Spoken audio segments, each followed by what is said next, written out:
All right.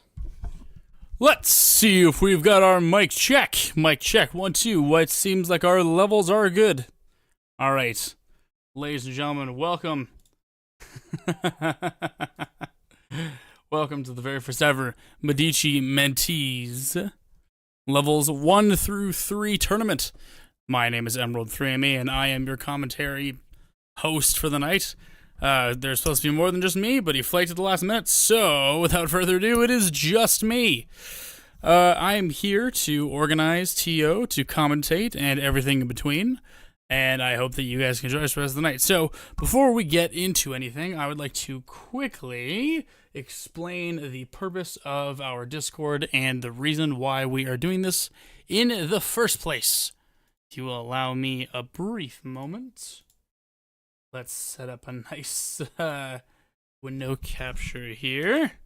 This is why we prep before a stream, everyone. You know what, OBS? You want to be frustrating like that? Let's do it.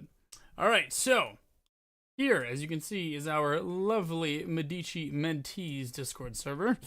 If you would like to join, I do believe that there is a link in the description down below. However, we are still being verified, so if that has not been happened yet, then that is out of our control.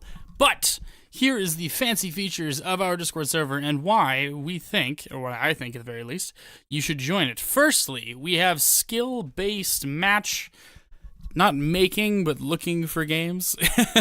You see, one of the issues with Skullgirls is that Skullgirls is a very high-level game, where at the bottom level and the high level looks very different. It's different kinds of gameplay happening on both sides of the spectrum. So you little person here watching this stream, if you would like to get into Skullgirls and you're like, oh man, I would love to, but I'm so ass at this game, well then congratulations, we have a level 1 FGC LFG beginners where you can find all of the other scrubs who are waiting and willing to find games. As well, if you have played other fighting games but not Skullgirls, we have a channel dedicated just for you. If we have an intermediate, as in you have played a decent amount of Skullgirls, we have a channel for you as well. If you're an advanced Skullgirls player, we also have a channel for you exactly. And last but not least, if you're a professional player, we also have a channel dedicated for you. And if you don't like the whole levels thing and you just want to fight anybody because you really want the smoke, you really want the scrap, well then, ladies and gentlemen, you can join the Levelless LFG where you can match up against anybody. So how the system works is very similar to the tower system of Guilty Gear Strive, where lower players can move up the ranks as freely as much as they want, but higher level players are locked out. So what that means is that if you are a level 5 pro player, you can only use the level 5 LFG as well as the Levelless LFG, but it's level 5. If I'm a pro player, I cannot go down to the FGC beginners and start shitting on some noobs. That ain't happening. Sorry, ladies and gentlemen, if you are playing at your own skill level or above, not below. No smurfing is happening in this Discord. Outside of that, there's lots of genuinely lovely people here you can join to make friends with if you love Skullgirls. Similarly to the rest of us, if you need help team building, we also have lots of advice there. If you like to post your epic clips and highlights, well, then we have a whole channel dedicated for this. And if you are an aspiring artist, let's show off Papita Man and his lovely squiggly image. Then by all means, come on down and post your work. Surprise Kirby. Afterwards, we also have lore discussion. If you didn't know that the Skullgirls team has put out a free webcomic series where you can read about the entire prequel leading up to the Skullgirls game franchise, which I would highly recommend.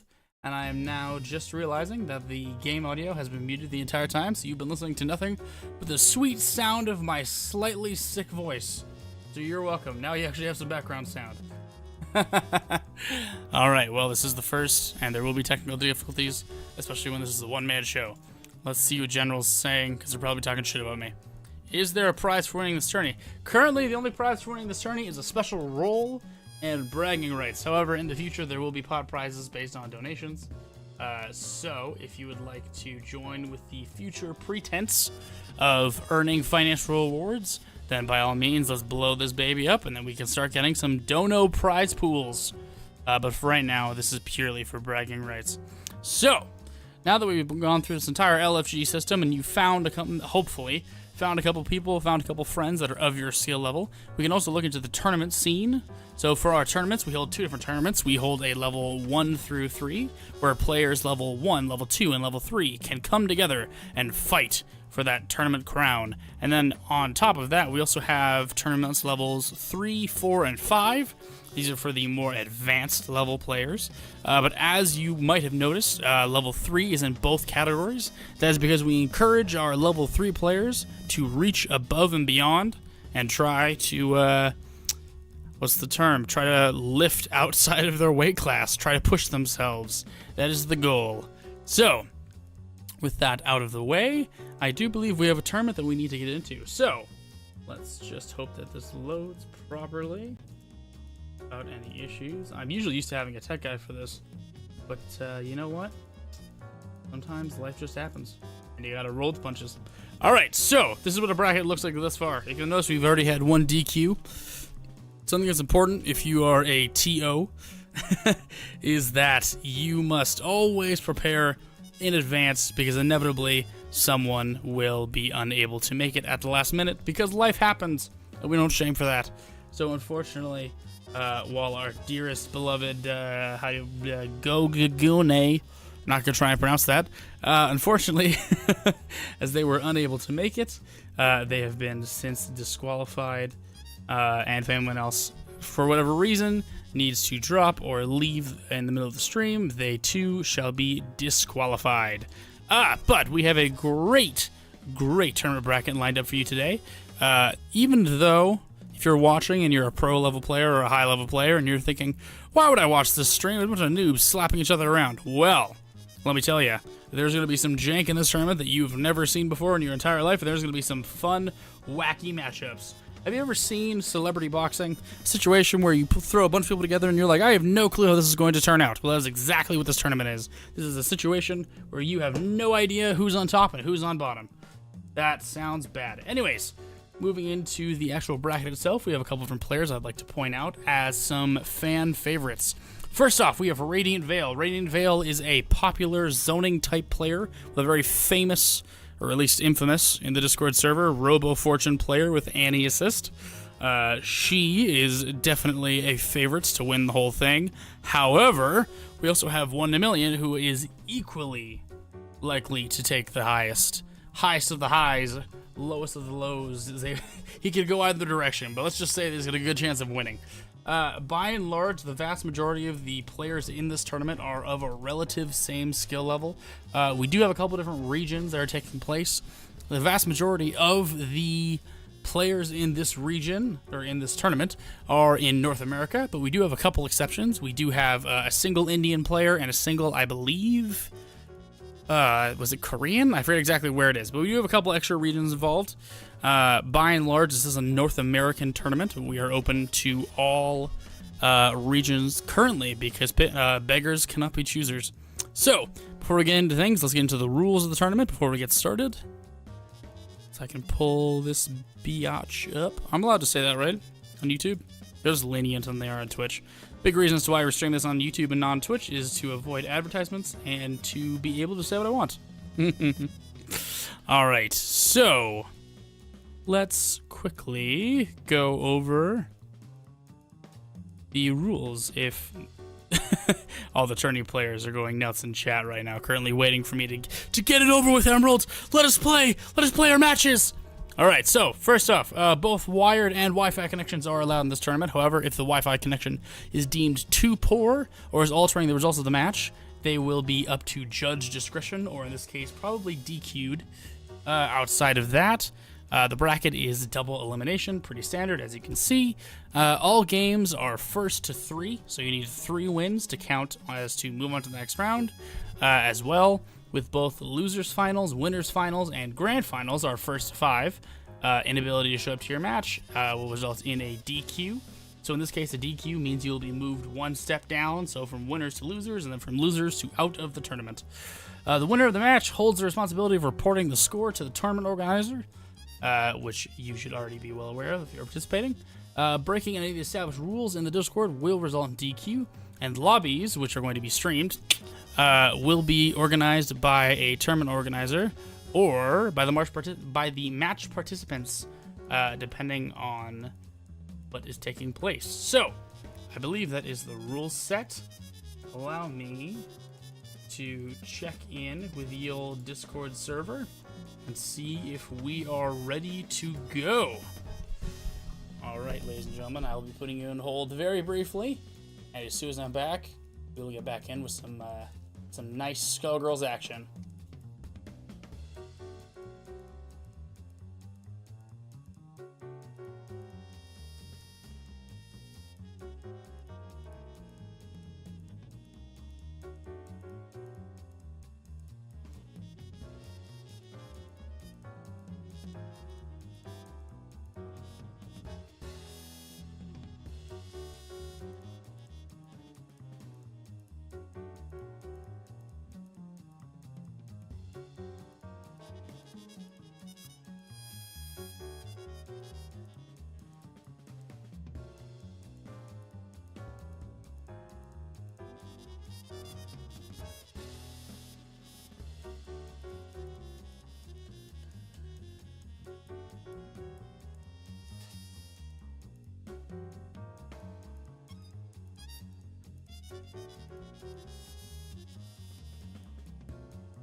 I'm all there is of the most real.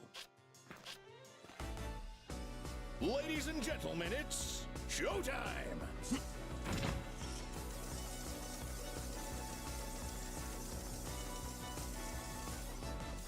Alright, so as you can see, we've already got a little bit of shenanigans going on here in between Dark and Sea Salt. We're currently just getting the show under the road, so please bear with us.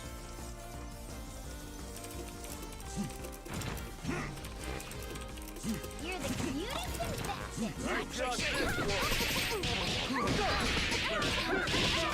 Hopefully, hopefully stream can enjoy this temporarily. This is not a real match, by the way. What's happening right now is a bunch of shenanigans while we figure everything out. Alright.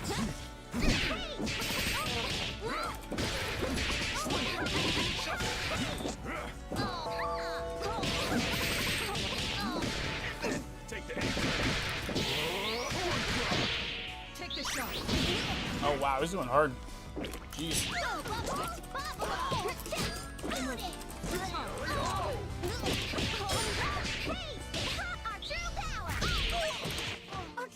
Alright, apologies if I'm bouncing back and forth.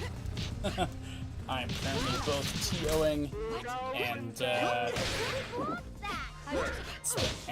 commentating at the same time, so we're gonna see how this goes. I have no clue what Salt and Dark are doing, but we shall see. Take the shot. all yours. Grab the names of the participants. Sea Salt ++. Apologies for the slow start, ladies and gentlemen. This will not take as long once we get up and rolling. Let's see. I'm getting too old for this. All right, show's over. Let's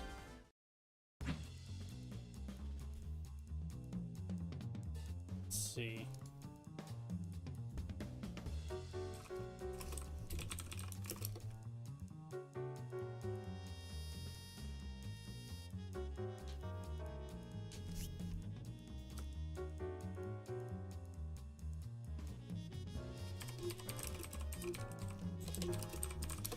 Alright, well, looks like we are getting into our first match. Our first match of the day. I know that I'm spectating. Thanks, game. Appreciate it. Sea Salt and Dark, whenever you two are ready, feel free to start your match. Let's see.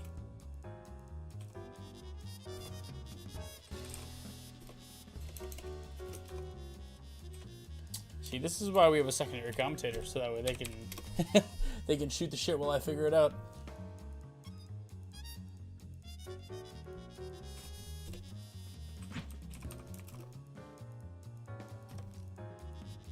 Alright, ladies and gentlemen, let's see what we can do.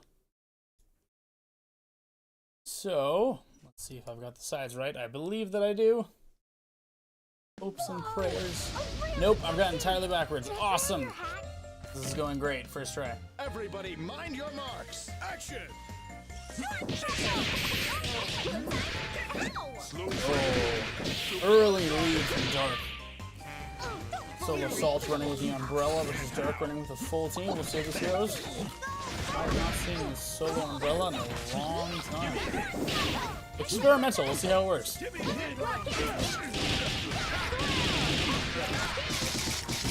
Oh, he's got the advantage. He's got the advantage.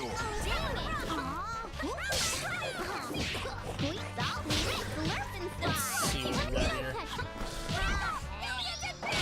Oh no, the chip. We could have some setup here. The fucker in the background, we could have some setup. Oh. Oh no. The solo umbrella might do it. Let's see what Salt can do. Let's see if he can pull it off. Soul is currently beating the ever-loving out of her little sister. I don't think this can, but you know what? We'll go with it anyways. Big Band with the assist. Number 13. All yours. Good neutral reset. Is able to recover with the special. Alright, jump HK into the tag in. When in doubt, beam it out, but now you're out of meter, so let's see what Dark can do with no meter.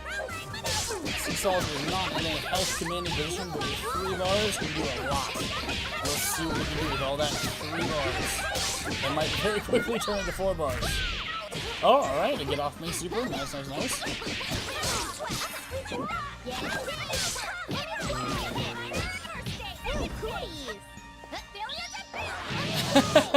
When in doubt, Annie level 1.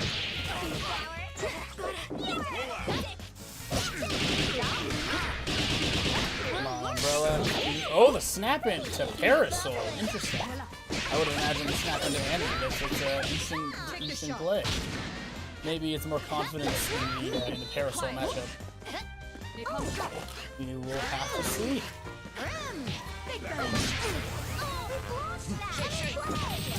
Big Band versus Umbrella. It's gonna be a rough match for Umbrella, that's for sure. All that super on the way through.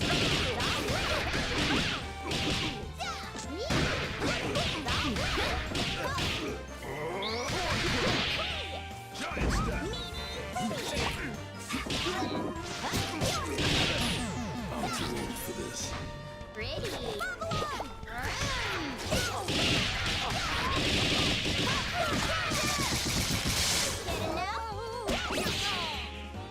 Take the shot. Alright, so that is game 1 to Dark. And now a word from our sponsors. Alright. I definitely knew this was going to be an uphill battle, but I didn't know it was going to be this much of an uphill battle. Alright, small seizure. Why is this doing... Alright. Alright, here we go. So, the current score right now is 1 point for Dark and 0 for Sea Salt. Just so we are aware, it is a 1st to 3. So let's see what can be done. We got North America West Coast versus North America West Coast. So it is a very, very close matchup. Good connection, rollback netcode. We'll see what can be done. Make sure that no one's complaining at me in the Discord.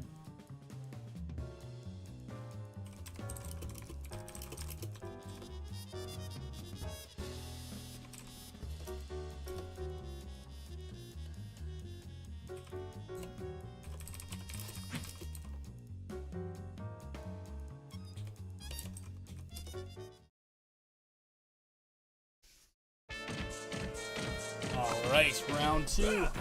Let's see what we can do. Ladies I'm and really gentlemen, rooting for the Umbrella comeback, because showtime. that would just be sweet. Oh, that's unsafe. That's unsafe. That was very risky and very unsafe. Now we got all the setups on for Umbrella. Unfortunately, I think it's all going to go to waste. Oh, Big Band, this is a child. What are you doing? Big Band. All right.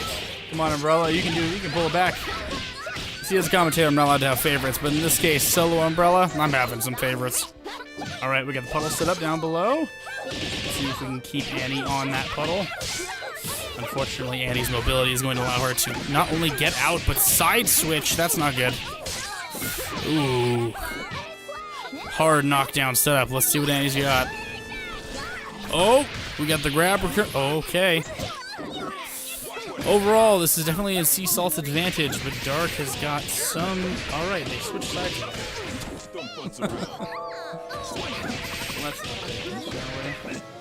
There we go. So yes, Dark certainly has the advantage with Sea Salt struggling to get through this wall of defense that both Annie and Big Band are proposing. Awesome synergy between these two characters, by the way. Especially with the uppercut or Shoryu assist from Annie's kind of a keep-off move. Ooh, risky committal grab, but it works out. Come on, Umbrella, just take one character. That's all we need. Oh, the grab whiffed. I think this might be a dead Umbrella if it doesn't drop. Oh, the reset with the level 1, and that is game 2 in Dark's favor. Should have listened. that's a wrap. Alright, come on. That's not what I wanted to stream. Alright, that is game... Not 3, that is game 2. Alright, Streamlabs. You Let's reset score. So that is 2 games in favor of Dark. I don't know why that looks like it's saying 3 to me, but it is 2 games in favor of Dark and none in favor of Sea Salt. So let's see if Salt can pull out this from behind victory.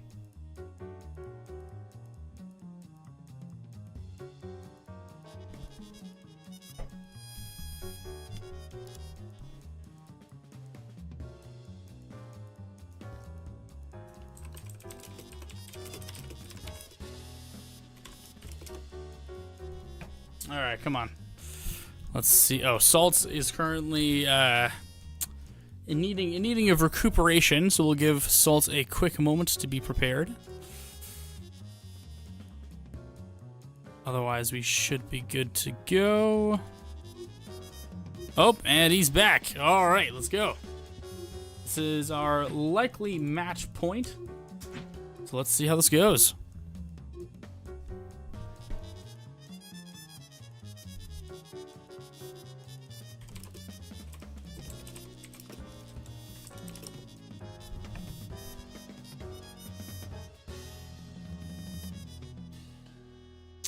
Alright, let's see if these two are ready to go at it or if they still need a bit of time. If anyone is currently watching the stream and looking at Dark's score count, it should not say 3, it should say 2. But you know what, sometimes the OBS don't want to work with you. It is what it is. This is why we get a tech team. Alright. Match point in between Dark and Salt. Let's see who wins. And I think they keep switching sides, which is frustrating for me. There we go. Early lead from the Umbrella player. Also using the, I believe, the Hat in Time indie game skin, which is a great choice in my opinion. Ooh, grab rate. This might be a dead big man if Umbrella plays this correctly. Oh, come on, Umbrella. Oh. Yeah, that was a tag. That is unfortunate. The best thing Umbrella can do to hope for at this point is to either... Honestly, probably just snap back in Big Band. Problem is that the Annie matchup against Umbrella is definitely favored in Annie because Annie's moves are significantly faster than Umbrella's heavier hitting attacks and grabs. Good IPS. Good block. Oh, he caught the special attack with a second beam. Oh, all right. The sandwich setup was not quite there. It was close, but not quite there. Come on, snap out. The Big Band Umbrella matchup is a lot better for Umbrella, especially at mid-level plays in comparison to Umbrella Annie. But if we get the kill for Annie, oh, we did. We got the kill. All right, all things are turning up on Umbrella. This might go an extra game. Oh, the little sister beatdown and the reset. Oh, grab reset in the air. Oh, no. All of the hope is slowly draining away. Oh, Salt. Okay, we all have to admit that regardless of whatever happened in this match, in this set, Salt definitely did their best in that last round there. So, yeah, in that match, the winner is going to be Salt. Or, sorry, is going to be Dark. Taking the round 1 victory. Alright, well, let's quickly adjust this bracket, shall we? So that is a victory for Dark, 3-0. Now let's see what else we got going on here. So we have...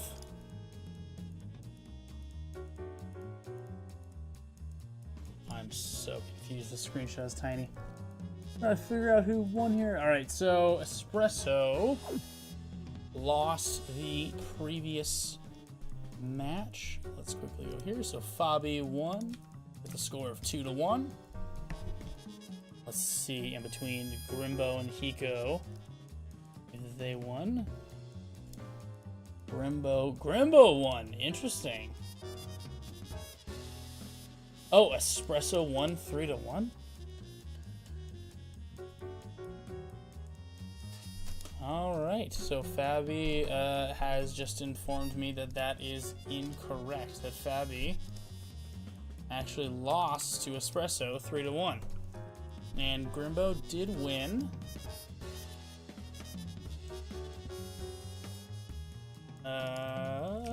What was the match score, Grimbo?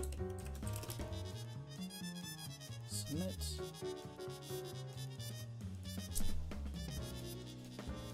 Let's just see. I want to know how it was 3-0 in Grimbo's favor. Ooh, that is quite rough for Hiko. All right, so I believe that's all of round 1 winners. So next, we're going to move on to round 2, winner's side. And as soon as round 2's winner's side is complete, then we're going to move back down to losers round 1.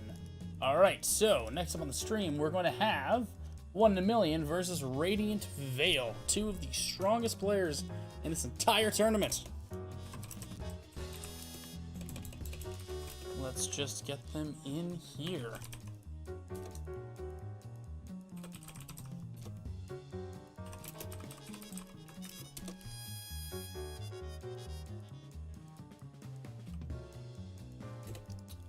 Make sure that we have the proper Steam link. Come on, Steam. Don't be like this.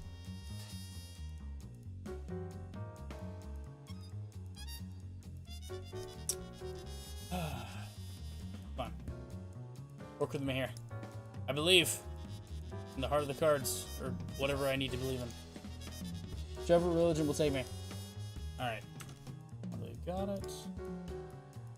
Let's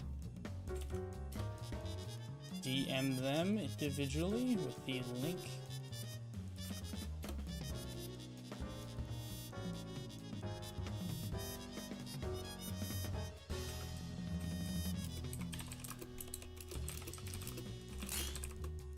All right, ladies and gentlemen, this is one that we've all been waiting for. This is one that we have absolutely all been waiting for in between Radiant Veil and 1 in a Million. I think they want to get into it. I don't know if this is a button check or if they're going in right away. If they're going in guns blazing, I am all down for it. Let's see what we got set up here.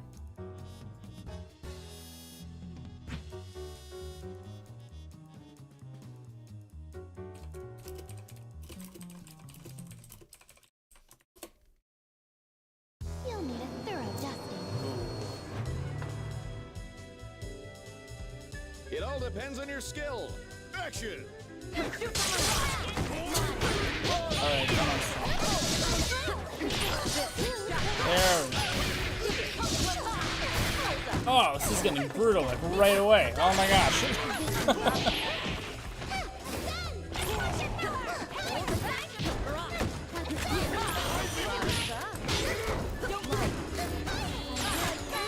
As you can tell, ladies and gentlemen, this is exactly why we were like, alright, this is gonna be a gooder. So this is winners round 2.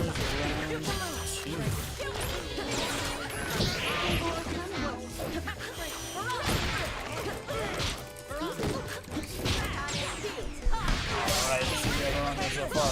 We got a Black Dahlia going in for some crazy resets with the ice throw. Oh!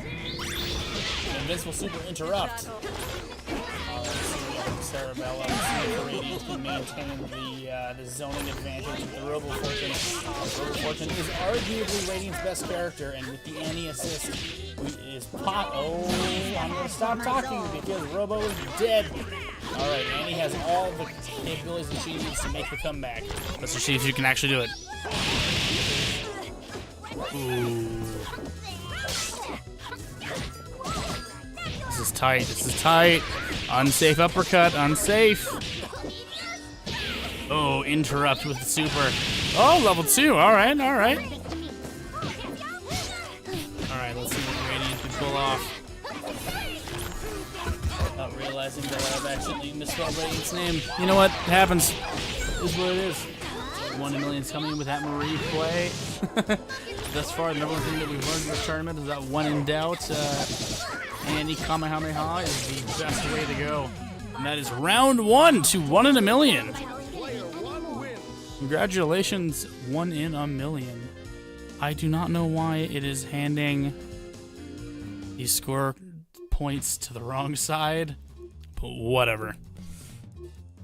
All right. Fun stream problems, as per usual. So yeah, as you can see here, 1 in a million is playing a very hardcore, I would say, mixed rushdown style. A little bit of keep out, a little bit of get in your face and smash you around. And Radiant Veil is playing a hybrid zoning playstyle, most definitely. So let's see whenever they're... Oh, they are getting right into it. All right.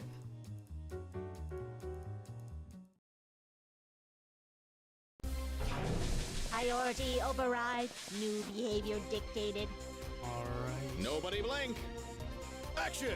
Again, they keep switching names. I don't know what it is about Skullgirls and the constant side switching. It is what it is. But before we get into technical things, Marie is cleaning up. Oh boy. And the maid out for the side. This is going crazy. Oh. This is just painful to watch, honestly. Let's see if we get the Rogue Fortune tag out to see if Rogue can do it. He's in between the two. I'm not sure if Rogue Fortune has. Oh! Let me shut my trap for a second because Rogue Fortune is getting in and not. Oh, Spirit Bomb! Oh, unfortunate, did not work. But was able to get the Cerebell tag in. Let's see what Rogue Fortune can pull. Oh, I am not exactly sure what the play was there. But it didn't not work.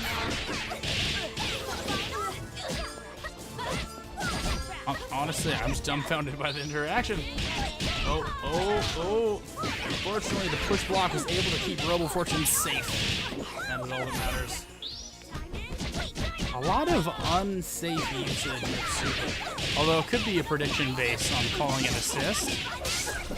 I'm not exactly sure why. They're about to eat a lot of damage for that mistake. Oh my god. Radiant going all the way in with the meter spend.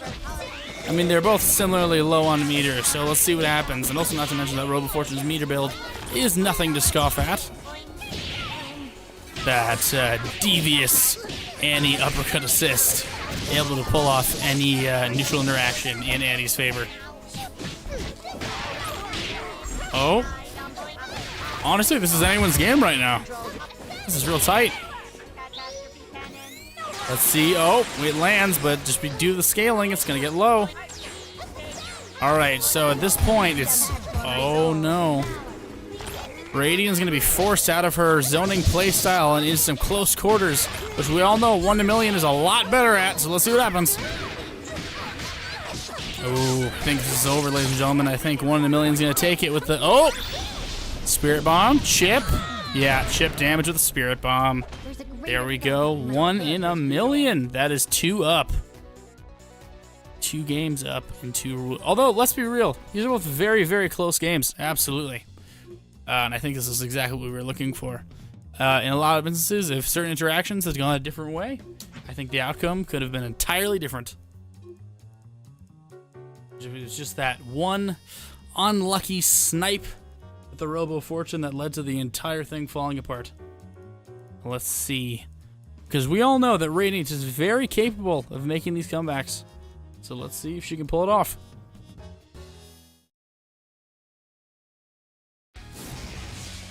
Detected. Ladies and gentlemen, it's showtime. All right, we got Radiant and 1 in a million going at it with a nice zoning play style. I will admit, Rogue Fortune does have the advantage in this instance. However, the super jump height that 1 in a million is employing is helping his chances. Armored assist not helping, getting through the armored wall of laser beams.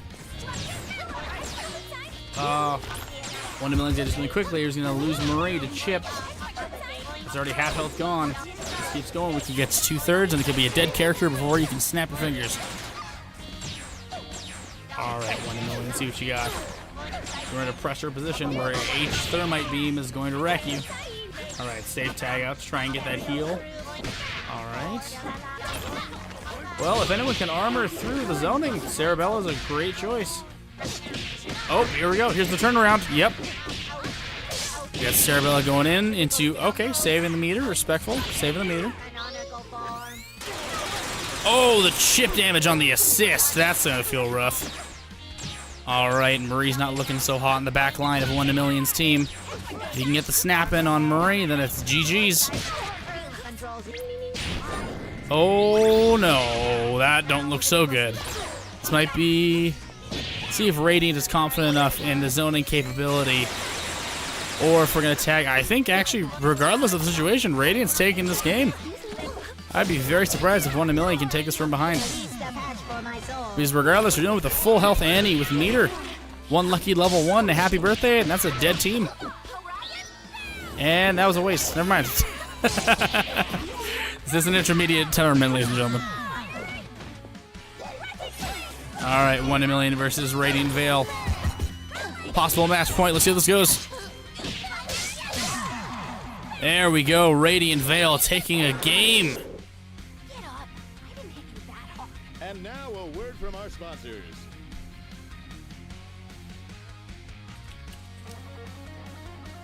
All right.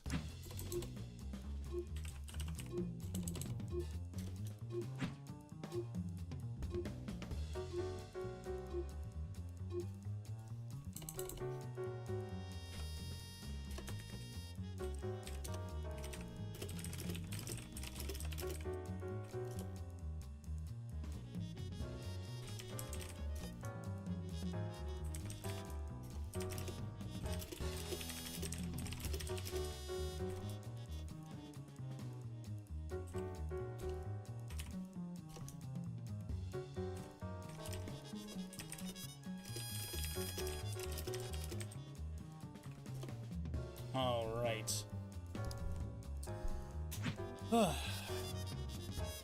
Again, this could be another match point.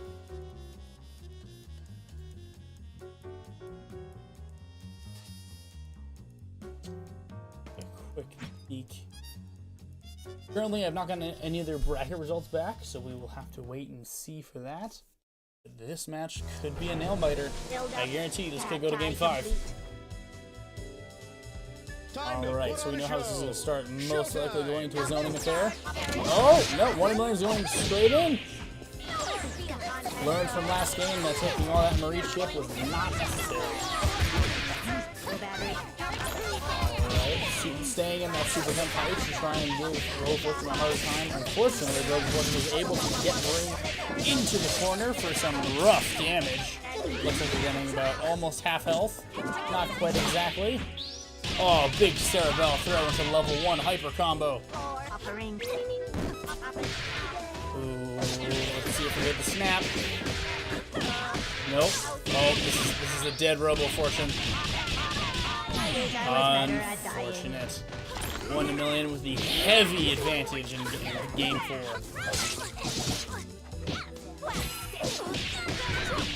Alright, let's see what we got here.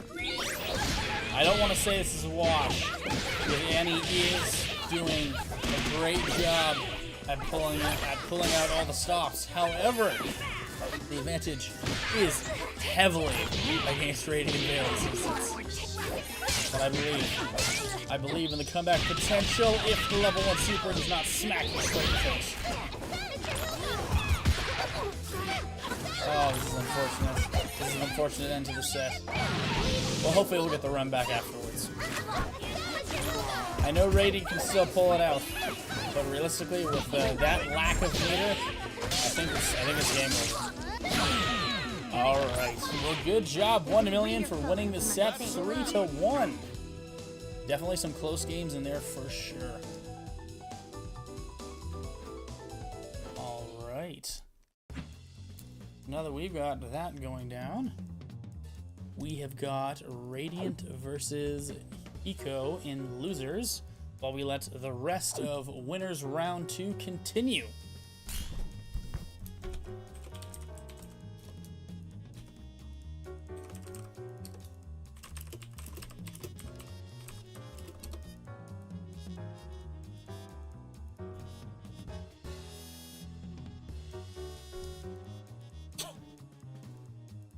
Flubby, I don't think I said you're on stream, did I?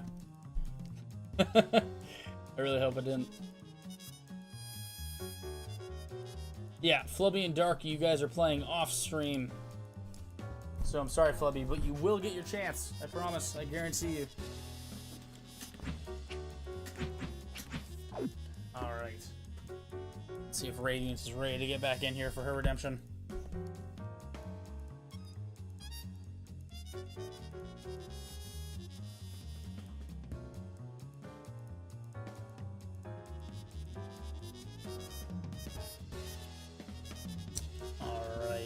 Let's move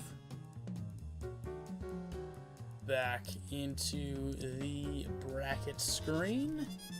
So currently, I have no clue this is not updating. But as you can tell from the top round, we have 1 in a million that was able to take over the victory from Radiant Veil 3-1. And now we are currently waiting for Radiant. Radiant has already entered, and we are now waiting for Hiko to join the match. Otherwise, Hiko will unfortunately have to be disqualified if it cannot be made in a timely manner.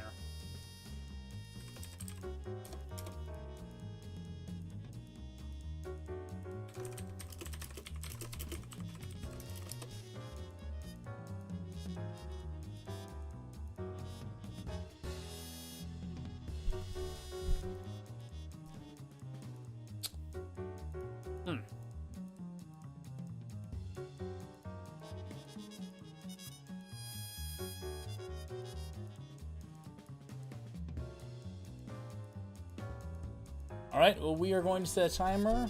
Oh, there we go.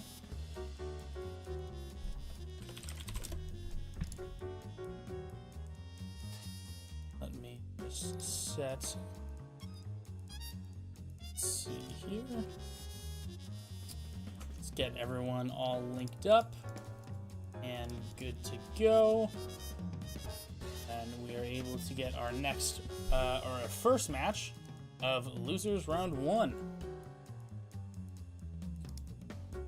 Oh, no. This is why the highlights video is going to exist. You don't have to watch all this fucking all this technical mumbo jumbo take place.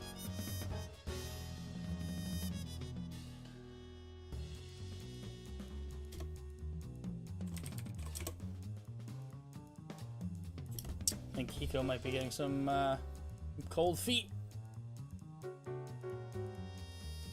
Let's see.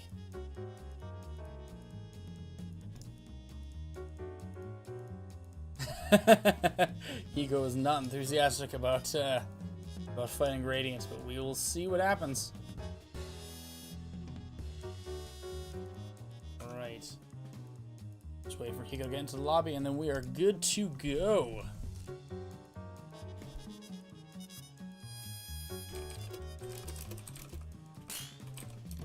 Alright, looks like Hiko has joined the lobby. So you two may get started whenever you want to go.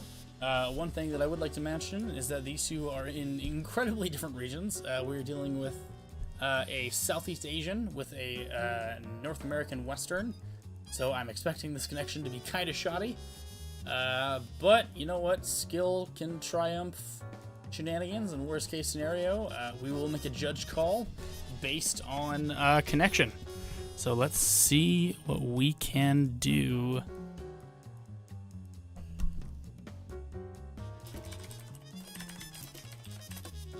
All right.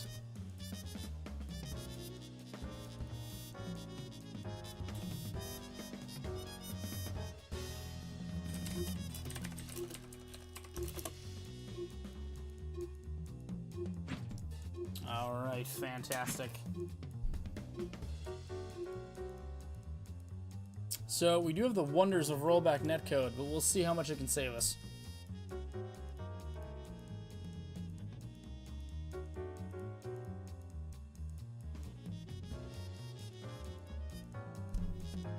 Right. Let's get into the game, shall we?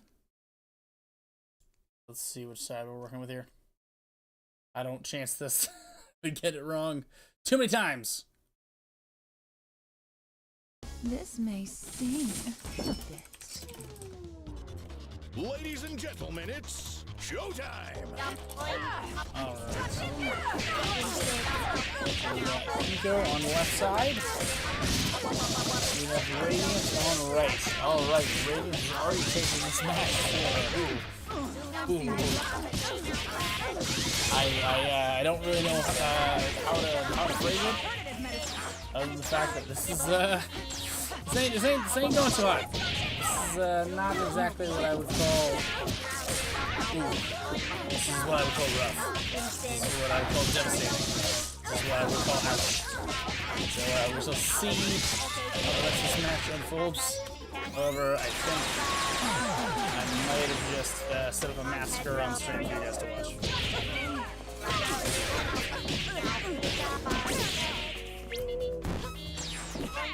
Honestly, I'm not really sure what I can add to this match to value when there's a turnaround. There's a chance for Hiko to pull out all the stops, but realistically, I don't think we're going to get through this entire zoning. Level 3 or not, I think Annie assist is going to be too potent, too powerful. Alright.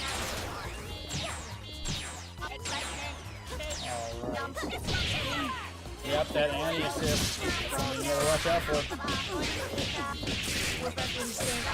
Alright, looks like this is game 1 in favor of Radiant Veil. Please work. Alright. It's in the Streamlabs, or OBS wants to be like this. So that is game 1 in favor of Radiant Veil.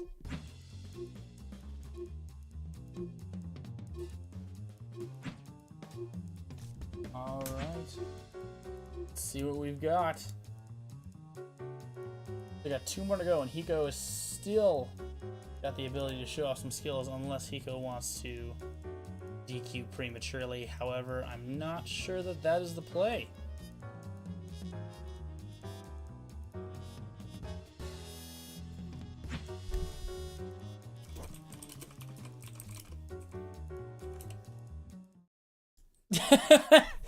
Radiant just messaged me that she did not mean to switch teams.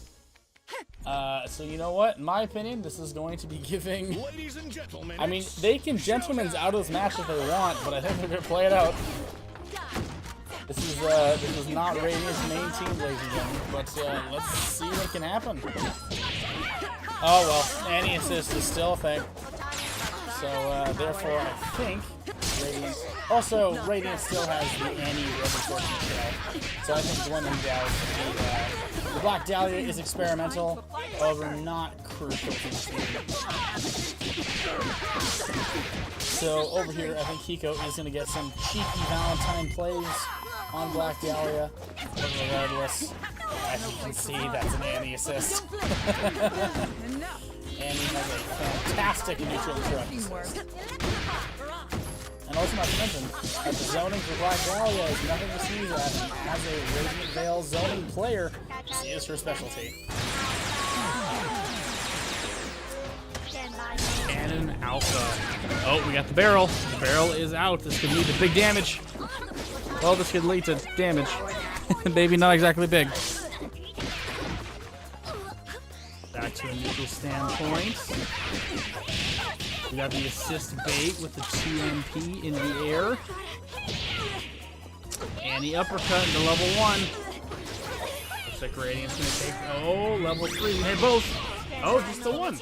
Interesting. Alright, you know Radiant's confident because she has not tagged out Annie. That is a sign of confidence.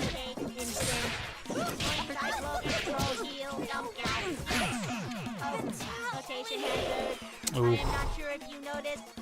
That is game 2 for Radiant. folks.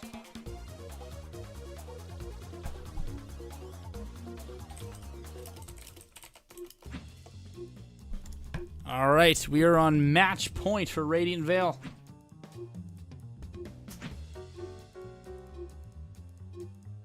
Nico has had a few Cerebella interrupts, but we shall see.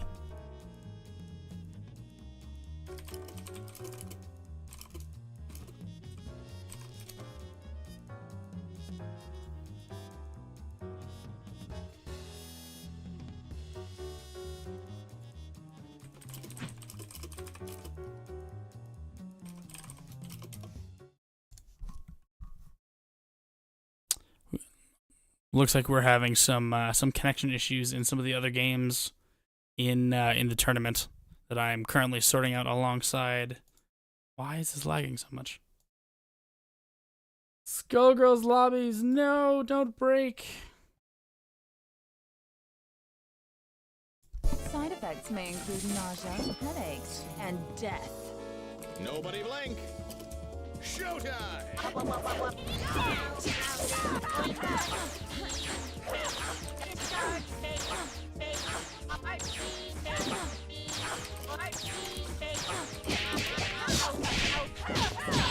All right, back to the match. All right. Again, Radiant is pulling a similar zoning strategy, with Valentine trying desperately to get in as best as possible. However, the one thing about Robo Fortune that people tend to forget is that her combo damage is nearly just as scary as her beam zoning. Of course, Anti-Assist. I'm going to keep mentioning Anti-Assist until the cows come home. Anti-Assist is incredibly useful in the zoning setup. Just light beam. Light beam after light beam after light beam. And trust me, I'm not one of those people who's gonna shame for that. If it ain't broke, don't fix it. Oh my gosh. I mean, it's not a perfect, but it's pretty close. 'Cause this is a melted Cerebella. Alright, looks like we're getting towards the end times, folks. Oh, a cheeky level 3 from Hiko. Let's see how much damage you can pull off from this. Where it hurts. About half health, okay.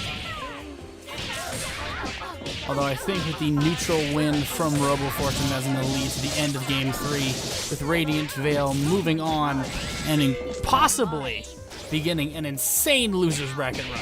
Possibly. This is just the first game, but it could continue. I think we are having some lag issues.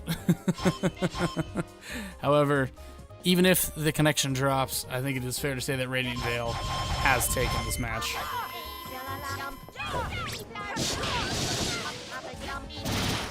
Alright, I'm going to quickly do some TOing, some organizational in the background while this match wraps up. Thank you, Hiko and Radiant, for your skill and show of talent on the screen. It is much appreciated. Alright, let's see here. So we have Big Cheese, who is going to advance over Grimbo. And we have Radiant Veil, who is going to advance 3-0 over Hiko. Let's see what else we've got here. Flubby beat Dark 3-0. Let's see. Flubby beat Dark 3-0. We see between Hallow and Espresso how that match went.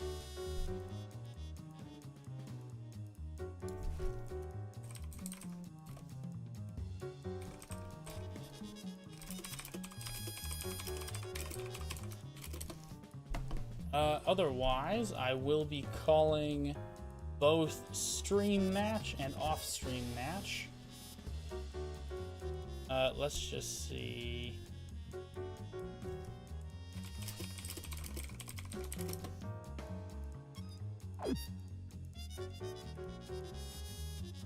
Oh, here we go.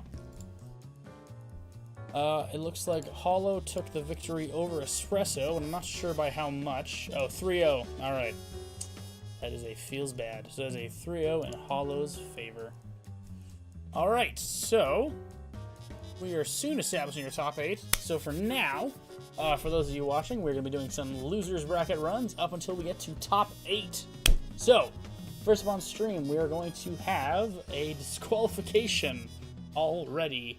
Grimbo is getting auto-advanced due to the DQ of the former. So now we're going to have, on stream, let's see, Salt's already been on stream, Dark's already been on stream.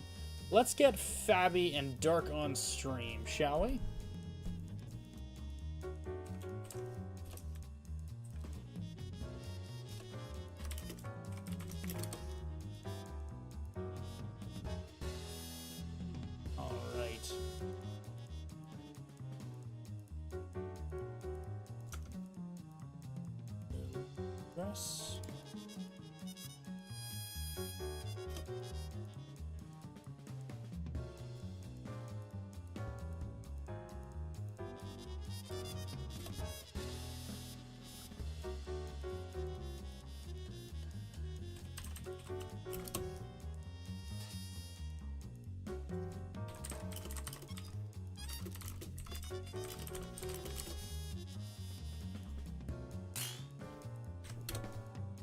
Alright, just clarifying any issues that the competitors' competence, whatever the word is, there's some miscommunications happening, but as soon as that is cleared up, we will be getting right in to our losers bracket round 1 match.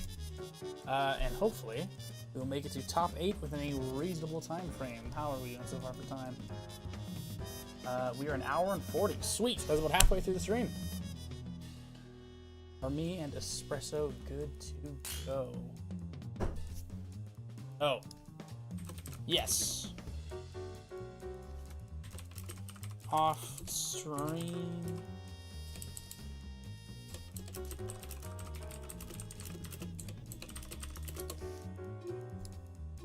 Oh, looks like Dark and Fabi are getting right into it.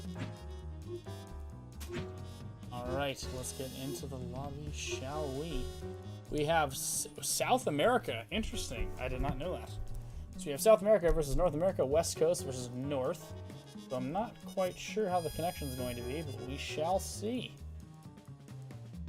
So whenever these two are ready, they can start the match.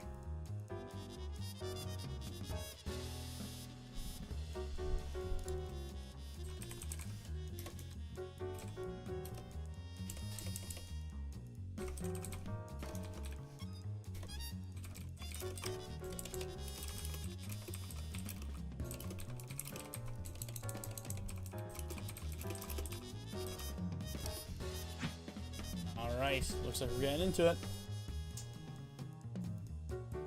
Let's hopefully fucking fix this. So this is losers round 1, that is correct. Get high. Alright. So we have Dark on this side, followed by Give me a hit. All yours. Will over on Little Fabi on this side. Dark Snow. Shake, shake. Take that. Not bad. Giant step. Giant step. Back on. Beat that. Giant step. Black. Turn it.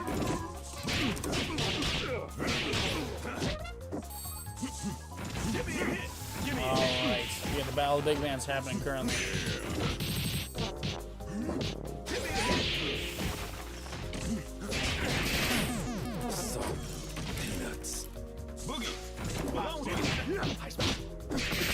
Alright.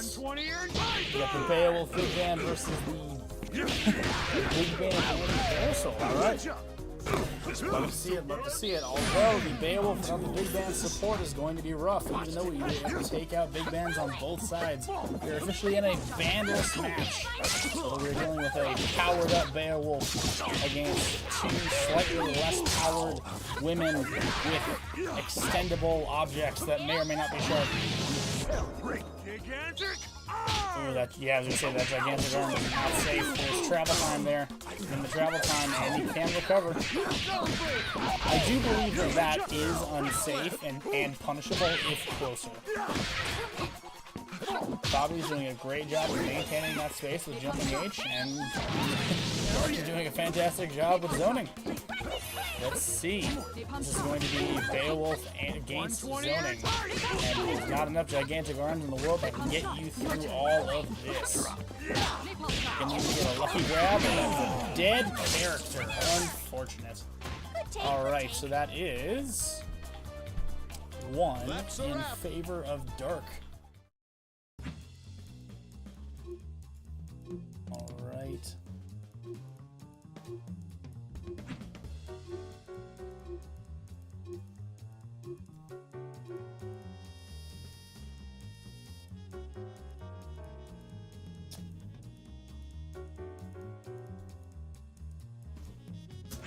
Alright.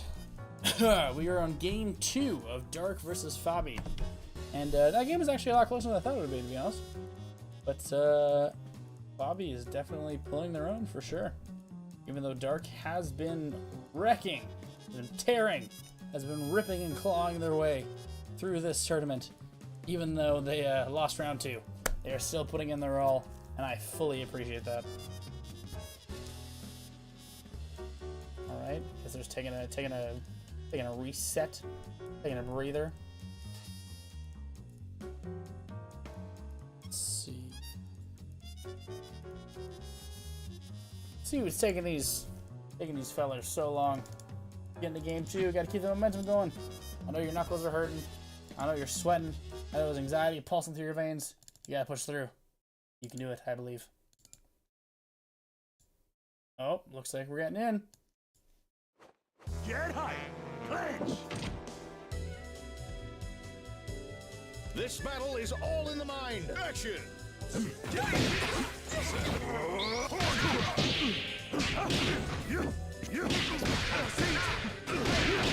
120 earned Python! Alright, again, just switch sides. Skullgirls loves to do this. They love to switch sides. Alright, let's see who can take out the big man first. Seems to be pretty detrimental to whether or not the entire match goes to shit. Who takes out the big man first?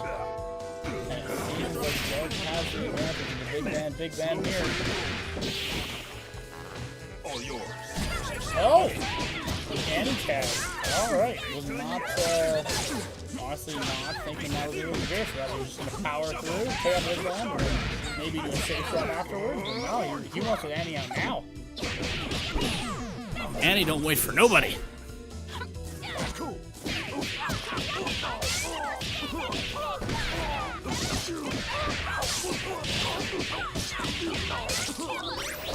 Ooh, nice. Oh, almost a connection. I'm not quite sure if that would actually connect, but it is definitely a safe switch, that's for sure. Oh, Dark, let the Beowulf breathe. Dear God, this is a massacre. Come on, Fabi, I believe you can take one character. Not if you spam super. That's not gonna help. You gotta get a good grab in. That's what you gotta do. Yeah, the armor. That is unfortunate. So that is game 2 in favor of Dark. So we got one more game left. This is match point. That's a wrap.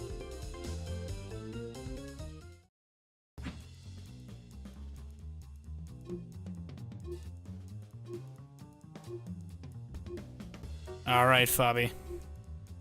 Here's what you got to do. All right. Here's my belief. Is what you got to do. You got to take all of what Dark is doing. Look at his entire game plan, and then you got to slow it down. You're throwing out a lot of committal supers.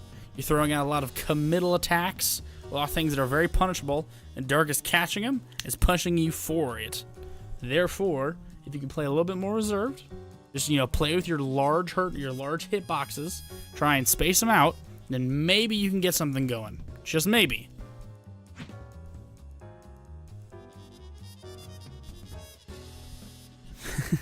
Abusing Beowulf jumping heavy punch is a tactic. It is a viable strategy at lower levels, so we'll see what happens. Again, they have switched sides. God damn it. Time to put on a show. Showtime! Nope, Beowulf. This is the problem. He commits with the gigantic arm, then he gets punished for it hardcore. That's half health gone. You gotta understand that there's more tools that you can utilize in neutral other than gigantic arm, and that tag is not smart. Oh, was got a surprise low, but he couldn't convert off of it, unfortunately. Alright, trying to get that cheeky low attack with that Beowulf assist. But the problem is that, at least in my experience, Big Man throws Valentine around like a squeaky toy. because Valentine's quick multi-hitting attack strategy does not do well against Super Armor. Some grab resets, some poison, some input lag can definitely help the situation. However, as we are currently viewing on screen, Beowulf treats Valentine like a ragdoll, and Valentine's decreased health is not helping the situation. Looking for a grab catch, looking for an area. Oh, doesn't matter. Yep, dead Valentine. Ideally, for the best matchup, you would want to stick Beowulf out for that, because Beowulf has lots of different ways that they can open up Big Band. There's lots of different ways you can get cheeky grabs, lots of different ways that you can get in on Big Band with those aerials and yours. But switching out to Valentine, while you might be more comfortable with Valentine, is probably not the smartest play. I'm not saying, of course, outplay here. I'm talking about in a situation where the person you're fighting against clearly has more experience in the Big Band matchup. It's best to rely on the scrub your tactics to try and sneak out a win. But unfortunately, Annie against Big Band, also very rough. Was able to get the escape via the level 1, but we'll see if we can do anything with it. Oh, that is unfortunate. Nope, that Beowulf tag was premature. That was too soon. That was way too soon. Oh, man. Just that one unlucky timing for Beowulf, and it's all over. Nope. See, all right, Fabi, if you're listening to this, or if you are rewatching this VOD at any point in time, I want you to keep this one thing in mind. Supers have invincibility, but they are not a get-out-of-jail-free card. If someone sees them coming, they can block punish you all day. I mean, okay, that's not entirely true. There are some supers that have pushback, you know, that kind of stop the punishment, but by and large, that is how it goes. So, ladies and gentlemen, that is 3-0 in Dark's favor. So, unfortunately, we're going to have to say goodbye to Fabi.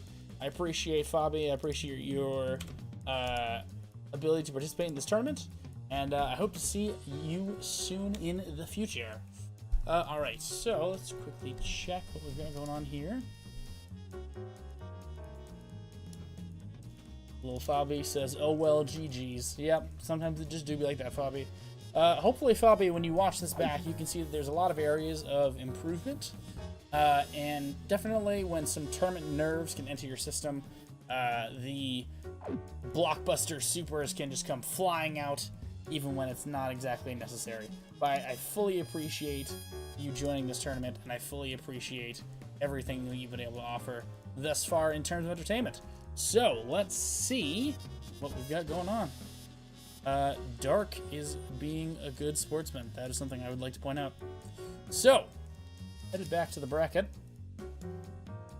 We have Espresso against Salt. Let's see how that match is going.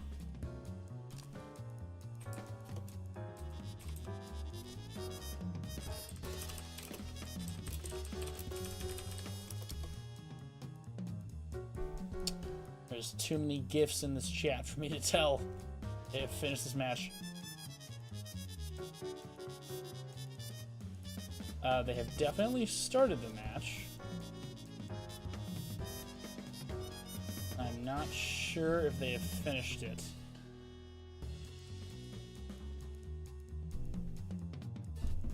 Alright, Espresso. So Salt won, but we don't have the game count.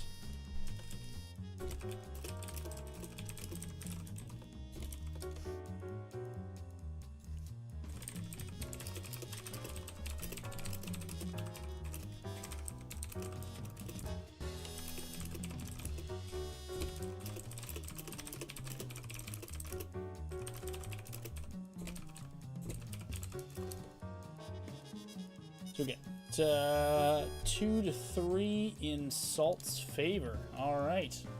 So Salt is going to move on, and Espresso has been dropped from the tournament. Again, I'd like to take seconds to appreciate Salt for all of his contributions and all of his gift spamming. Much appreciated. All right. So now we are very close to top 8. We have 2 more matches outside of top 8 until we get into our top 8. So, we're going to have Radiant Veil and Dark on stream, with Salt and Grimbo playing their match offline. So let me just communicate that to them.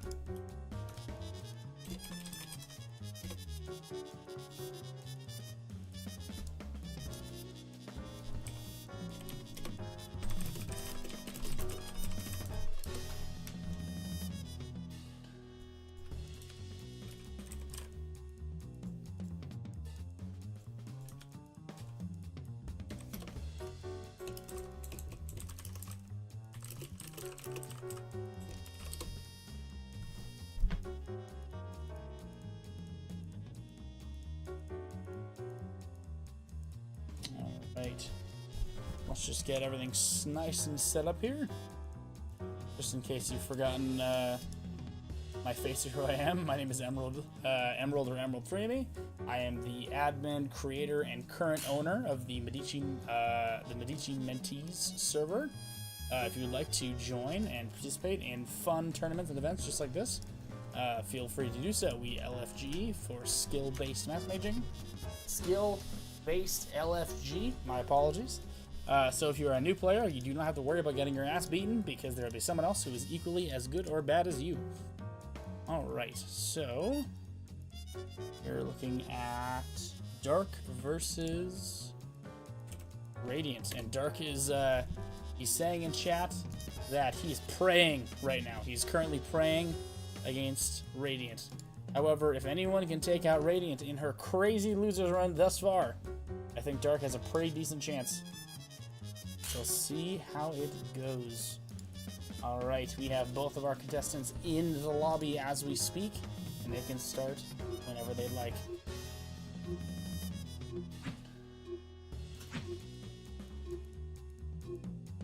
Let's see what we can get going here.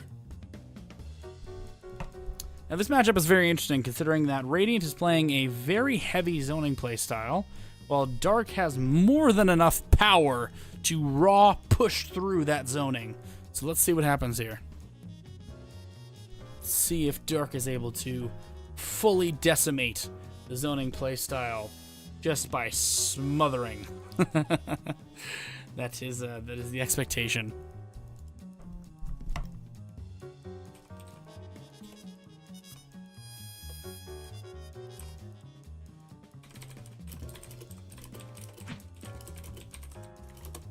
Whenever I send the go-ahead text, they're already going ahead. You know what? Is what it is. I'll show you heroism is nothing but a dream. Oh, we're pulling out the Black Dahlia team again. All right, interesting. This is not Radiant's main team, but if she's feeling confident, I'd love to see it. As we can see, Dark is managing against the zoning. The zoning is a little bit chip, but he's pushing her very slowly into the corner. I'm expecting some... Oh, no. The side switch was not what Dark wanted, I'm assuming. But he's pushing strong into the corner. Ah, come on, Radiant. You can't let him toss you around. Also, come on, Dark, toss her around. Play both sides of the fence. Alright, let's see what we got here. We got Dark doing some more zoning. We had a zoning v zoning matchup. Beam v Beam, trying to get in a little bit with some Annie. Let's see.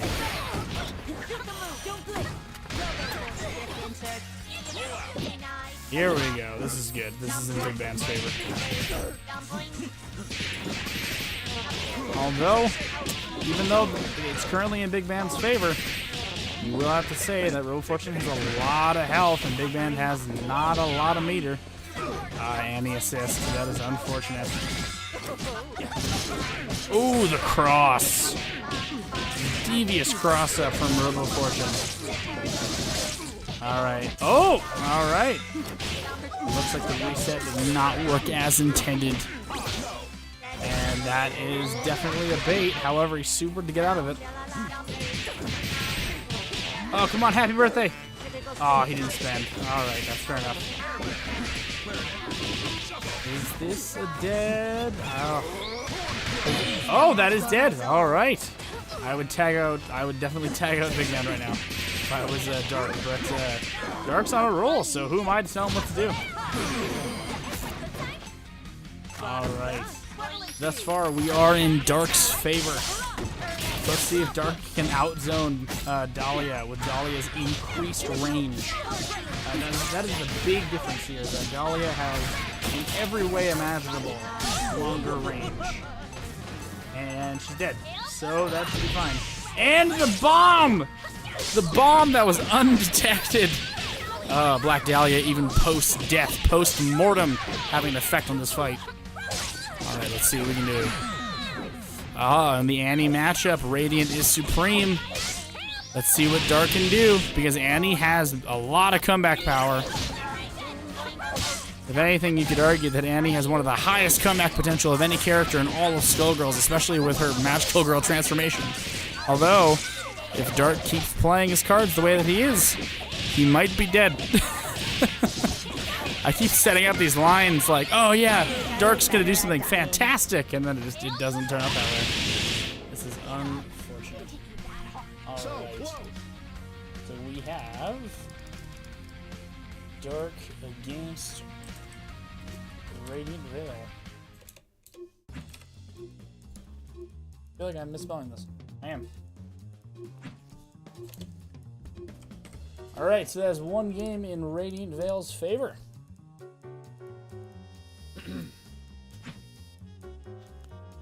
Although that was quite close. That was very, very, very close. Let's see. Let's see if Dark can cut this losers bracket run short. Because unfortunately, Radiant round 1 had to go against 1 in a million, and that was a rough matchup. So let's see if we can either get that run back from Radiant Veil, or if Dark can stop her cold in her tracks.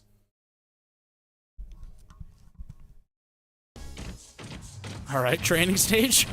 Nice. All right, Big Man versus Dahlia. Let's see how this goes.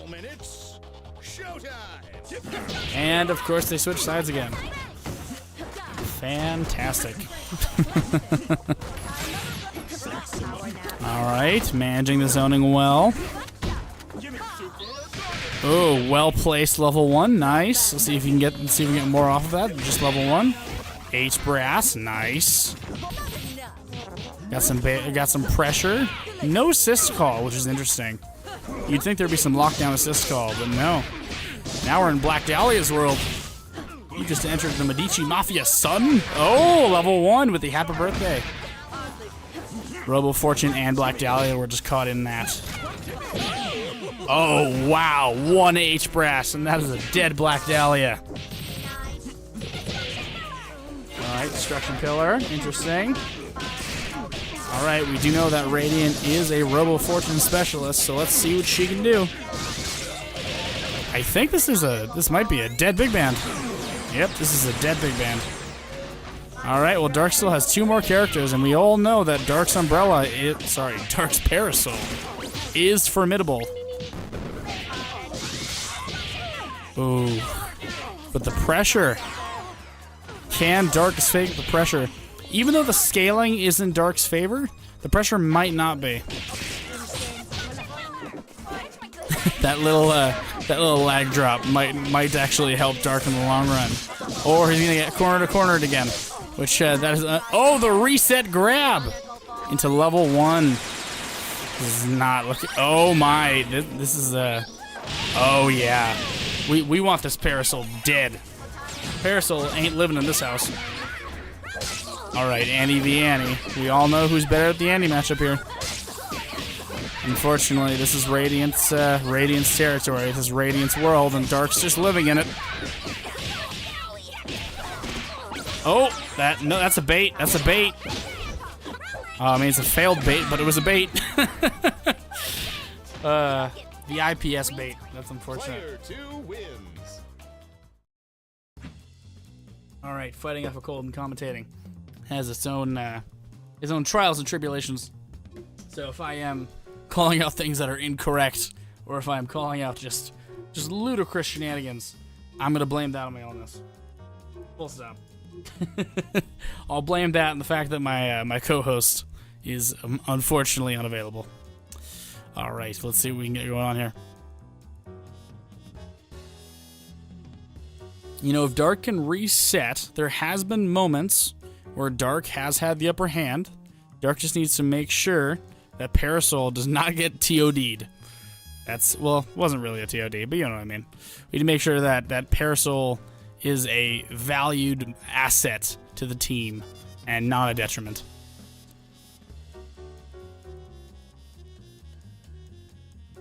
Although these teams are very similar, I believe the only major difference is relying in the presence of Robo Fortune. Although the Radiant Black, sorry, the Radiant Black Dahlia is doing a lot better than I thought it would originally. We'll see. Here's the issue: is that, you know, originally Dark Snow is able to push through. Dark Snow is able to push through the zoning, but Radiant is completely capable of managing in a non-zoning setup. She can zone you out. She can also take you out face to face, and that is what makes her a major threat. She has the Dahlia teleport set up. One thing that Dahlia is great at is staying out of the corner. Okay, this is getting dodgy. Oh, drop. Oh, nope, able to confirm. Although Black Dahlia is not doing great health-wise, so if Dark can play his cards correctly... Oh, he can! He definitely can! Oh, Annie assist. If only Dark had more meter. If Dark had more meter, then I think he could have taken that character for sure. Ooh. Let's go, Dark. You see what happens when Parasol's a factor? I think that was a major issue with the last game, was that Parasol got taken out. Because I think Radiant correctly assessed that Parasol is deadly and needs to be taken care of. And now that Parasol is free to roam, as she wishes, she can cause some havoc.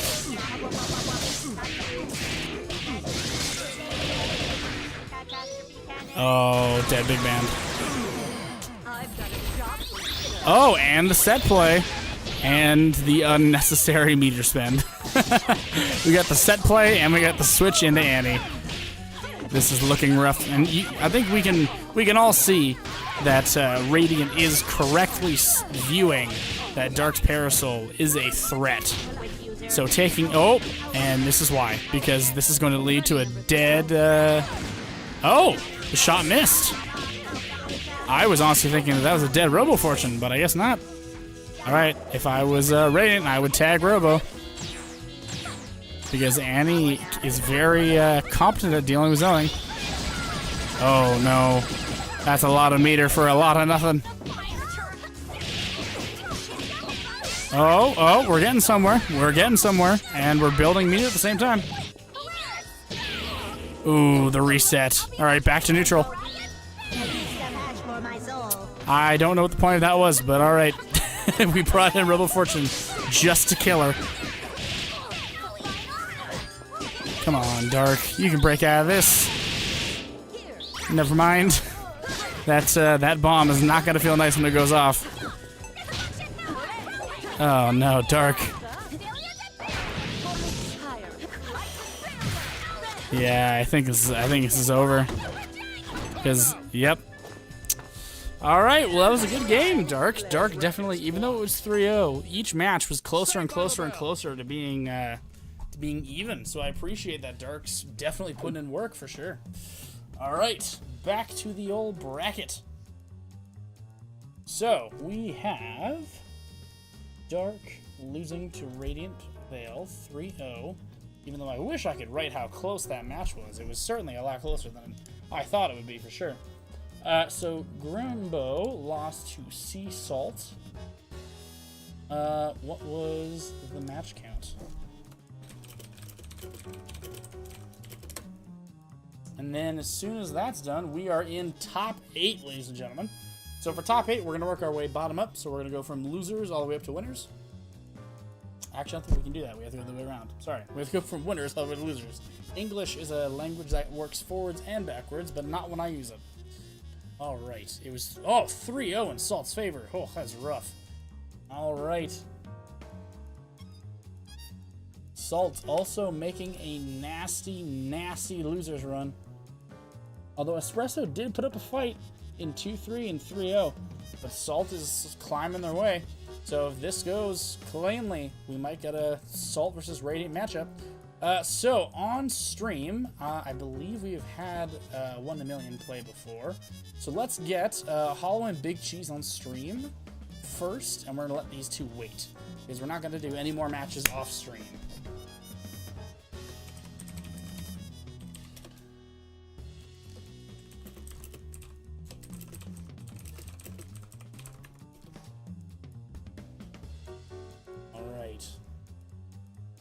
We might just actually we might do some losers bracket off stream, but winners bracket is going to be on stream. So first off, we have 1 in a million versus Flubby. So let's get them in.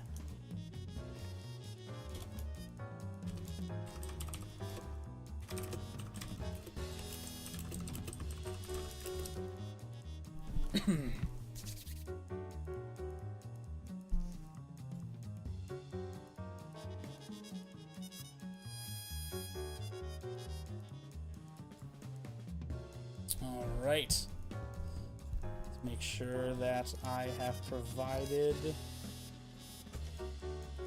the accurate stream link. Radiant, what are you doing in here? Get out here. You don't belong here. You won already. Take your victory. Go eat some cake. Chillax. Take a hot foot bath. Alright, teamwork with me here. Address. So 1 in a million is in. Thank you, Radiant, for piecing out. And now let's get Flubby in.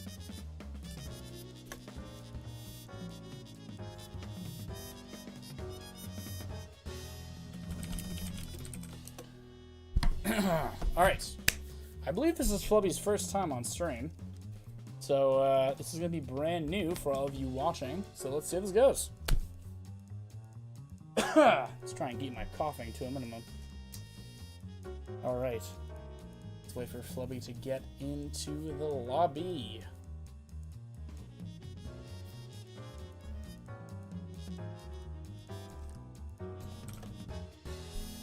Should not take that long. At least last time I checked. Alright. Well, I hope you guys are enjoying the stream so far. We are pretty much in top 8. Starting right now. This is going to be our first match of top 8. We're getting very close. So let's go over who's currently in top 8. So currently, we have 1 in a million, who has not lost, like, at all. He's going crazy. He lost 1 game to Radiant Veil, but otherwise he's been rolling this entire competition. We also have Flubby, who Flubby has also been rolling the entire competition with not a single loss under their belt. Let's see. We might be having some issues here. It says I can't join. Alright, let's see if we can fix this for him, shall we? Might be having some link issues, but it should be resolved very quickly.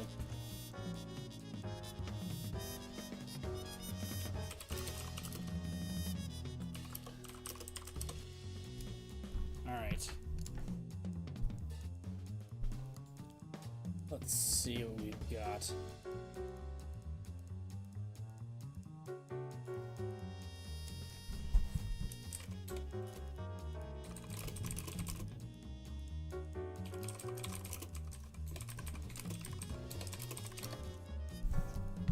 I'm still having some issues here. Alright, it looks like we're going to have to recreate the lobby for whatever reason. Because sometimes in Skullgirls, lobbies can be bugged. Is what it is.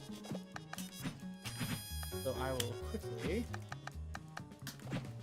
recreate lobby.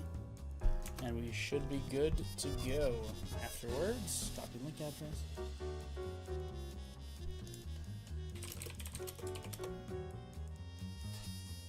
go to 1 in a million, right? That is the opponent. That is true.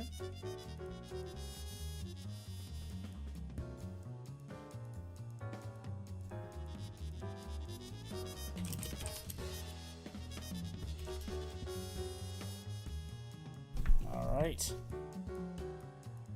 These two can hop on into the lobby.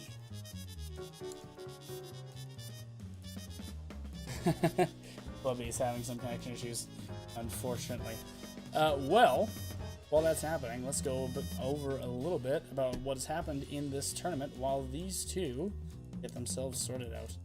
So, with the tournament thus far, we've had a couple different showings.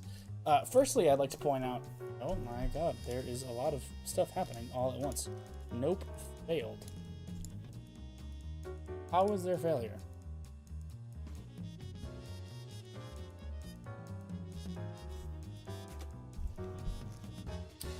Sometimes Skullgirls do be like that, I guess. Alright.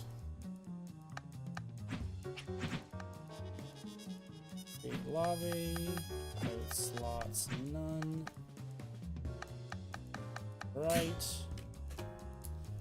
Sometimes troubleshooting like this just has to happen, and unfortunately I wish I could make this more exciting for all of you. But this is what it is.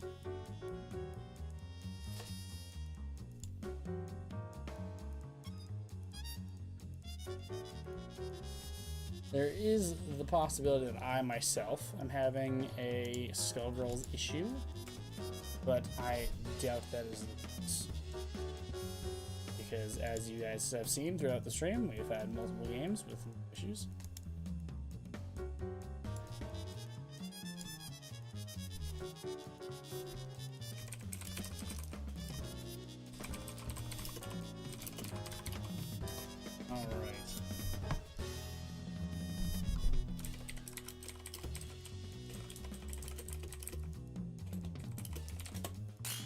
Oh, 1 in a million just got in.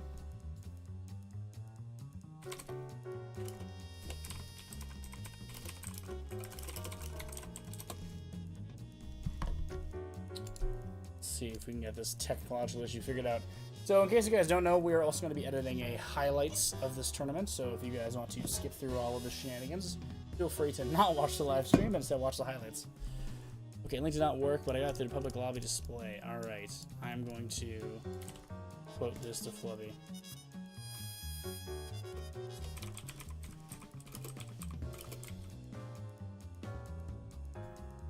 What?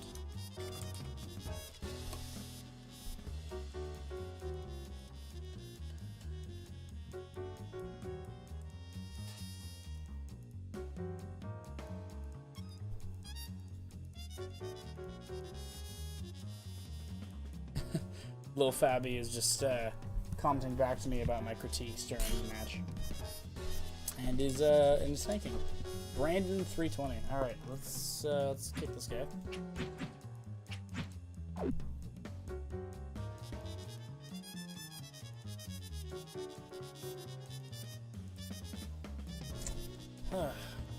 All right, ladies and gentlemen, we're gonna have to go to the technical difficulties until we get figured out.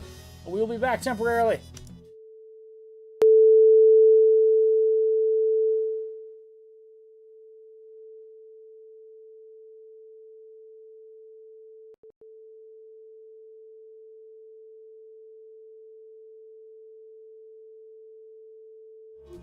Oh, never mind. It seems like we have like we figured out the issue. All right.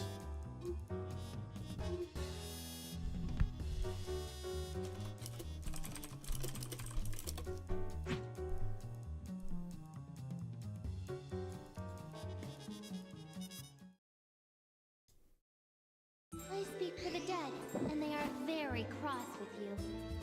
This battle is all in the mind. All right, let's see what we can do.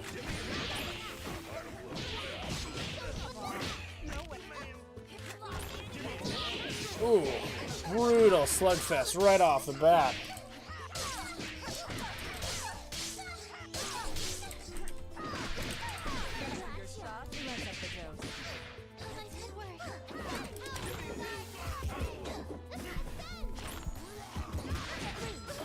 see what we got here. Marie doing work, alright. Getting back to super jump height. Alright. Let's see what goes on.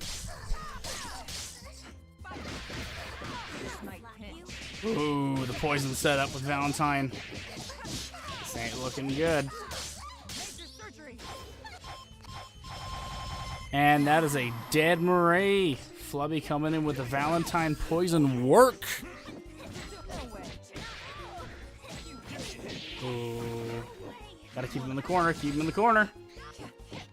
Let's see what he goes for. Goes for some high-low mix by chance. Oh, cross! Goes for the cross instead. Oh, a double cross with a reset. Nice. Triple cross? How many cross-ups can you have back-to-back? That is the question. Oh, sorry. Big Band says no to your super. It's an unfortunate reality. I apologize. And that is game over. Not game over. That is game 1 in favor of Flubby. Good work, Flubby. Also, good work, Mid a Million, because that was or 1 in a million, because that was a pretty good set. Even though it wasn't that close, it was still very entertaining. So I appreciate that. All right.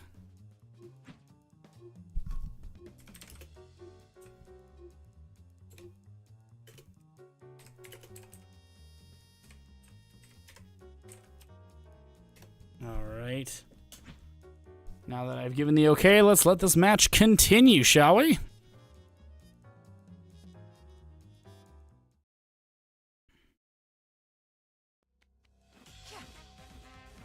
Ladies and gentlemen, it's showtime. Give me it. Ooh. You see, these two teams are playing somewhat of a similar setup where we have essentially 2-point characters that their main goal is to get a long-range strike in to follow up a long-term combo. And they both have a secondary assist that is heavy and armored to break through. In which case we have Cerebella Lock and Load, and we also have Big Band, 8th Brass Knuckle. But the difference between Cerebella and Big Band is that Cerebella hits Horde. And I don't mean Horde as in the way that Big Band hits. Big Band does one punch with a lot of damage. Cerebella does a lot of hits with a lot of damage. That's a big difference. However, both teams are running Cerebella. So you're running the double grappler trio, essentially, on Team 1 Million against Flubby, who is putting a lot more faith in their Cerebella and their Marie, which I think, as you can see, is not exactly going in their favor. But health totals are still kind of at 50-50 for both. So this game could currently go either direction if Flubby can turn this ship around. And also, fuck me, the stream overlays are backwards again. Because Skullgirls loves to flip. Likes to play both sides of the fence.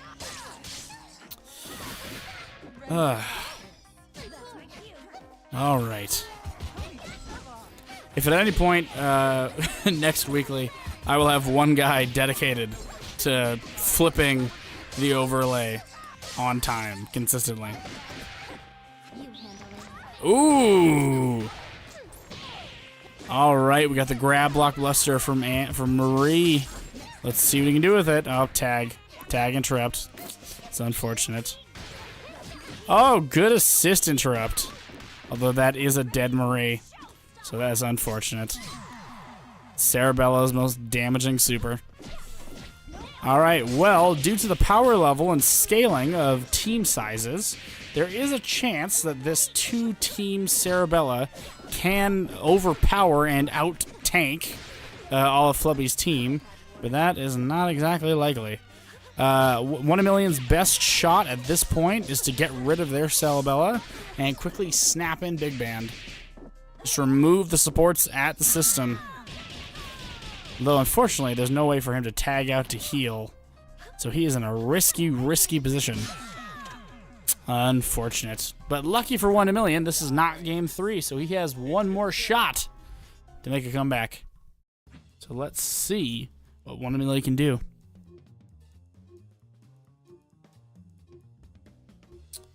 That game, I wouldn't call that game close, but I would call that game close to being close. You know what I mean? Like there's one ladder rung separation between the two. And I definitely think that if 1 in a Million had some luckier neutral interactions with Marie Laserbeam, that he probably could have cleaned up Flubby's Cerebella a bit sooner. Otherwise, Flubby is doing a fantastic job with his 3-man squad of just pushing and pushing and pushing. Also, the Valentine definitely helps in that regard. Not to mention the triple cross-up from game 1. Whew. All right, 1 in a Million, we're cheering for you, buddy. Let's see what you can do. All right, was able to avoid the big band assist and is able to get his own combo started on Valentine. Oh, the reset. All right, we're in a situation where another reset is inevitable, but unfortunately the tag-in, the drop-down tag-in, dive of Horus Cerebella. Ooh, I think 1 in a Million is, while 1 in a Million is not consistently in a combo state, he has won neutral a solid amount of times consistently. Let's see if he can keep that up. Ah, Dust Bunny has been dissolved. That is unfortunate. This might result in a dead Marie, considering how much meter is available to Flubby currently. Yep. This is either dead or essentially dead. You handle it. Yep. This is unfortunate. Oh, the tag-in. Good choice. Yep, like it, love it, need it, want it. Let's go. 1 in a Million. Good switch, good switch. Nice. I mean, listen, I am cheering for 1 in a Million because I love my underdog, but Valentine has some good Valentine play. You can't help it, you know? You want to cheer for Valentine just because look at all of the craziness that's happening here with the status effects and the heavy hitting and the multi-attacks and the speed. That is unfortunate. Oh, that didn't kill? Oh my gosh. All right, it cleaned up. There was a cleanup and red life was removed. So, you know what? That's worth it. And there's a Dust Bunny down there keeping Big Band blocking. So I would say that we're technically in an advantage state for 1 in a Million due to the two-team nature, or the two-character team. The two-character team thus giving 1 in a Million higher damage and higher health. So let's see what he can do with that against a Cerebella. Also, not to mention that Flubby is out of assists. I am not sure if this kills or not. Cancel. All right. It's not going to kill, and he knew it. Oh, good tag in the Cerebella versus Cerebella. Into the... Yep. All right, ladies and gentlemen. I think this is GG's in favor of 1 in a Million. This is for 1-2. I think he's going to take it. Oh, the tension is palpable. There we go. 1 in a Million. Let's go. We all knew you could do it, buddy. We all knew. It's just about proving it. And you did. So congratulations for that game victory. I knew that this set was going to be close, but honestly, this is turning more to an underdog story than it is a close set.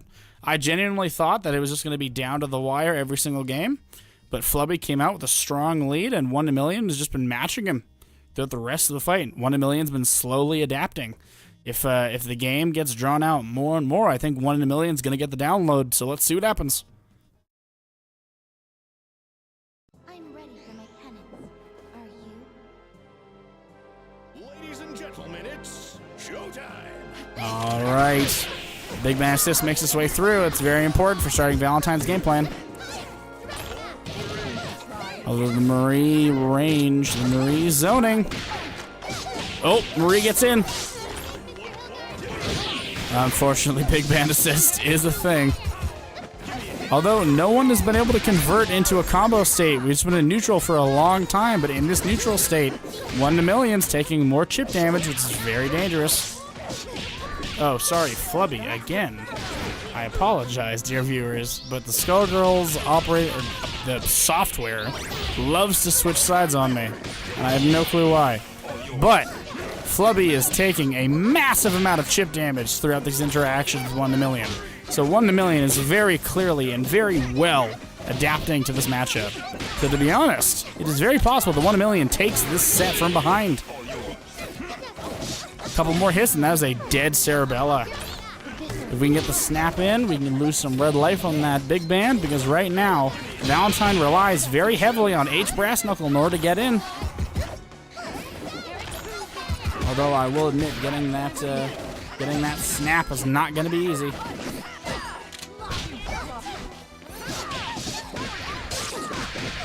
Oh, this isn't going to do that much damage. One of the downsides of Valentine is she does lots of hits, but comparatively damage-wise, not that much. This is a dead Valentine. Yep. All right, 1 in a million. I think you're taking this game, buddy. You've lost no characters and only one character at 50%, unless Big Band can really whip out some crazy level 5. I think you might have this in the bag. And I'm saying this as you are getting your ass beat, so you know what? I'm going to temper my expectations, because we are on a 40-50 hit combo with Big Band and the Flubby comeback. Oh boy, this ain't looking too good. Well, in between Flubby and 1 in a million, 1 in a million still has the advantage due to the character team size. Due to the very fact that 1 in a million is running a 2-character team, we get the damage and HP bonus. But, ladies and gentlemen, that Flubby comeback, or that Flubby, whatever Flubby just did there, that's being clipped. Absolutely. All right, so that is 2 and 2. We are on last round. Last game. This is a first of 5, and these two are putting on a show, ladies and gentlemen. All right. I will allow this game to continue. All right. I have honestly not been checking any whatsoever of I mean, I'm obviously keeping track of the audio levels. I haven't been keeping track of chat the entire time. So I apologize if chat's like screaming at me, like, Emerald, you're missing something, and I'm just not getting it. All right. We are into the last game, winner's side of 1 in a million versus Flubby. And I don't have to switch stream overlays because they finally got on the right side. Let's go. All right, Valentine got in. Marie zoning is not effective this time around, and that is very detrimental to 1 in a million's game plan, is that early super jump Marie zoning playstyle. Although, when in doubt, switch out to the brawler. Oh, unfortunately, Sarabella is getting what we like to call her ass whooped. Alright. Ooh. Well, as you can see, this is the benefit of the 2-character team. The benefit of the 2-character team is that you can tank it a lot. And as you can see here with 1 in a million's team, 1 in a million just tanks a lot of hits. There's not lost that much health. Even though that was unfortunate. I think we can all move past what just happened. We don't need to focus on that too much. Ooh. Alright, now this is where we tag out Sarabella and let her heal a little bit. Oh, or the setup, sandwich. Nice. Good plays by 1 in a million. Let's do the rest of the sandwich one more time.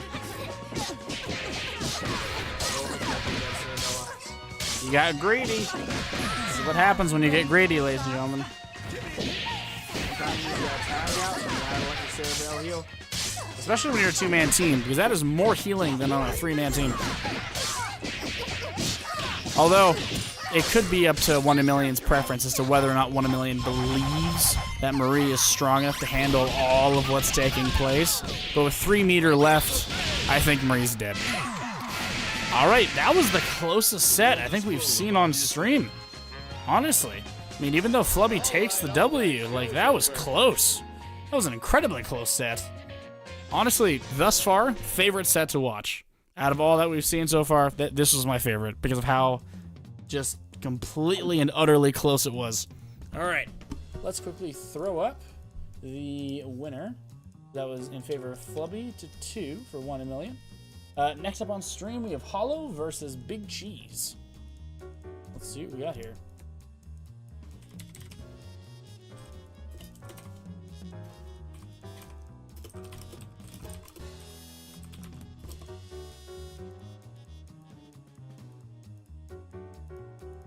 One in a million's expressing some disappointment in his last fight, and I think we can all agree that 1 in a million definitely had a lot more in him, and unfortunately he was not able to bring it out. But I do think that in Game 2 and Game 3, specifically, that he was able to show off some of that power, and I think that that is as good of a showing as it can. And let's be real, you're not out of the tournament, you know? You still got Loser's Bracket, and Loser's Bracket can do a hell of a lot for you. So let's respect game, because we are going to see 1 in a million very shortly. Alright, let's get these next two into the lobby, shall we?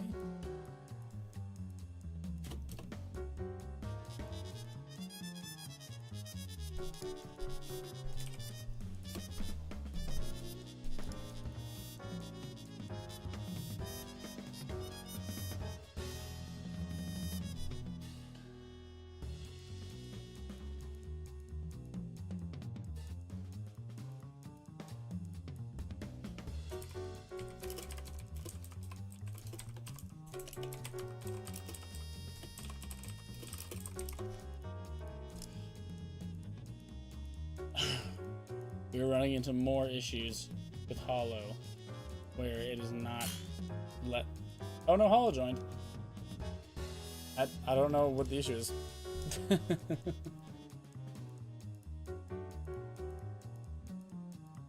All right. We're waiting on Toy.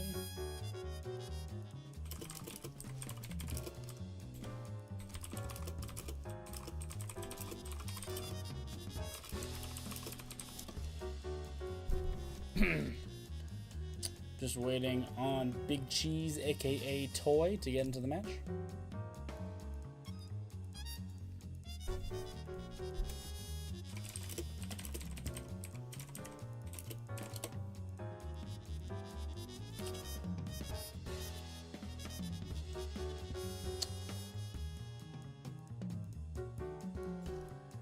Oh, sorry, ladies and gentlemen, I'm just currently solving some issues here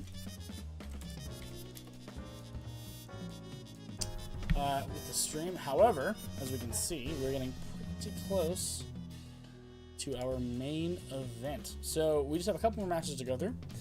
We have Hollow versus Big Cheese. Afterwards, we have 1 in a million versus Sea Salt, which I am very excited to see 1 in a million versus Sea Salt, because both of these two have been crushing it. Although, let's keep in mind that Sea Salt did lose to Dark in round 1, and Dark currently, I believe, is out of the tournament due to Radiant, and 1 in a million beat Radiant. So Sea Salt is going in an uphill battle against 1 in a million.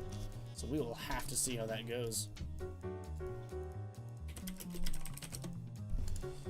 Alright, we're just having a little bit more time while we're getting everything set up and connected. So let's quickly go and see what we can do. So yeah, like I said before, we have Sea Salt and 1 in a million up against each other, which Sea Salt is the underdog in that matchup, as you can probably guess, based on who Sea Salt has won and lost against, and 1 in a million has only ever lost to Flubby, and barely lost to Flubby. It was so close. Even though that last match I don't think was a fair representation of 1 in a million's skill, it was very, very close. Alright, so now, seems like we have Big Cheese and Hollow are ready to go. Alright, let's get this thing going. Let's get the show on the road.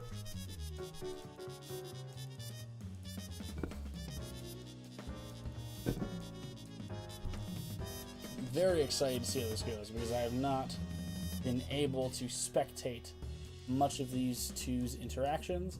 And they are both NA, so the connection should be fantastic. So whenever they are ready, they can feel free to start the match.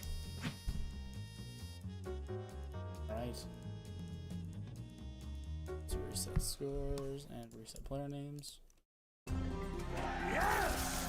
Oh yeah! Alright, we got a Beowulf team against a Black Dahlia team. Let's see how this goes. Showtime!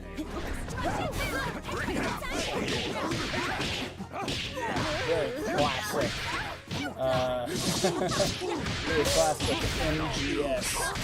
Beowulf, big bang combo. Take the soul. Oh, King DVD. There it is. Alright, up against a solid Black Dahlia. Take the soul. Which definitely Team DLC versus Team Skullgirls. Or I like to call them Team Main Event. Alright.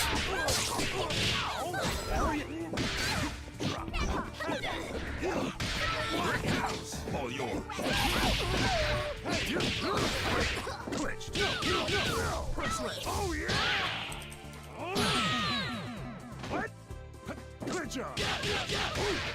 Oh, chair.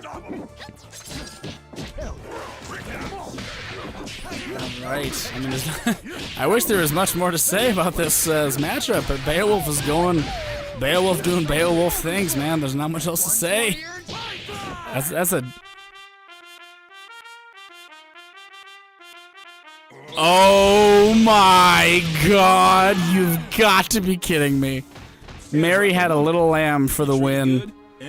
Oh, that's what we love to see. I appreciate that, Hollow. I very much appreciate that more than you could imagine. That was some sick shit right there. Thank you very much. Let's hope we get some more childhood rhymes mixed in with your combo game. All right. Let's get this next match in. So that is 1 point for Hollow. Mr. Beowulf himself. All right, just getting this connection all set up. Let's see. So after this, we have 2 losers bracket runs. Winners finals and the losers. Oh wait, yeah, winners finals. And then we have losers round 4. You know what? Sorry, we have semifinals. Then we have losers round 4. Then we have finals. Then we have losers round 5, and then grand finals after that. So let's see if we can get these 2 to stop lollygagging and start fighting.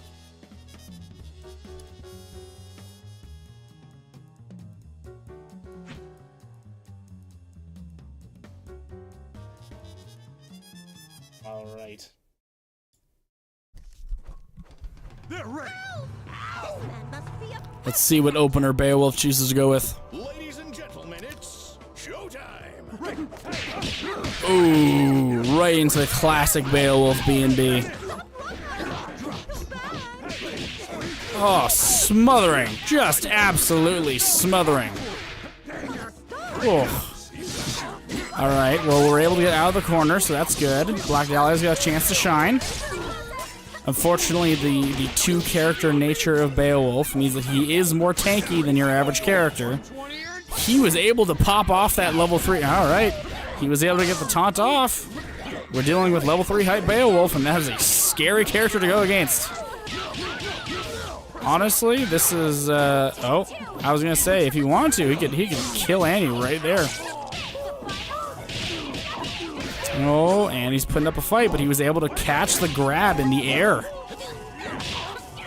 He saw it coming. He was like, nope, that ain't coming from me.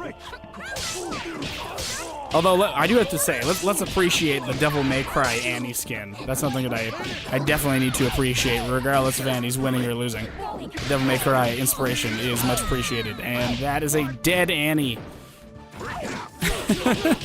Hollow making sure that he has all the hype he could ever need. Ooh. Makes me want to put on a wrestling voice, to be honest. In this corner, we've got Beowulf with the gigantic arm, which super armors. Oh my, he canceled the super armor into a level 1. All right, Big Cheese. You're getting pretty even, but Big Band is still scary by himself. Big Band is a fantastic and well-used anchor for a reason. Let's see what he can do. Ooh, fake out in the brass knuckle. He is playing every angle to try and bait Philia into a dangerous committal move. But at this point, he does not have to. Oh, the reset! Nice. That is a dead Filia right there. I think at this point, you can just kill Dahlia with pure chip damage. Or one strong punch. Although Hollow, I will admit I'm disappointed. There was no music. That happened in that match. So very disappointed in you because of that. I was expecting Happy Birthday. I was expecting I don't know, Jingle Bells, something along those lines. But you know what? Can't be every game, and I respect that. I respect the hustle for sure. All right, let's see what we can do. So Hollow is currently leading 2-0. So just because this is a top 8 game, this is first to 5, right? It's something we need to consider. Because this is first to 5, we need to keep that in mind. Oh no, wait, this is 1, 2, 3, 4. Yep, this is top 8. Yep, that is facts.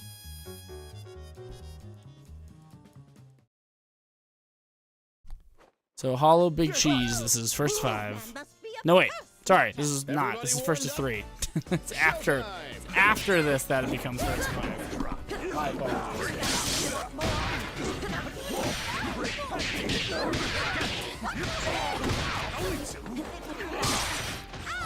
Alright, so semifinals, winners, finals, losers, and grand finals are all first to 5. Everyone else is first to 3. Terrifying for my own brand. As a solo TO and commentator, gotta keep it up this way. Thus far, we've already lost a single character. That is unfortunate.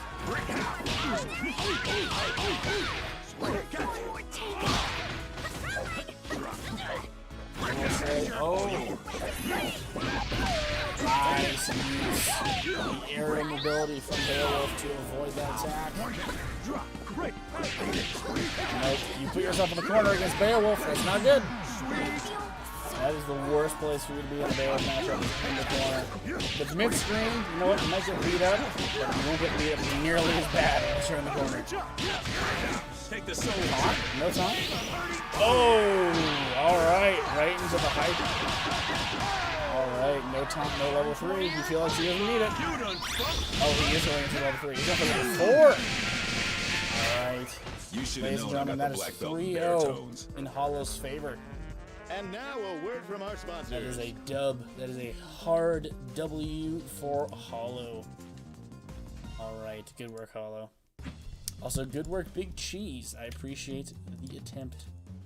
I wish I could give you more advice, but Beowulf Big Man, get a Beowulf Big Man. Not much you can do about that. Alright, next up we have 1 Million and Sea Salt on stream.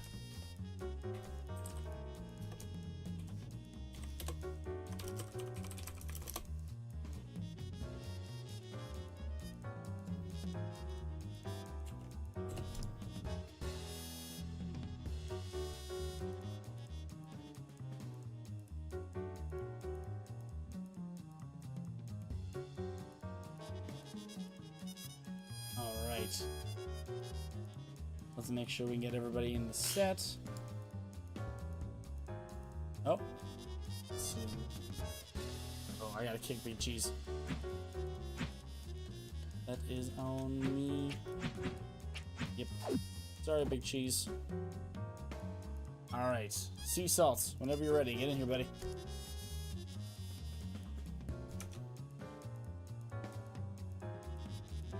Copy link address.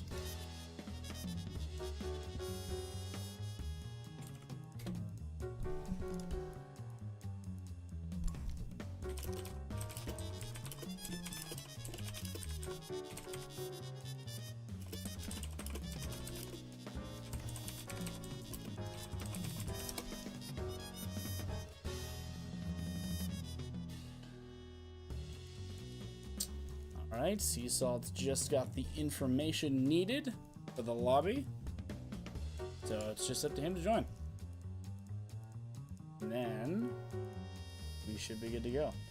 So let's just make sure that my bracket is clean. We're going with Sea Salt. Afterwards we have Big Cheese versus Radiant Veil. Also very excited for that next matchup. And then we're going into 1, 2, 3, 4, 5 more.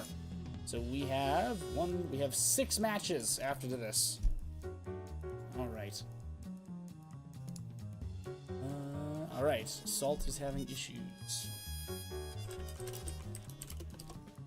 Apologies, I have to TO and commentate at the same time. Much apologies.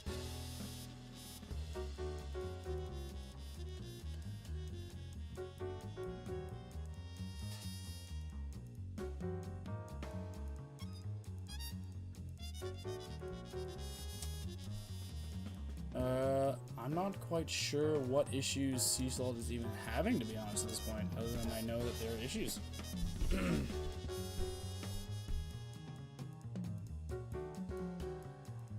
Very strange. First half of the tournament. Link failed and can't find a bracket in search for some reason. Interesting. Well, because just on a thought, right? Just because it was working for the first half and has since stopped working, it could be an issue with my client. And then we'll see. Hollow is saying that he's going to play Cruel Angel's Thesis next time in the middle of the tournament, which I would very much appreciate. Alright, let's see.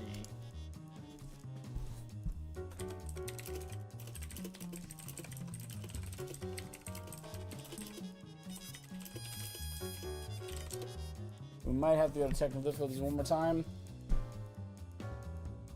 Oh, Hollow's hit me up. F25 is...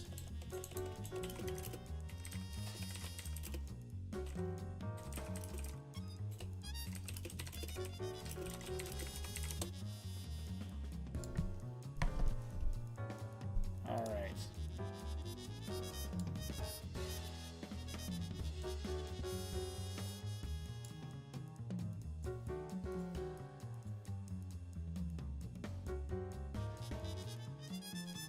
Alright, I think I'm going to do is I'm going to reset my client and then just attempt it. Just switch it out over again. Just because it's become a consistent issue now after like the first 2 rounds being perfectly fine. And then now running into some problems. So let us quickly remake this lobby.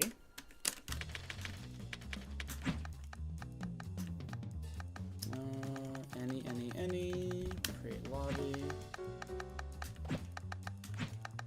type all play, region, any, create lobby.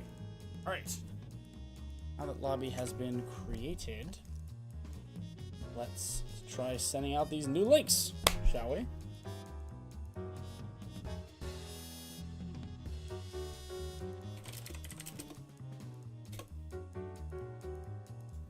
So this was Sea Salt and 1 in a Million.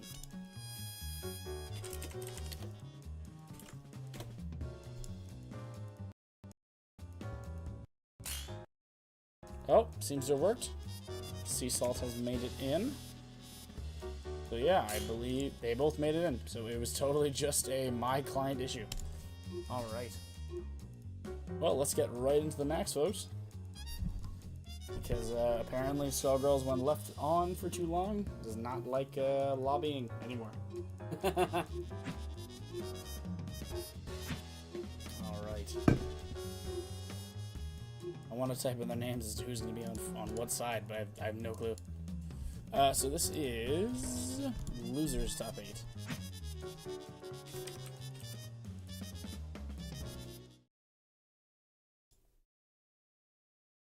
Wish I had enough powers like you do. Let's do this in We one got take. Sea Salt over here. We got 1 in a Million over here. Very, very neutral heavy starting positions in terms of their gameplay. Really specifically 1 in a Million's mode, is very well known for super jumping to max height and laser beaming. And Seesaw is very well known for Umbrella. And I don't think this is going to go well. Solo Umbrella. Out of all of the characters in Skullgirls to play solo, Umbrella is not the one that I would recommend for a plethora of reasons. Mostly because Umbrella is a really good support character. Like, she's a fantastic mid. I really don't see Umbrella working. I mean, she can work in point position if she has enough neutral support from her assists.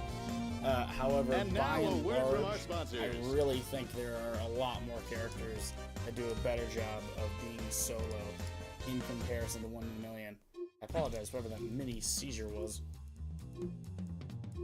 But Umbrella can definitely wreak havoc the second that she gets in. So the problem is playing solo Umbrella is a giant risk-reward gamble, where if you get in, you're doing big damage, but if you don't get in, oh man, the chances of you not getting in are a lot higher. Because especially with Marie lasers, especially with Cerebella, lock and load assist, the chances of Umbrella breaking through is very low.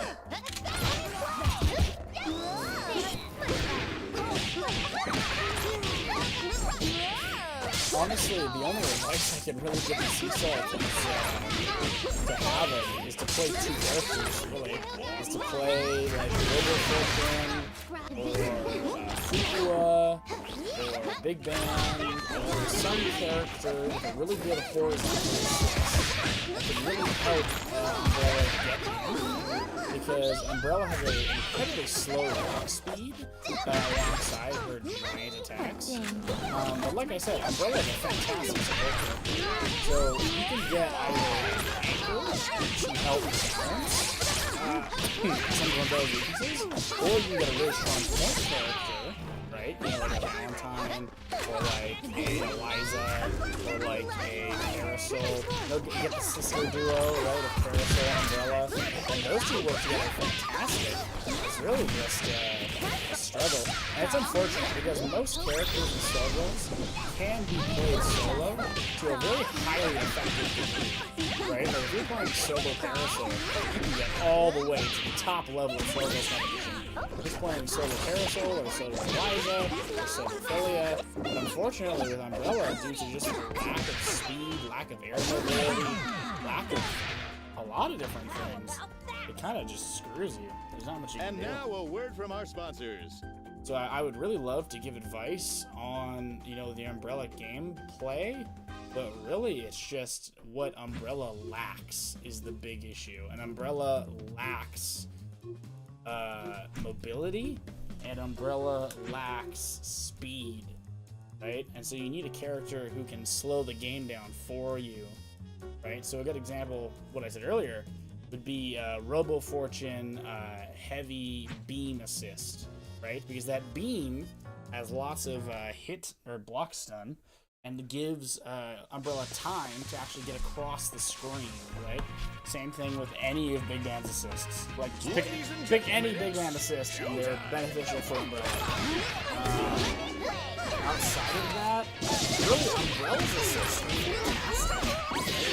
Like, I would say Umbrella doesn't really have a bad assist available to her. So, playing her point is a very interesting decision. I mean, I'm not saying it's bad, I'm just saying we are missing out on so much good Umbrella just by playing it. But I can definitely understand that from a learning perspective, right, which is kind of what the Discord is meant for, that from a learning perspective, you do want to kind of play one character at a time until you become comfortable, until it's something that, you know, you get into your muscle memory, because Skullgirls is a very mechanically muscle-focused game, right? Muscle memory and, oh my god, Spirit Bomb.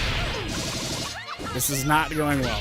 I appreciate 1 in a Million's attempt to just get it over with, you know, not to elongate the fight, because realistically, I don't think there's a lot that Seesaw can actually learn from this encounter, unfortunately. Honestly, even Beowulf Umbrella, like that's a great duo for sure.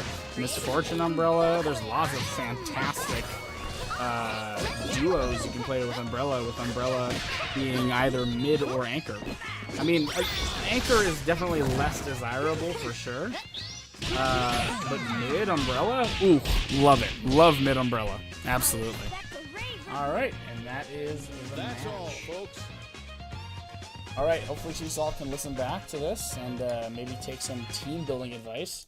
But yeah, there wasn't really anything that I could point out on a, on a technical level in terms of how you were playing Umbrella. I'm not seeing any issues there. The issues that I saw came purely from a team building perspective. All right, so next up, we have 3-0. Favor of 1 a million. Next up, we have Big Cheese and Radiant. Ooh, this is one that I personally am very excited for. All right.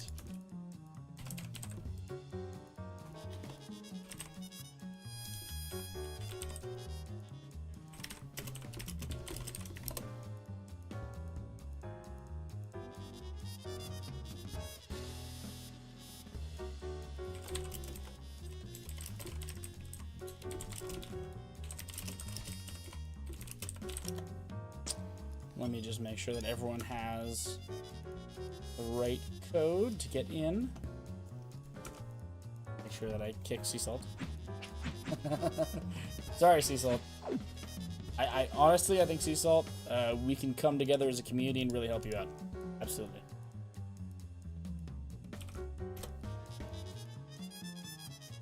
So this is Toy as well, or Big Cheese.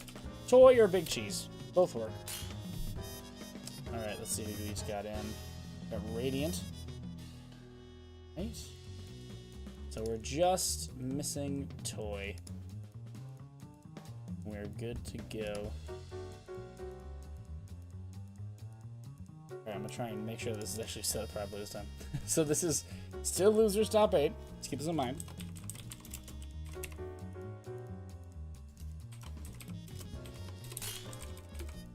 There's Big Cheese. Love to see it, love to see it. Alright, you guys, if you're listening to the stream, start whenever you are ready.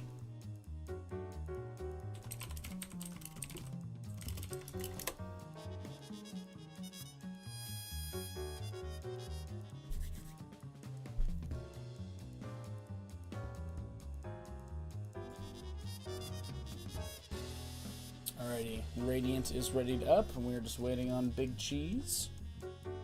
And then we should be good. Alright, we're getting into it.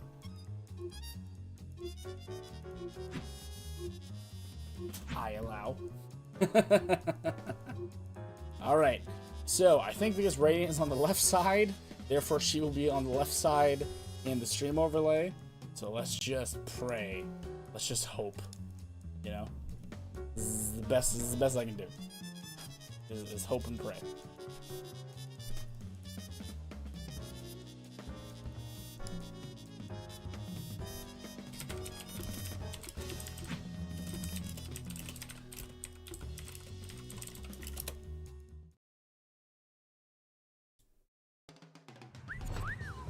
Nice scams, girly. Ladies and Oh, I got it gentlemen, wrong. it's Damn it. Showtime! I was so close. Oh, wait, no, I did get it. Wait, did I get it right? Did I get it wrong? I'm so confused. Please. What's happening? Sorry, I will give you your high tier commentary in a second. As soon as I figure out the overlay. There we go. Alright, we're getting into a... Oh! Alright, Big Cheese dropping out the beginning. Definitely a valid play for sure. It's not something you see very often. So used to seeing Annie as either an anchor or a mid, just because her assists are so good, but Annie point is still incredibly valuable. You know, it's like a Marvel 3 with Dante, right? Like Dante can play in any position. You just don't often see him point. However, the reset attempt was mighty. Oh, Radiant's gotta be careful, or she's gonna lose that Black Dahlia. There it goes. Although, to be fair... Oh, I'm getting everything. Sorry, this is Jesus Black Dahlia. nearly perfect mirror matchup with the exception of Robo Fortune and Philia being the only outliers. I do apologize for the misinformation. These teams are very similar. Did we just trade Annie assists? Did that just happen? That is hilarious. Oh, Radiant's going in. And this is arguably Radiant's best character. So shoot what you can do. Chip. Oh, but the defense is too strong.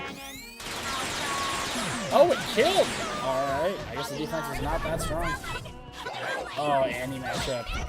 Annie matchup with Radiant Gale in the driver's seat. Radiant needs to be very careful of a switch here because if Big Cheese wants, Big Cheese can jump. Or you can snipe out your best character. That is oh, the block.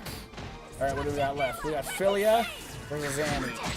I honestly, I would say this matchup is fairly even. The only problem is that Annie is a bit overtuned, so Annie has a lot more to work with. So unfortunately, if Annie can pop off with her Skullgirl install, or Magic Girl install, then I think it's all over in Radiant Gale's favor. But if Big Cheese can outplay, and trust me, because Philia is a very high skill ceiling character, Philia can absolutely pull this one from underneath, except for when she doesn't. You guys play this game too fast for me to commentate. I'm trying my best here. I'm trying my best to keep up my speed of commentary, but you guys are killing characters faster than I can commentate. Oh my god. All right, yes, they may continue. They have my permission. All right. Also, connection is good. We got East Coast versus, I think, West Coast for Radiant. Yep, so West versus East Coast. All right, so this is still top 8, so I believe this is a first to 3. It is first to 3. So Radiant has 2 more games, and Big Cheese is 3. But these games are pretty close with the, not seeing the Black Dahlia mirror matchup very often. Or it's Black Dahlia and Annie back to back. Oh no. Big Cheese in a very dominant position right away. Oh no, half health. This could be 2-touch for Radiant.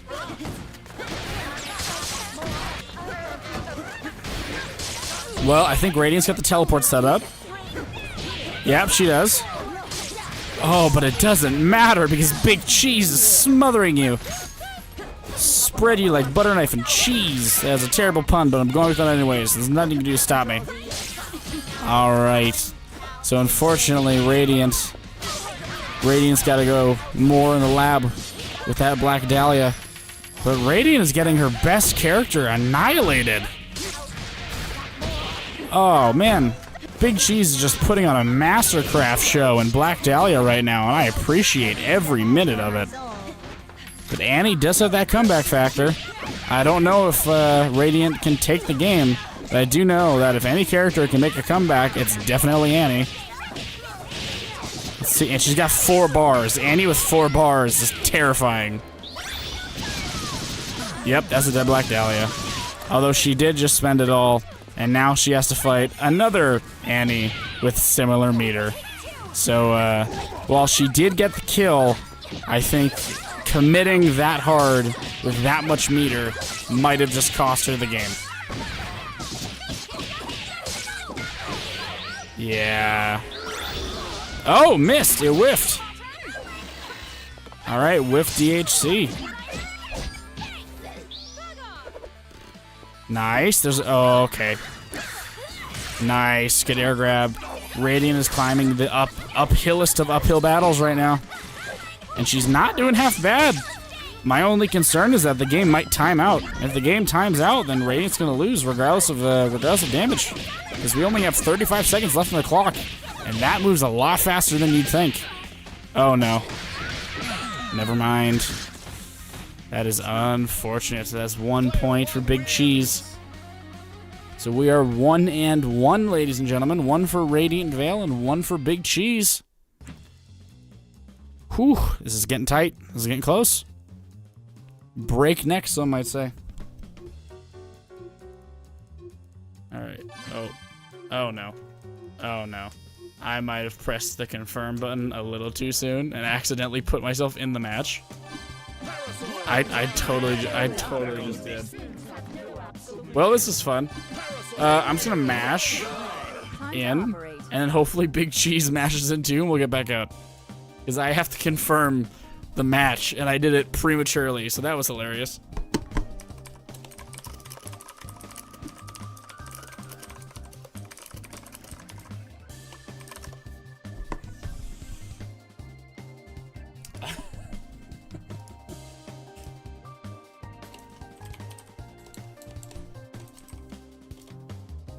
Come on, Toy, please. I'm sorry. I made one simple mistake, and you're holding this over my head. He's elongating this to torture me. I know he is. I made one simple... I pressed A little too soon, and now we're getting screwed. All right, let's see if I can either pause out or just let him combo me to death. Either or works. Here you are. Care for some tea? No, I do not care for tea. I care for the match that I fucked up. Don't you. Just kill me. Just kill me. Come on. Come on. Show off. Please. Please. Don't make me play this game. Don't make me play this game. Just kill me. I don't know what team I'm playing. What is this? Is this Parasol fucking double? Don't make me play this game. Just kill me. Just your highest damage combo. End this as quickly as humanly possible. Please. I'm not putting up no fights. I'm making Radiant wait. I didn't meet. You're snapping? Really? You just got the kill, but you're snap. Alright. So, we're in a combo exhibition for Big Cheese. I hope you guys are enjoying the show. I hope you guys are watching the stream and enjoying my misery.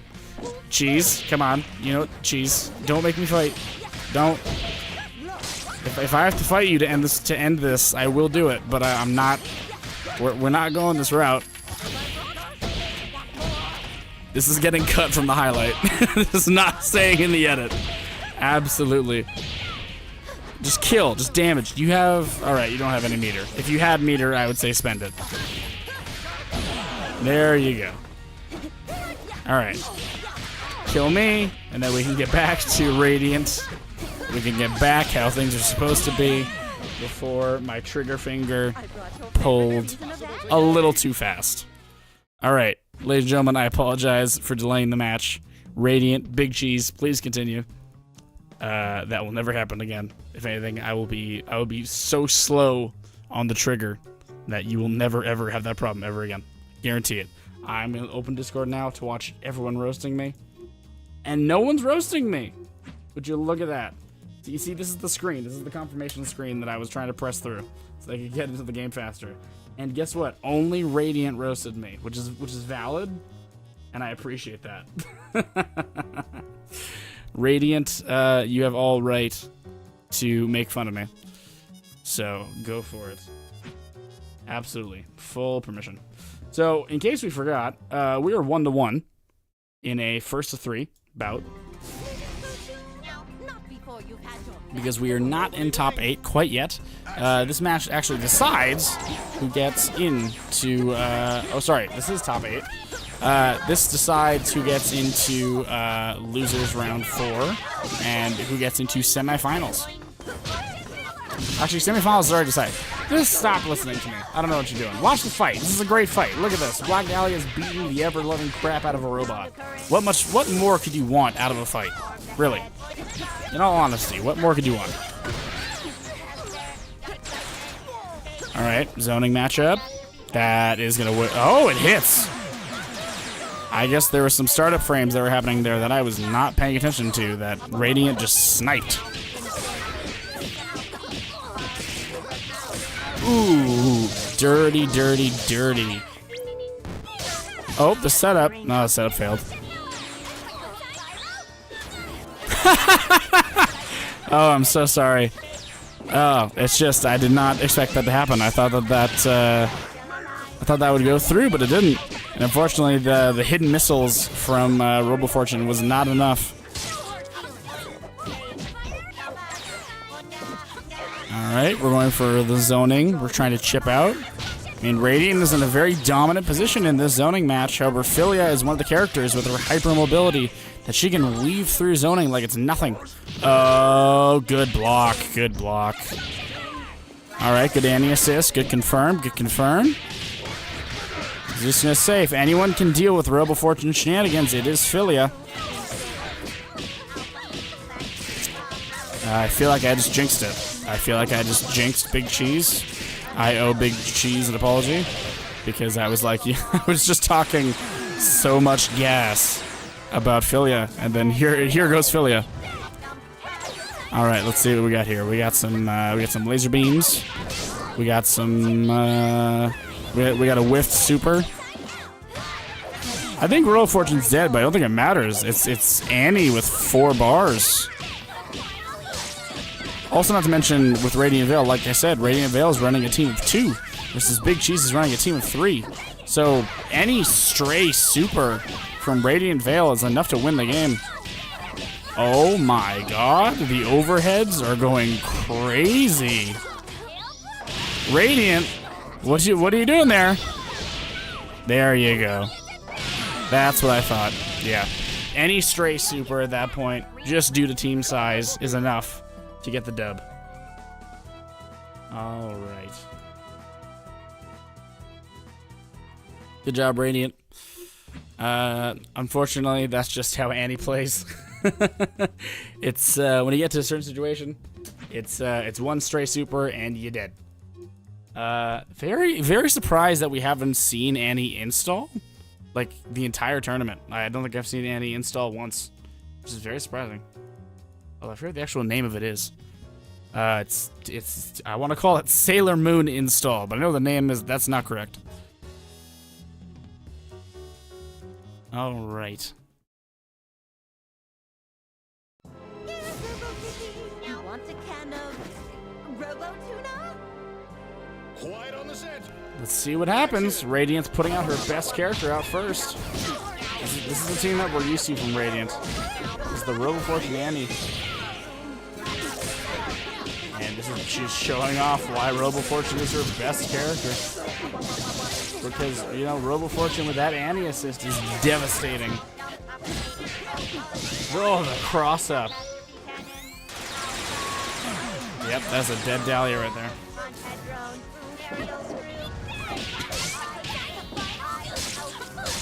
Definitely receiving a huge benefit from the two-man team HP and damage buff, for sure.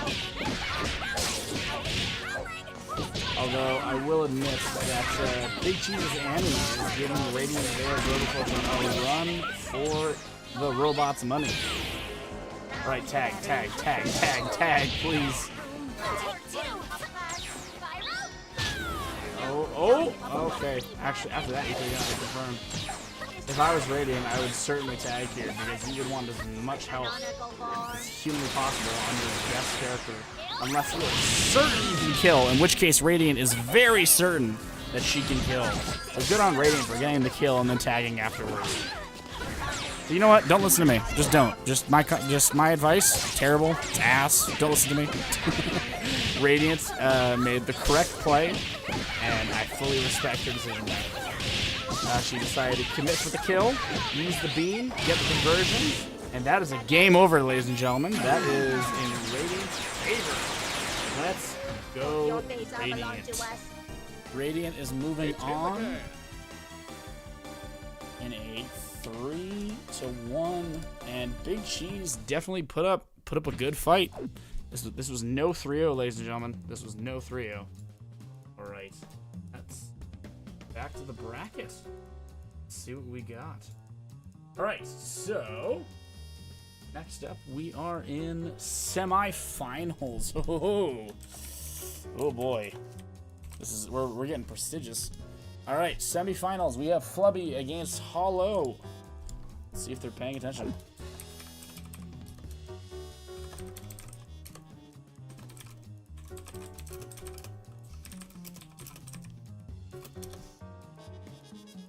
Make sure that I am giving them the proper link address.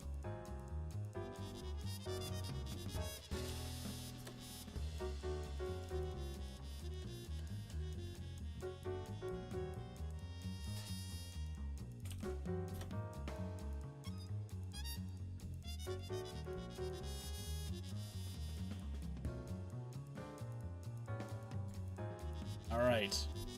So both players now have access to the link. It was up to them to join to their discretion. I highly doubt I'll have to DQ anybody, because they have been very attentive, and I appreciate that. 1 in a Million versus Radiant Veil. We are getting the rematch in Losers Round 4. That is pretty epic, I do have to say. I'm quite excited for that rematch, because the first time they played was pretty close. Alright, Flubby, what you got there, buddy? Alright, Flubby is not in, but Hollow is in. We just need... Oh, there we go. Flubby and Hollow. Ready to go. Let's do it, boys. Let's do it. Yes, I would like to not play. I would like to spectate. Thank you. Alright. Please. Please stream. Don't F me on this. Pretty please.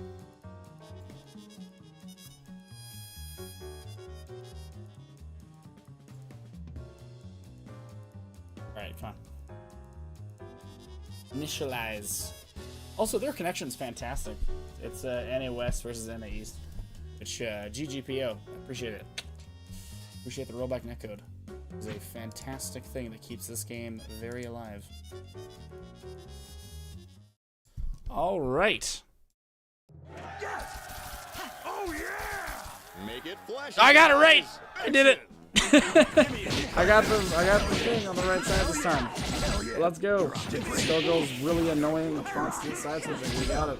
So we got Team Bayo Band, or we like to call the Big Time, the Big Show, up against Valentine Big Band Cerebella. So this is Team Beowulf, basically, versus Team Nurse Grappler. Ooh, nasty level 2 poison setup. Oh, the reset works. This might be a close to dead Beowulf. Ooh. Come on, DDD. Let's see what you can do, buddy. You got the happy birthday. Let's see how far you can take this. Oh, level 3. Hell yeah. That's a dead big band. That is a dead big band, and you can definitely clean up on that Valentine. Oh no, level 2. Level 2 oh, he got it! From the behind the back, sure you can. Alright, this matchup is contentious for sure. However, I personally believe that Big Band has the rage advantage, and that amongst players of this skill level, that rage advantage is incredibly significant. Even though Cerebella can whip out some big damage, I think we're about to see evidence of this. Oh, canceled. Okay, we going. Oh, okay. Kind of awkward neutral reset, but I respect it. That is a dead character. All right, game 1 goes to Hollow. Not as tough as me. All right. Good work, Hollow. All right. So you two remember, this is first to 5. This is not first to 3. This is first to 5.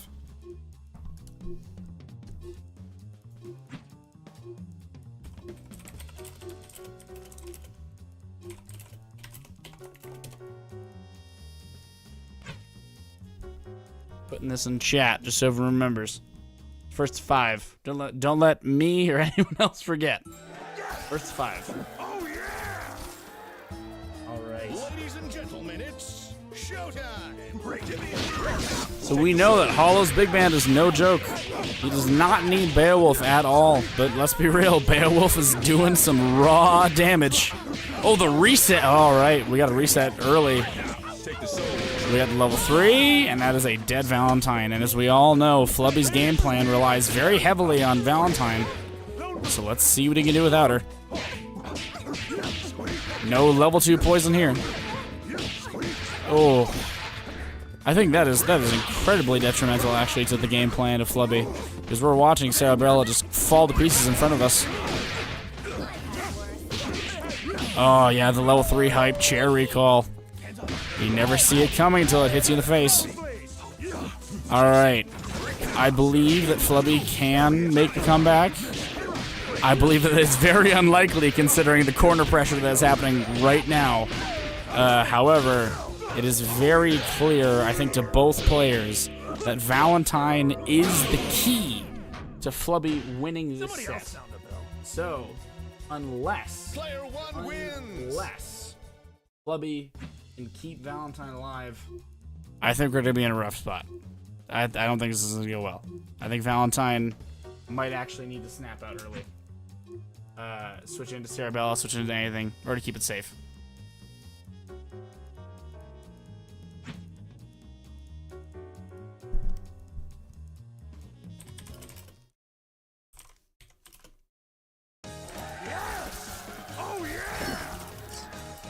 Everybody warmed up? Action!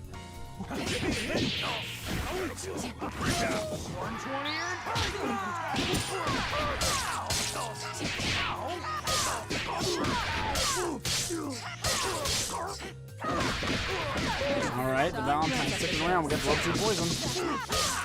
See, this is the thing with Flubby's game plan, is specifically in this matchup, is a very coin flip based matchup. Because whether or not Valentine gets what she needs is very important. And right now, she has what she needs. She has the poison setup. She has the dead Beowulf. She has everything she could need in order to take this match and run with it. Oh, he's still poisoned. It's interesting that we're going consistently for the Valentine poison instead of the Valentine orange, which I believe is the Valentine input lag. A lot of people like to go forward to mess up their combos, especially with charge characters. It can be very frustrating to play against. We do know that Hollow's big band is self-sufficient, so I'm not really worried for Hollow at this point. Even though this is going to be significant damage, I still think Hollow has the ability to take this. I think you showed that off pretty clearly in the first match, that the big band is self-sufficient. And now we're dealing with a big band where technically Flubby has the advantage, but again, due to team size, Hollow is the one who truly has the damage and health advantage. And he has level 5, so I'm expecting some shenanigans. Yep.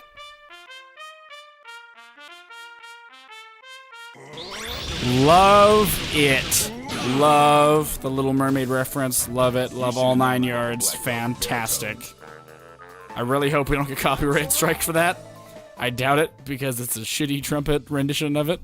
But yeah, yeah. No notes. No notes. It's not Flubby. Not GG's. Flubby, you're still playing.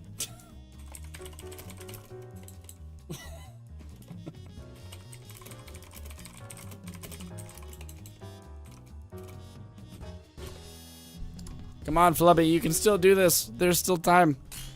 All right, he's back. We're good.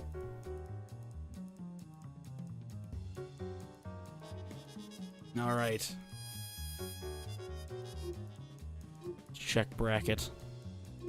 So again, we got likely 2 to X amount more rounds of this match, and then following we have 1 in a million versus Radiant Veil.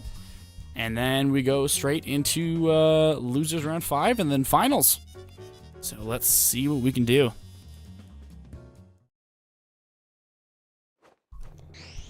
Time for your physical. Because even though Flubby has not taken a single game yet, Flubby has gotten close. Flubby's gotten very close.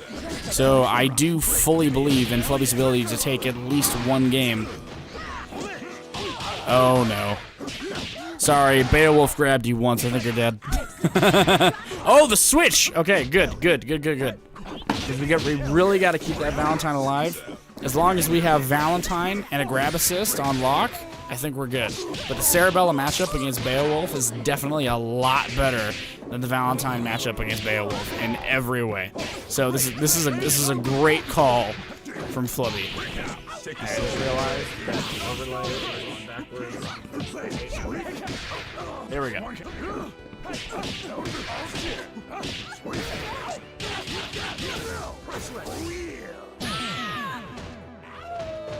All right, he got the level 3. He got the level 3 hype.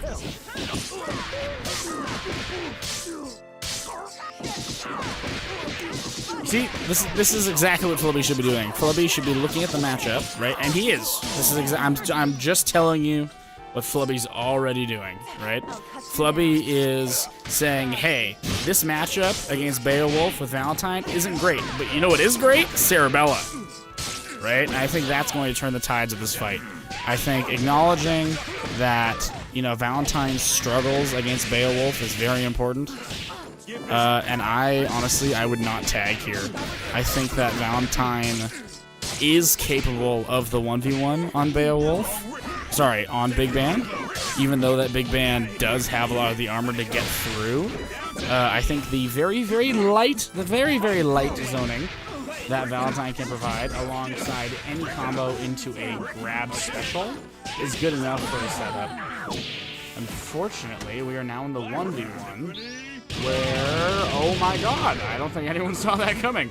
We are now in a situation where Hollow is at a heavy disadvantage, and Flubby is taking this from behind. Flubby, oh my god. He's got level 3, he can take this, he can get the kill right now.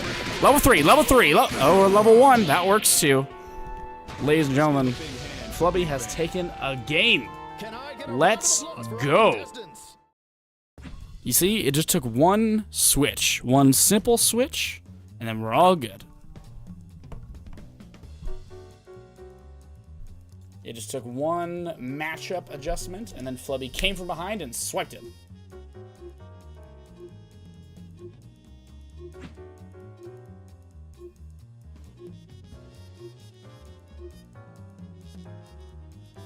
Also, yeah, technically, I just realized this is winners finals, not semifinals. I appreciate the Discord for letting me know.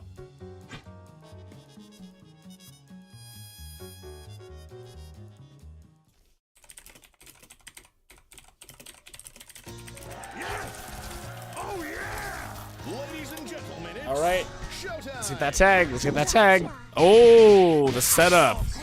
Early set. Ideally, the best thing Valentine can do, I think, is DHC into... Oh, no. I'm sorry. I would love to provide more commentary, but I am hopefully just as captivated as the rest of you are. Because Valentine is in a tight position. Oh, no. Oh, no. Oh, no. The game plan. Oh no, the game plan! Okay, well, you know what, Flubby? There's still one more game. Even if you lose this, there's still one more game. And I think, and I can tell, actually, I know this for a fact. Based on how you've been playing, you have been learning from this matchup, and you will take that forward with you. And that is all that matters, is improvement. What was that fucking... There was a book that Daigo Umehara put out. And it was, it's not about winning. Winning is just the fruits of your labor. And right now, Flubby just took out Beowulf.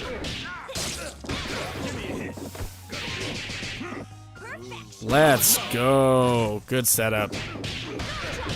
Neutral exchange. I mean, the chances of Cerebella winning a neutral exchange against Big Band is pretty high.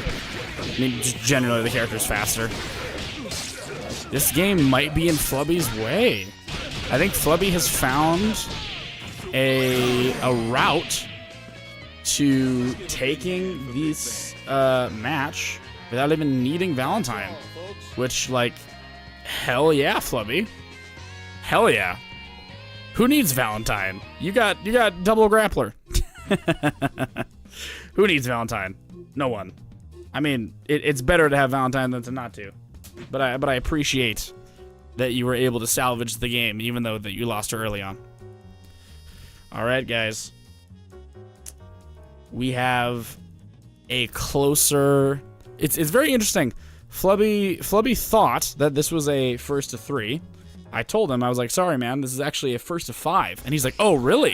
He comes back in. And the second that he comes back in, power mode turns on immediately. Some spark ignites, I don't know what happened. But he starts playing out of his mind, and he's won 2 games. All it took was that little reset, that momentum reset, the little momentum shift, and he's back in the game. Oh, happy birthday, let's go. Oh, he dropped. He dropped Beowulf, but otherwise that was sick. Oh, yeah. You can see Hollow's not going for the knee for damage, he's going for the head for combo. Alright, let's see what we got here. Oh, we got the snake on the assist. I have to say, if there's one skill that Flubby's really good at, Flubby is really good at sniping assists. I think even in games where Flubby is lost straight up, like the assist gets sniped. Because let's look at Hollow's team right now. Hollow's team is working at about 50% on both characters, and a lot of that is coming from chip damage or getting assists sniped. And we all know that Flubby Cerebella can put in work, so let's see what happens. 60 hits. There we go. We got the intrep at the super. Flubby's got a lot of meter to work with. Oh, I don't even know what that was. Was that a cross-up? Was that just a lucky overhead? I can't even tell what that was. You best. Aw, the reset dropped. That is unfortunate. Because that, honestly, that could have been a dead Beowulf. We got 5 bars of meter and a big band. Okay? Anything is possible. Okay? If you're watching this and you see big band with 5 bars of meter, anything is possible. Okay, I might have spoken a little too soon. I might have spoken a little too. I'm sorry. I didn't mean to. I feel like I jinx. I feel like a giant jinx right now. I feel really bad. I feel like I owe Flubby money for talking. Oh no, I'm so sorry. I'm so sorry. I was talking so highly, and then didn't go that way. But this is match point. All right. Let's see what we can do, Flubby. Flubby has shown that he can do the comeback, that he can do the impossible. That he can take down the giant that is Hollow. It's just about doing it consistently. Although these two would make fantastic training partners. Absolutely. If these two would love to, you know, link up and do some training, they would both highly benefit because their teams are kind of similar in certain ways. All right, you guys. Whenever you two are ready.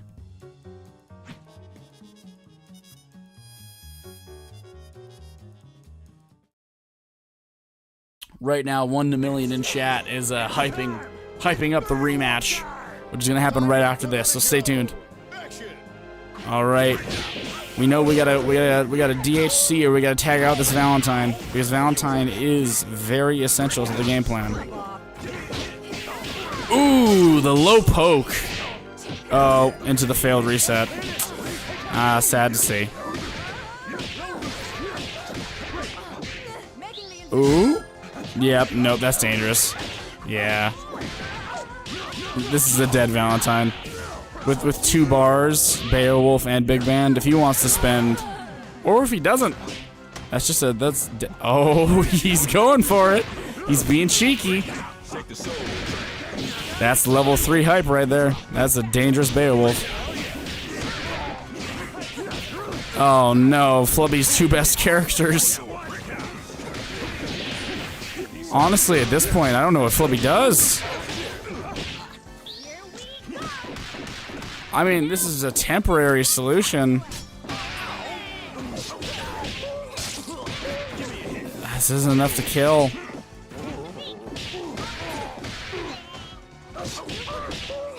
Oh, wow, it is. Nice. Good route, good route. All right, but we know, and we've seen this, Hollow's Big Band is very self-sufficient. And he got the parry online. Ah, he got the parry.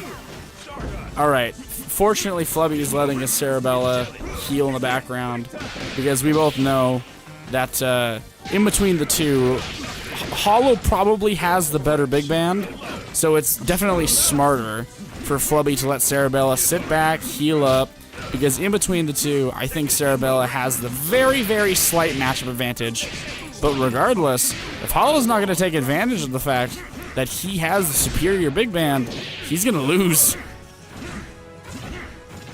Come on, Flubby. Let's make this as close. Oh, the H brass knuckle to close. That shit was dirty, and I liked it. I enjoyed it. That felt good to watch. All right. So we are 4-3. So Hollow has to win 1 game. Flubby has to win 2 games. And let's see how this shit goes. I'm doing a fantastic job, by the way, of covering up all of my, like, cold sinus fucking throat problems. So I appreciate everyone in chat for not roasting me on it. Whew.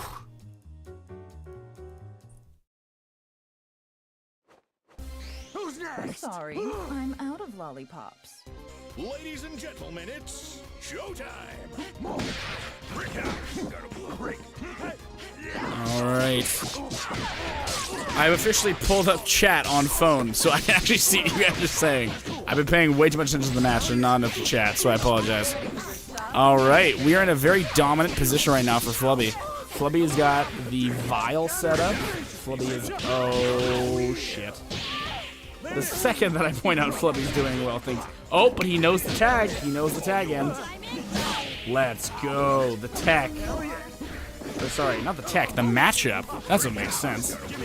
Come on, Emerald. Get your shit together. I know you're delirious, but come on. Let's go. We get it confirmed. Doesn't drop. All right, 1,000 Years of Death. We're gonna get it. 1,000 Years of Death. Oh, Seracopter. You gotta get the tag. You gotta tag in. Otherwise, Beowulf's gonna heal up. That's not good. Ooh.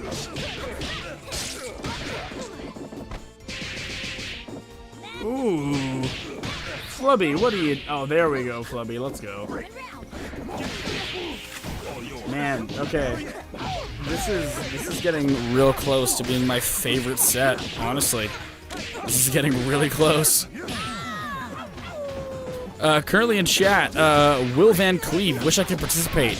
You totally can participate by joining the Discord. Yeah, so hopefully we will see you there. The link's in the description. Anyways, back to the set. Because these guys deserve a lot more commentary from me than just a shitty promo. Ooh. Ooh. Alright, Valentine, she's got some shit against Big Band. The high-low mix is a lot easier when it's a big body. Especially with the rejumps. The rejumps become a lot easier to land consistently. Although, again, the 5 bars of meter that Hollow's working with would scare the ever-loving shit out of me. That is for damn certain.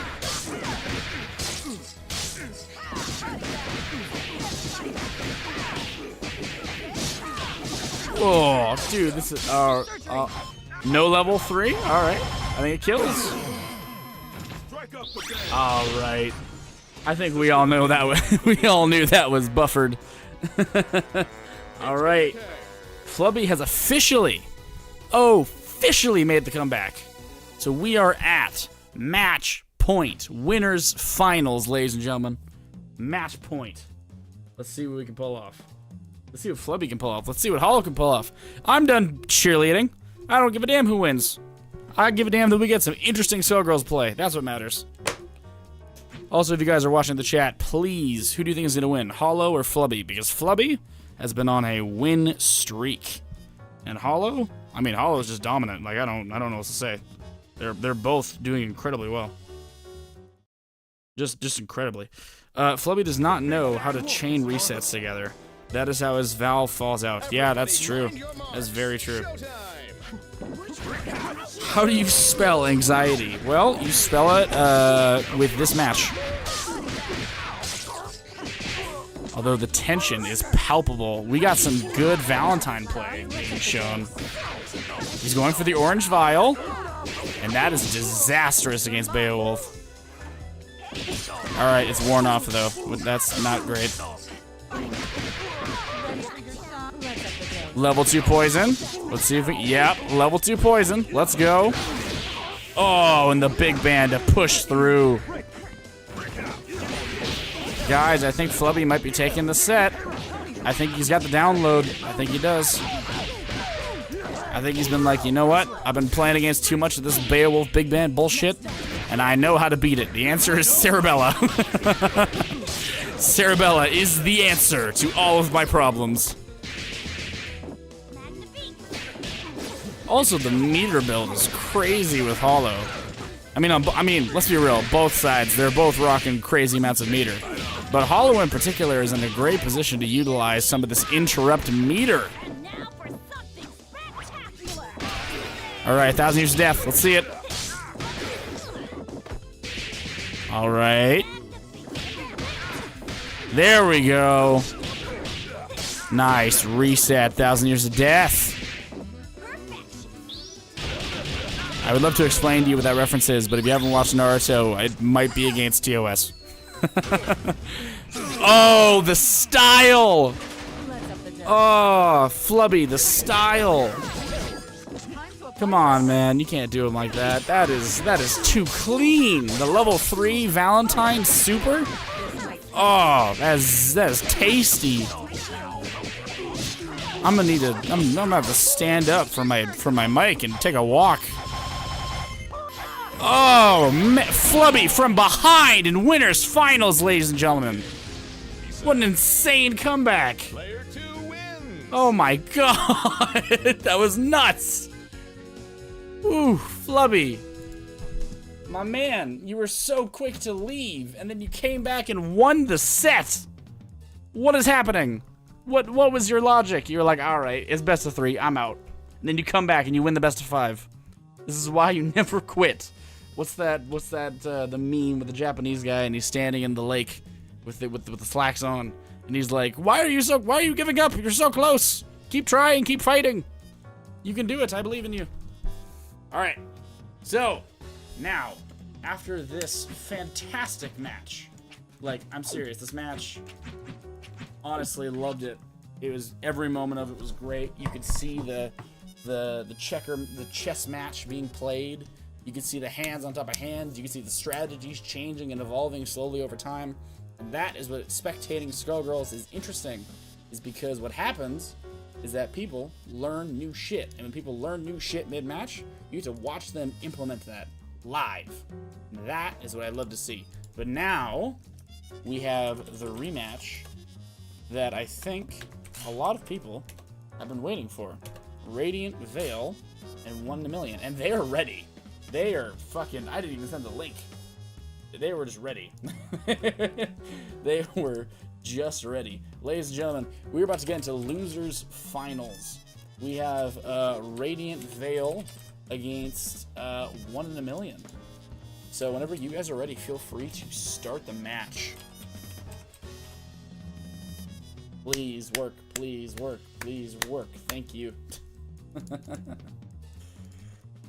Scoreboard Ed is a fun piece of software for sure. All right, let's see what you guys got.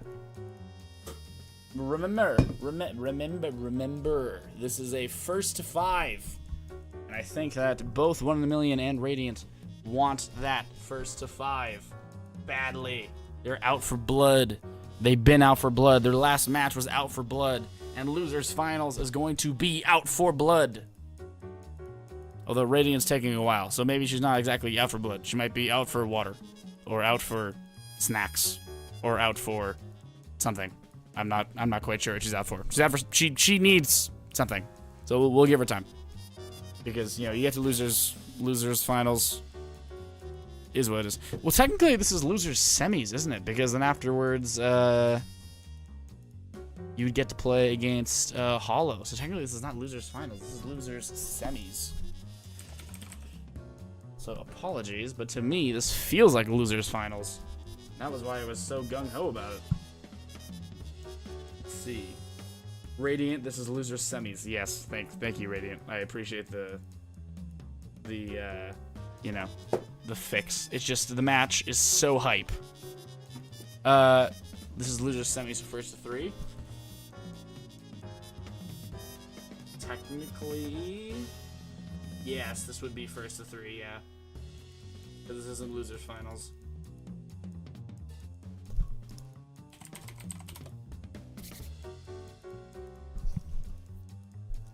Because losers finals would come right after this. So this is losers semis, so this is first to 3. I really wish this was first to 5 though. That would be sick. That would be really sick if this was first to 5. But the next match that is first to 5 is going to be the winner of these two and Hollow. And then whoever wins between that gets to go to Flubby. And if we get Hollow versus Flubby again for grand finals, I'm going to lose my mind. I'm going to lose my absolute marbles. Because I don't know how to cope. I really don't. I don't know how to cope with that much big band and Cerebella and Beowulf back to back. I need something to break it up, you know what I mean? Alright. Please overlay be on the right side. God damn, it's on the wrong side. Oil? Ladies there and we go. gentlemen, it's Wait. showtime. We're good, we're good, we're good. So these two are like the hybrid zoners, I would say, of the group. They're both very competent zoners, but they're both very competent in their combo game. So I'm very excited to see where this leads. Although I will say, it's not as clearly black and white as some of the other matches were. Like, when it came to Flubby and Hollow, you can tell, okay, this is the dominant character. With Radiant, I would say the dominant character is certainly Robo Fortune, but Radiant's Annie is nothing to snuff at. And with 1 in a Million, I mean, the Marie is a big part of the game plan, but Cerebella is more than self-sufficient. So comparatively to a lot of other teams, these duos really operate independently if they need to. Whilst, of course, the assists and everything is only going to make them stronger. If one of their characters dies, I mean, the comeback potential's there. Also, not to mention that, like, Marie's stands are, like, kind of pseudo assists in the same way that Eliza can, you know, summon her minions.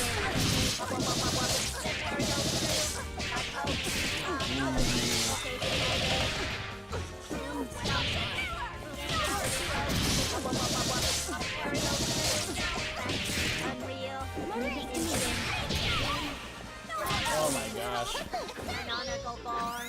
Is that gonna... Yeah? No, I think... Nice! Nice! With the Marie laser. Let's go. 1 million.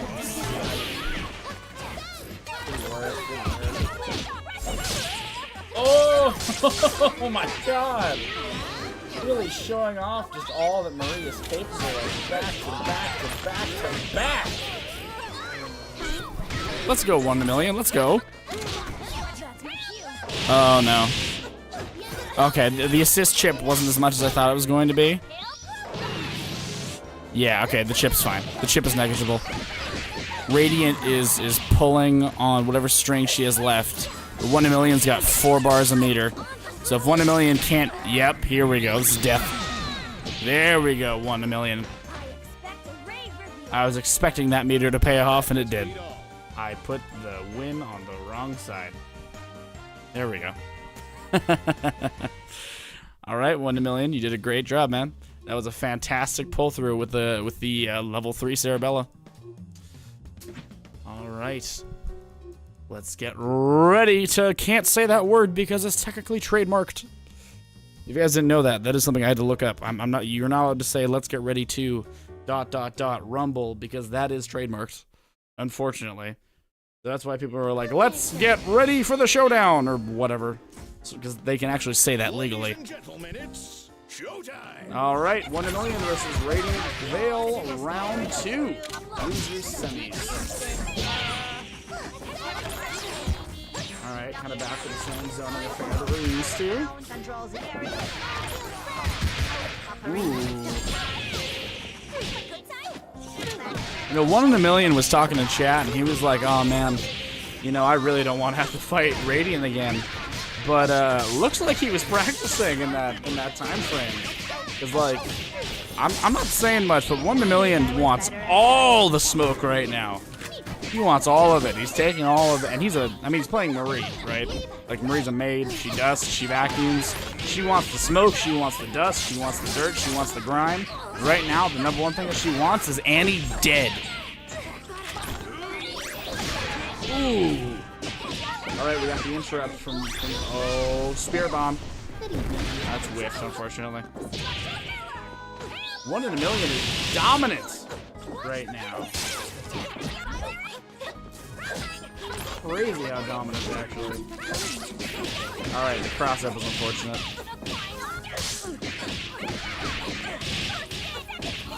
Good work, Radiance. Good work. Might be a dead. No, it's not. It's very close. Like one reset is a dead. Oh, that traded. Wow. I thought that would have interrupted, but it traded.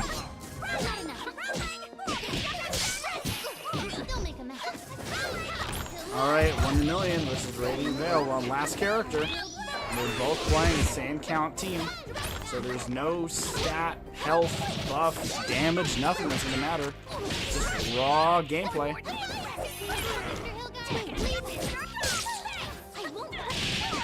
Oh, we got that overhead from Annie. Get that jumping medium. This isn't good. Oh, the snipe! Again! 1 in a Million, the sniper.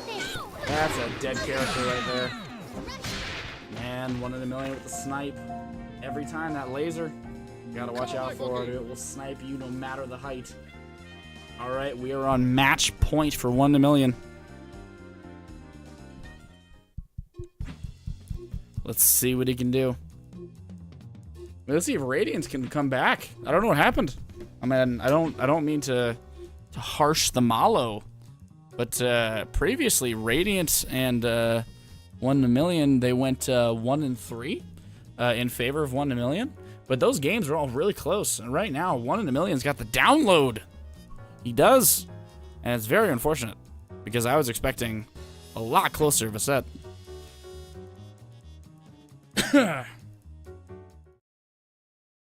Of course, I'm not trying to talk too much shit, otherwise Radiant will come over and beat me across the face with a robotic cat. So, you know, let's keep the trash talk on the deal. All right, we got the first touch by Robo Fortune, followed by a good Annie assist. Maybe Radiant can tap back into the good old Annie assist that we know. All right, hidden missiles. Oh, there was one hit from the hidden missiles. And Annie, all right, well, Marie's in. And Marie gets in. She didn't get much, but that was quarter health, and it's going to half health pretty fast.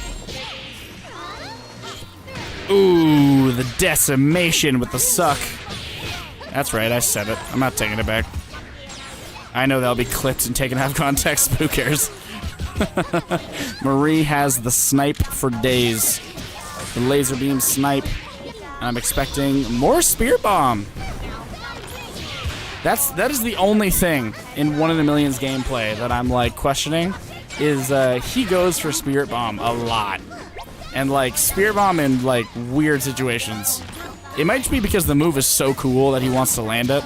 Because I can relate to that. Like I can relate to having a move that is so just fucking cool looking that you're like, yeah, I want to land that move. But like, you gotta learn when not to spend all of that meter on a move that's not gonna hit.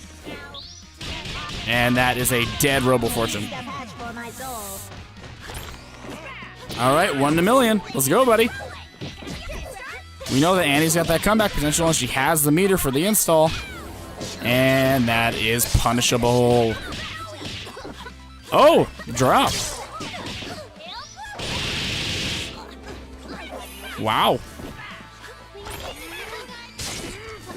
I'm very surprised that dropped. I'm stunned.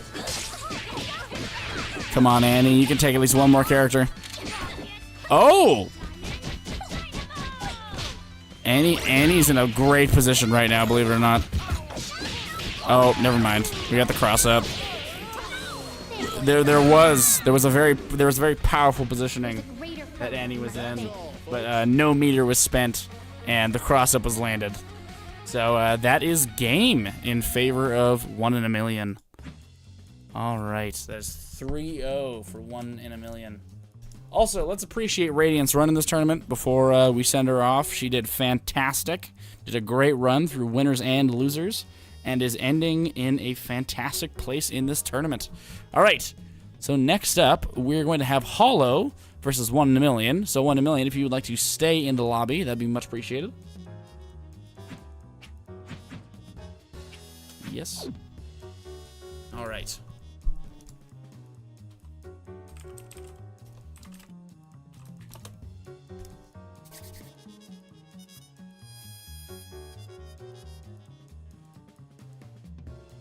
Let's make sure that everything is good to go.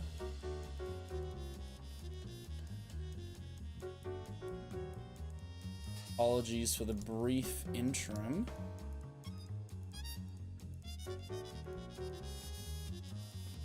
Whilst we make sure that our combatants can make it into the ring. Let's see here.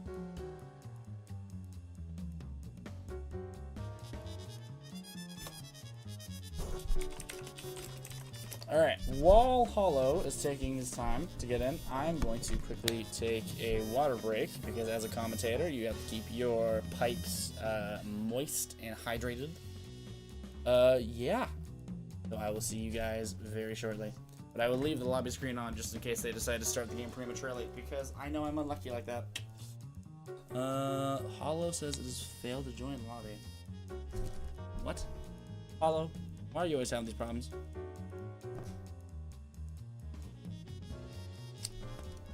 Hollow, you disappoint me. You disappoint me, Hollow. Alright, create lobby. 3 slots. No private slots. Create lobby. Alright. Copy link address. Paste. Okay. 1 in a million made it. Who the hell is Camilla? Thank you. Appreciate it. Yep. Just give you 1 second. Now we'll get you in this lobby. Sometimes Skullgirls lobbies can be finicky, like you have seen many a time on stream. Sometimes they work, sometimes they don't. And Hollow is in, ladies and gentlemen.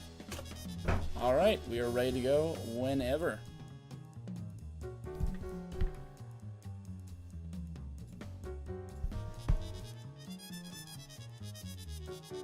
So I believe, check the standings. This is Losers Grand Finals. Alright, not Losers Grand Finals. This is Losers Finals. So this is a 1st to 5 set.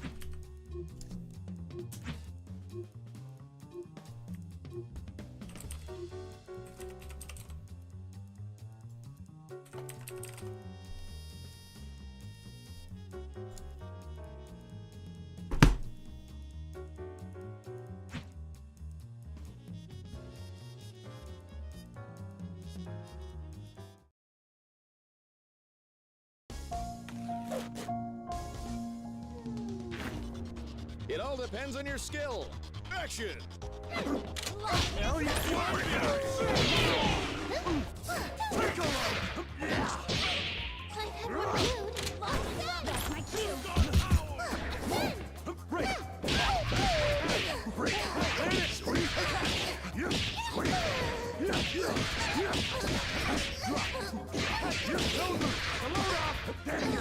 Break out! Take the soul train! Oh yeah! 120 or what? Break out!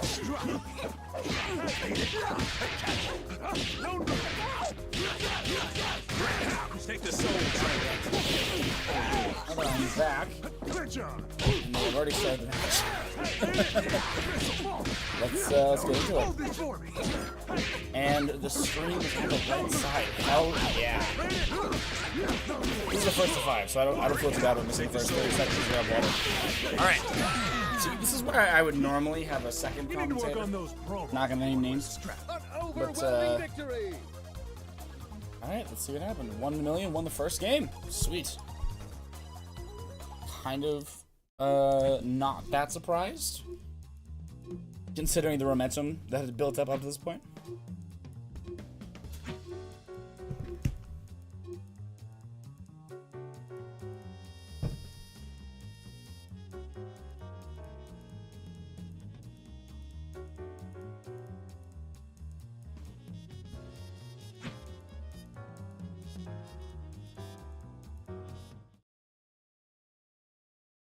Alright, run for game 2.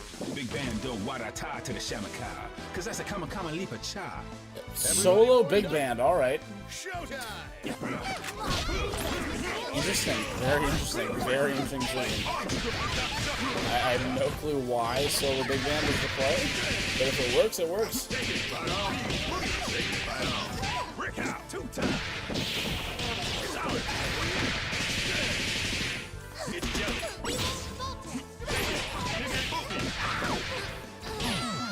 Wow. Solo big band is going crazy.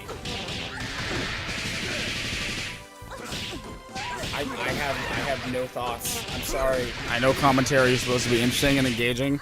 I have no thoughts. Solo big band, go Burr. That's all I gotta say. This is the biggest of bands. Oh my god. I won't hesitate to lay the hammer down on any clown. I did not like watching that. That was brutality. That was painful. That hurt me physically. I have pains, I have wounds in my eyeballs and in my heart for watching solo big band just roll over a guy's team like that. That does not feel good. I am so glad that I am commentating and not on the receiving end of whatever that was.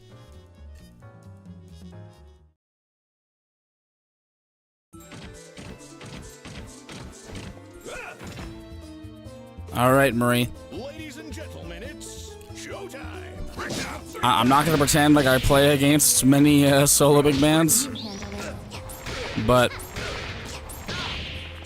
yeah, wow. I mean, definitely, like, my brain is telling me that what Hollow's doing should not work, right? My brain is telling me that Marie's zoning and Marie's stand and Cerebella assist and all of that shit should make it so that solo big band doesn't work. However, we are currently in a situation where Hollow is up 2 games.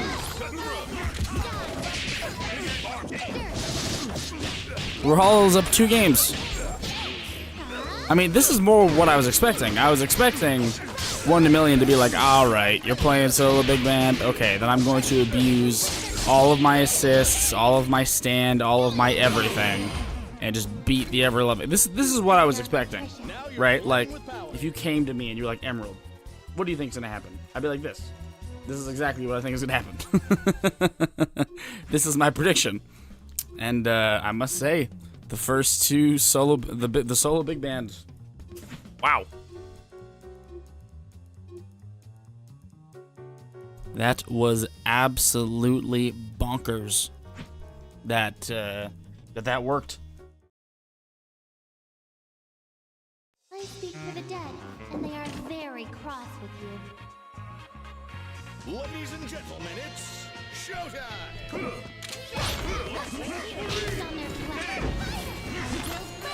All right, we got the zoning set.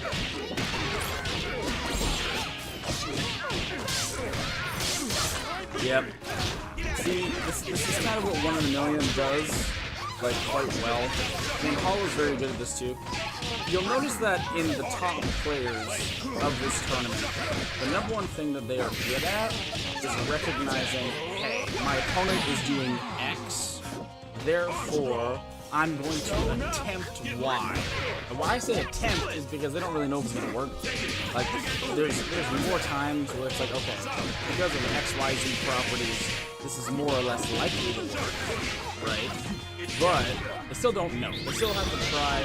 They still have to experiment on the fly. Skullgirls is a game of endless labbing and endless combinations of shit that you know works and shit that you know doesn't work.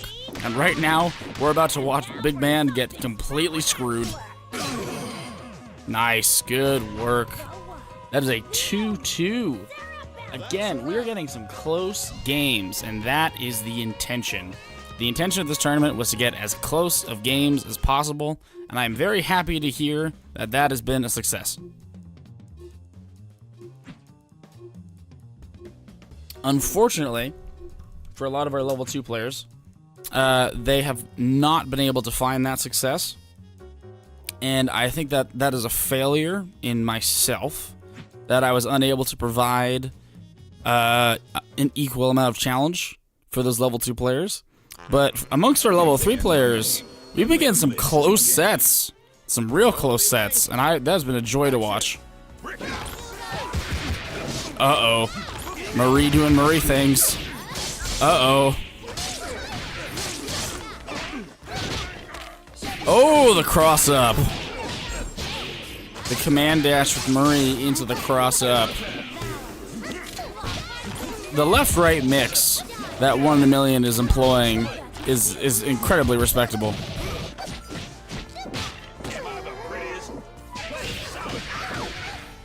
Alright, I think because of the amount of meter that Big Band has available to him currently, that he's fine. Oh, the mix with Spirit Bomb. Okay. I mean, I don't know if that was mixed or if that was a delayed push block or whatever. I don't know what happened there, but it worked. That's all that matters.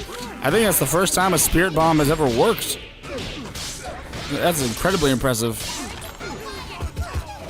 Just the set play with Marie alone is incredible. Also, let's not forget about that parry that Hollow just pulled off. Like, if Hollow had not pulled off that split-second parry, the game would have been over. That one parry led to a dead character. Just keep that in mind. And also, Beowulf. I'm sorry. Yeah. I wonder if he's recyclable. I was gonna say that's one hit death. But let's be real. Like 1 in a million. He's putting in work. Putting work with that Marie for sure. That was the first time a Spirit bombed. I know there's a different name for it, but it's Spirit Bomb. We're calling it Spirit Bomb.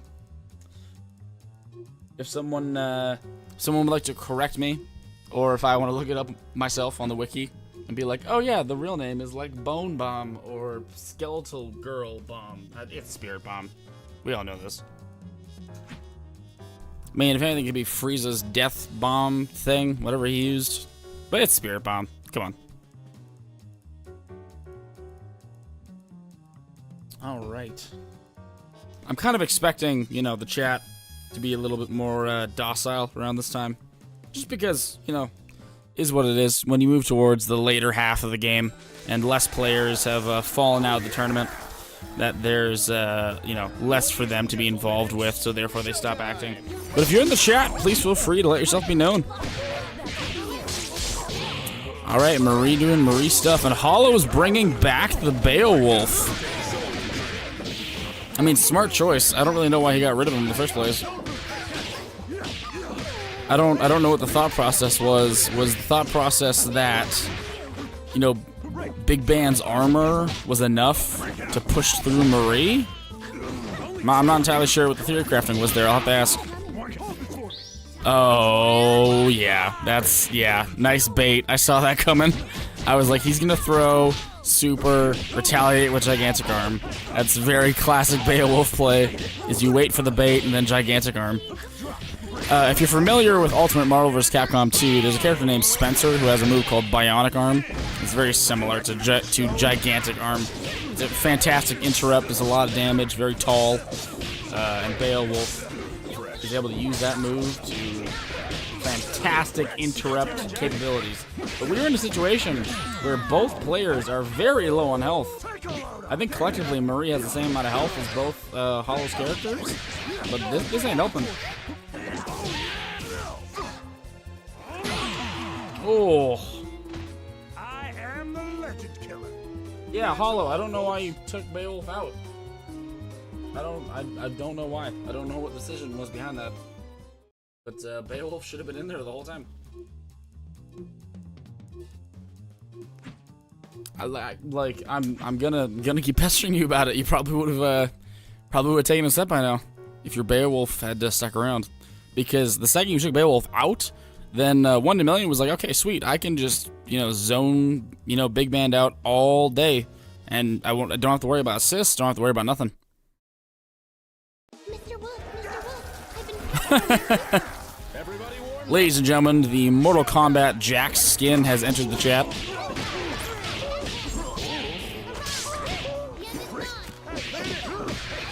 And I think that the Mortal Kombat skin change, it might be a statement.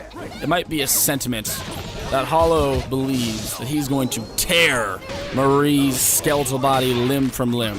However, currently that's not happening.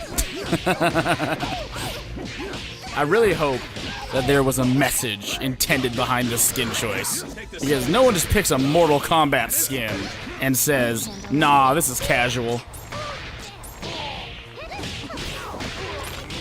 Although I really hope Beowulf sticks around long enough.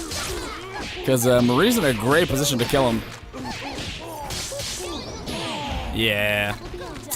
Sorry, Jax. Maybe next time.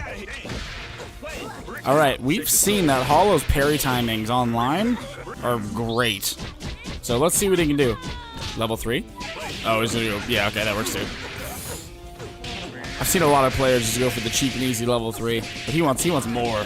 He's hungry. I'll reset drop. Yeah. Fortunately, a lot of that dynamo damage was not dealt, which is very lucky. However, you are now in a blunder of block string that you have to find your way out of, my good friend. And the problem is that Big Man doesn't have a lot of supers to get himself out of the situation. I think the best thing you can do is spend level 3 for pushback, and then try and snipe both characters. Yeah, he's dead. Alright, that's another win for 1 to Million. Player 1 wins. Good work, 1. I just want to say that throughout a lot of the Discord chats and the YouTube chats, 1 to Million has been very, let's say, timid, right? Like, he's been like, oh man, I don't want to go against so-and-so because I'm going to get my ass kicked. Oh, I don't want to, like, especially against Radiant, especially against a couple of other heavy hitters. He's like, oh, I don't want to do the rematch because I'm so afraid I'm going to lose. And then he comes in, and then he starts winning. Like, it's a very confusing mindset to have. If anything, if I was him, I would be gassing myself up, right? Just saying a bunch of BS until I make it. All in the mind. Action. Ooh. Yep, Beowulf time. There really is no more commentary besides Beowulf time. Oh, and level 3? Alright, yeah. This is Hollow's world and we're all living in it. Pick up share. Oh, not yet. Grab is a fantastic interrupt. But Beowulf has that level 3 hype, so he can recall chair whenever he wants. And that is a scary projectile to leave laying around.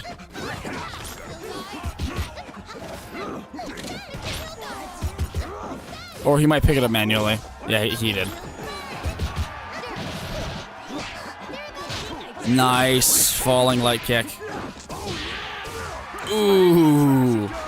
Tag him and bag him. Let's go, Hollow.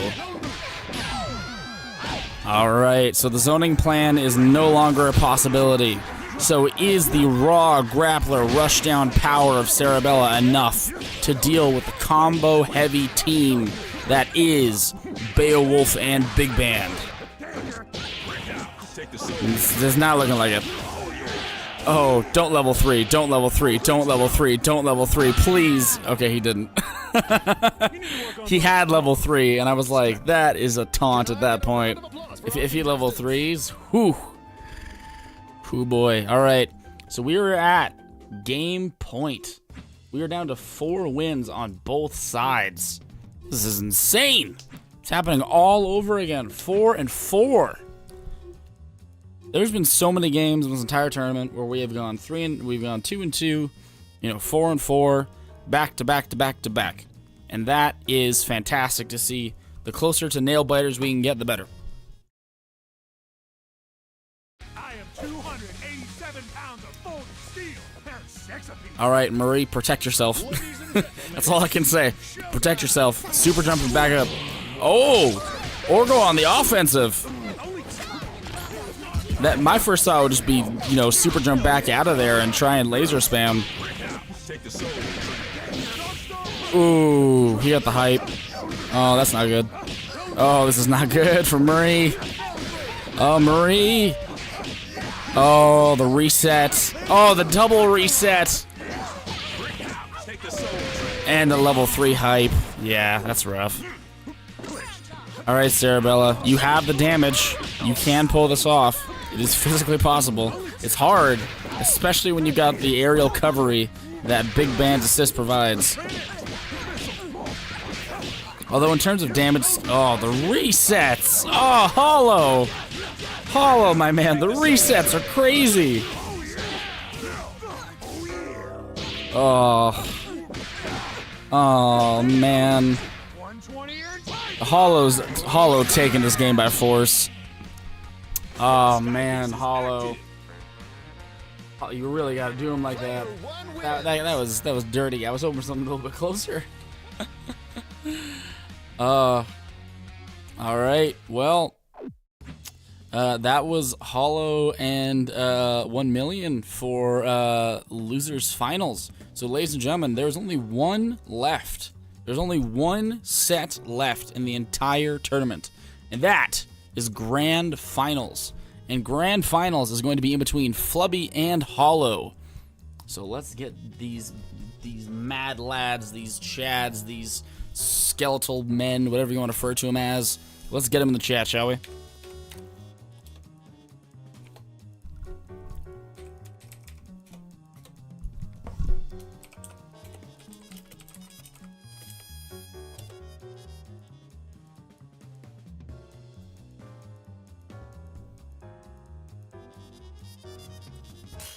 Alright, so Hollow's going to join. Flubby is going to take a very reasonable quick break. And in the meantime, let's just look over the fucking let's look over the bracket. Right? We got a lot of storyline happening here. Why is this not updating? Alright, fucking thing. I guess the bracket's not gonna update.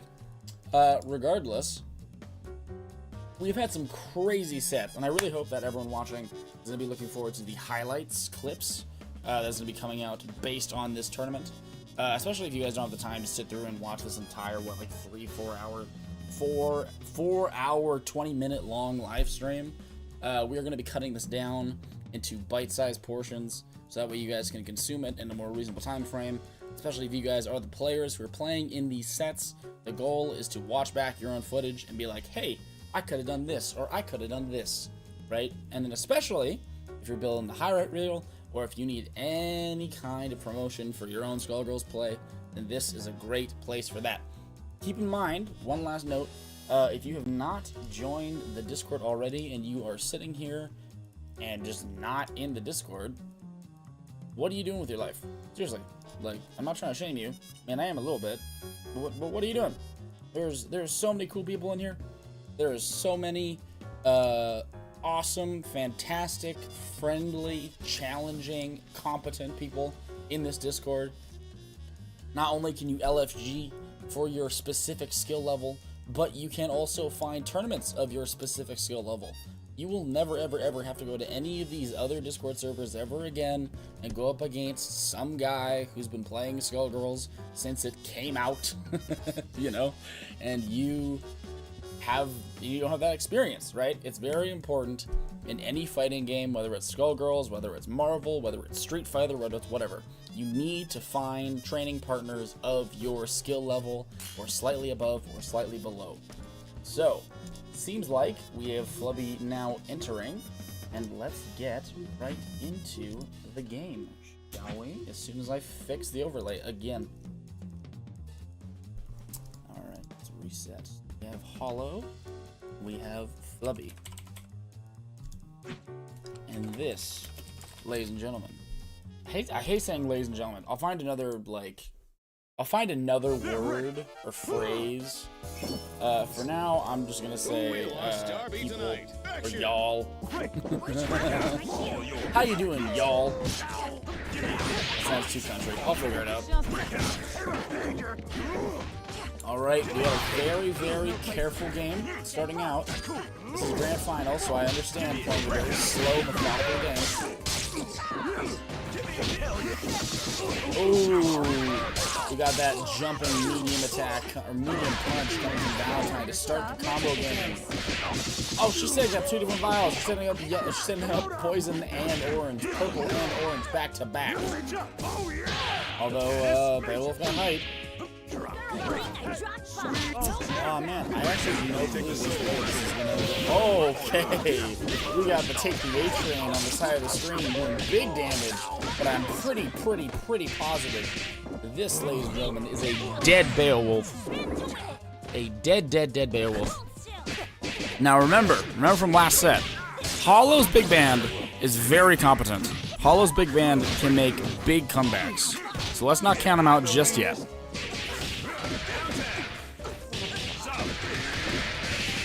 Also, he's cooking with like 4 bars a meter, so I'm just saying the chances of him like taking out a character are pretty likely, and especially with Valentine's low base health, I think Valentine is either very close to dead or will die in the next 30 seconds. I am a fortune teller. I can tell the future.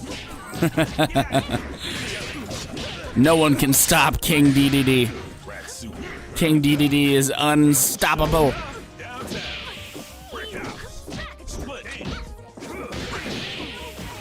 All right. We have 5 bars on both sides. This could go either way. We have 5 bars with a 2-team versus a 3-team. Ooh, the catch. All right, well, let's see who's got the better big band.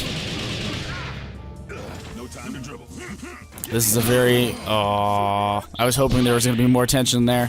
But the fist came out. I'm really sorry. I'm really sorry, Harlow. I know that you wanted that neutral exchange. But Big Band does not do neutral. He has enough armor. He can armor through neutral.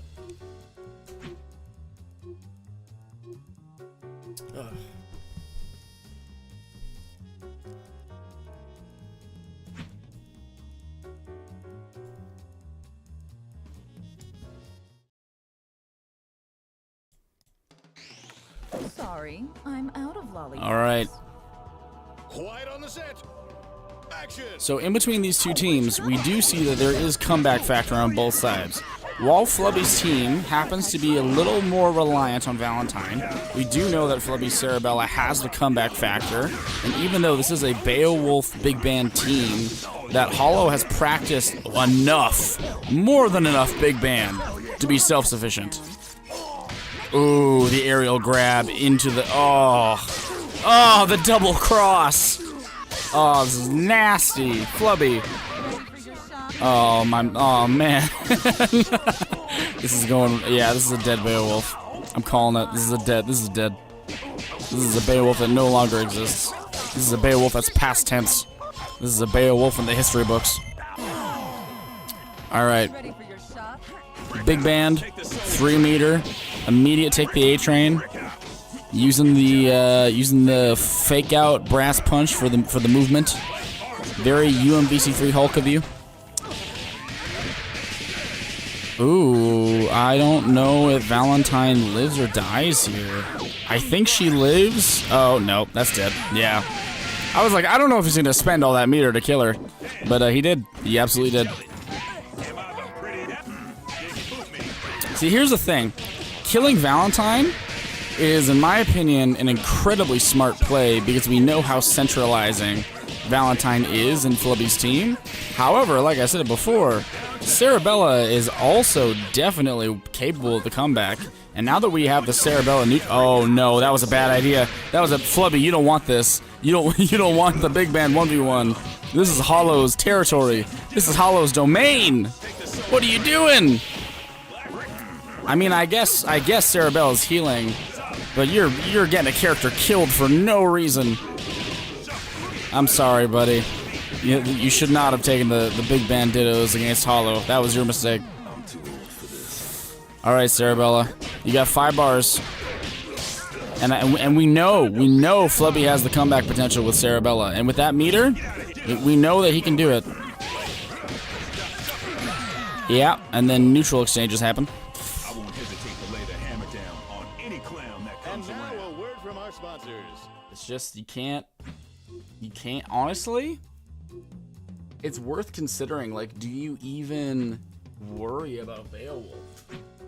Right? Like, is that even a factor that you worry about? Because Beowulf's solo comeback potential, comparatively, also like Flubby has shown multiple times that he can deal with Beowulf effectively. The only thing that he hasn't shown is that he can deal with Big Band effectively. So it's really like, do you get the setup on Big Band and just not worry about Beowulf? That is the question.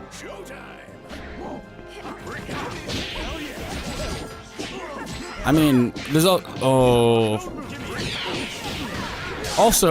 Flubby's been very lucky with the assist trades because, yeah, there we go. Yeah, you get that assist snipe and then you tag in. That's what you go for. Come on. Okay, he went for the reset instead of the super. That was kind of a lost opportunity. I think I probably would have gone for the super there. Even though I know the super wouldn't have killed, but then you know that, like, Hollow's not calling in that assist anymore.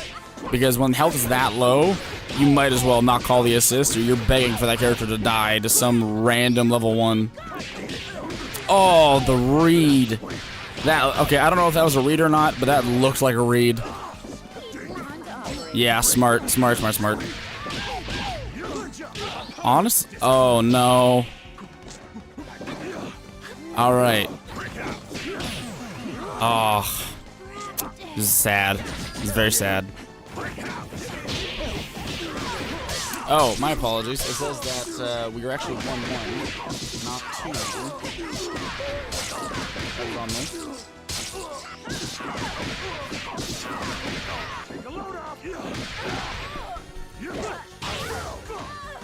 We're on game 3 of the Grand Finals in the Zanus Curious.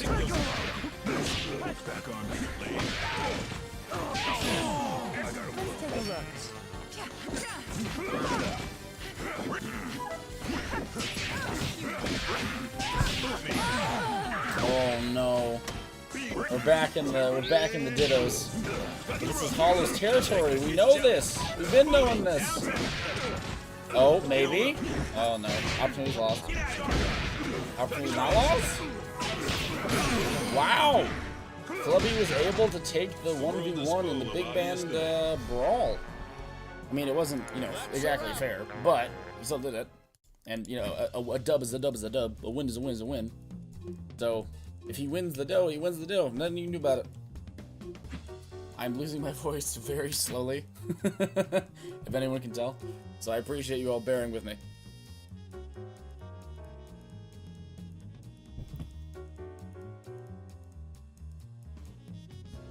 Alright, boys. We are 1 game and 2 games. And this is a first to 5. So currently Flubby is in the driver's seat.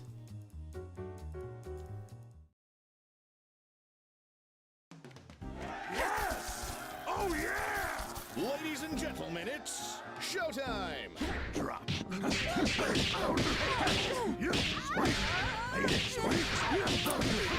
Yeah. In this matchup, the first neutral exchange is incredibly important. It sets the pace for the, like, especially the characters like Beowulf, who, builds so heavily off of his height mechanic. It's so important to get that neutral win. And unfortunately, we now have Valentine sitting at 1/3 health, slowly healing back up to half.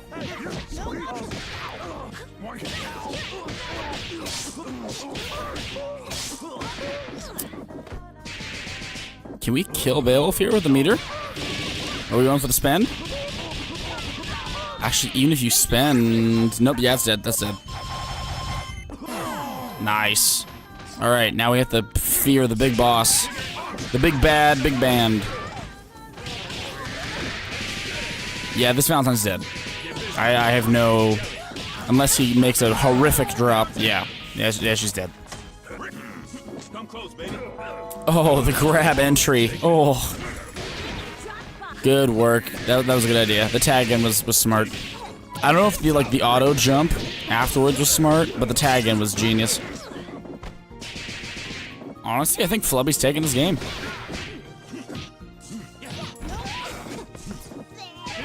Aw, 1,000 Years of Death was missed. That Big Band has 5 bars, so you could be dead. Yeah, you're dead. Without meterless, you're dead. I think Hollow's gonna whip out some fancy shenanigans here. Let's see if he can go for it. Yep. He said he would do it, ladies and gentlemen. He said he would do it, and he did. Cruel Angel's Thesis, Neon Genesis Evangelion. He said he would do it, and he did. You gotta respect the commitment. You gotta respect the execution.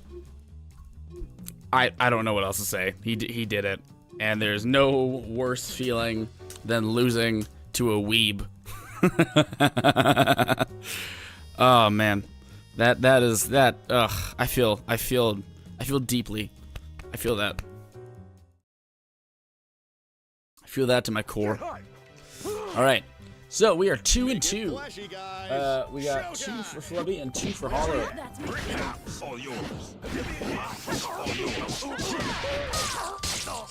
I just want to keep in mind, Hollow has memorized, I think he's shown off 3 different songs so far in this tournament, which is pretty hype, like by itself. Like, playing one song by itself is already super cool.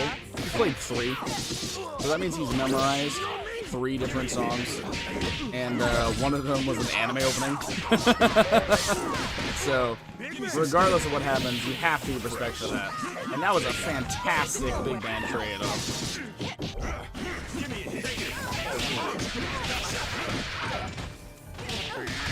Honestly, I don't know what to think of this interaction, because... Oh, dead. Oh, dead. That's what I think. I think this is dead. If he spends, dead. Yeah, he spent. Yeah, dead. I mean, Cerebella, though. Cerebella can still put in work.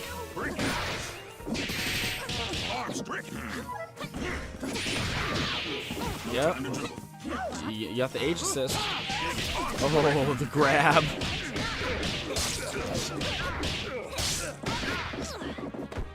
Yeah, I was gonna say. This is Flubby's best matchup against Hollow. Is Cerebella against Big Band. And he wants Big Band dead.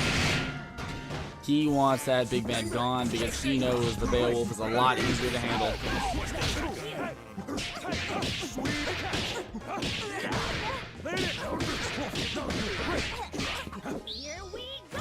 Oh, weird DHC. I don't know if that was intentional or not. To be honest, I would have let that Cerebella super whiff and just take the punishment, because now you damaged 2 characters in a very vital position against level 3 height Beowulf with 5 bars of meter. I think you're fucked. Yeah, that's level 3. Sorry, buddy. Hollow, you had that game. Or sorry, Flubby, you had that game. I hope you know. That's all, folks. I hope that you know you had that game, and then you kind of threw it away. Beowulf with level 3 hype needs to be respected at all times, especially with meter. But that was very close, very close, absolutely. No notes really, other than that. I think you realize that the Cerebella matchup is your best matchup against Big Band, and that if you respect Beowulf, you can clear easy. It all depends on your skill. Action! Take the soul. Oh, that is on that sucks. As someone who's had that happen to him a million times, where you get caught by a spare, take the A train. Oh, that does not feel good. Come on, you gotta snap him. Snap him. Snap him. Ooh, all the super armor going everywhere. It was impossible to see what was happening there. There was so much super armor. Jesus. Okay, we know we have the 1,000 years of death reset. Ah, I got blocked. Unfortunately, Flubby's relied on that reset a few too many times. It was a risk. I think the risk was worth going for, though, because he wasn't punished that hard for it.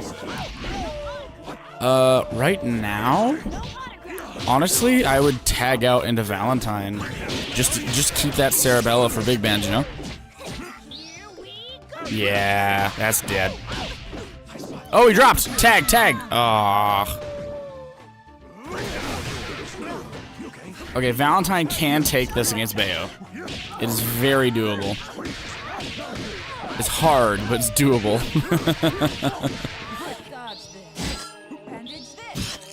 And when you spend, it makes it a lot easier. I do not know what happened there. I don't know where the cleanup dropped. Beowulf is dead to rights. Alright. Well, we're in King DDD's castle. First off, I want to point out, Hollow didn't even put you in the corner. He kept you mid-screen. He could have cornered you, and he was like, nah, I don't need it. Although Beowulf, yeah, I was gonna say Beowulf tag, hits you from behind. Really good push block timings from Hollow.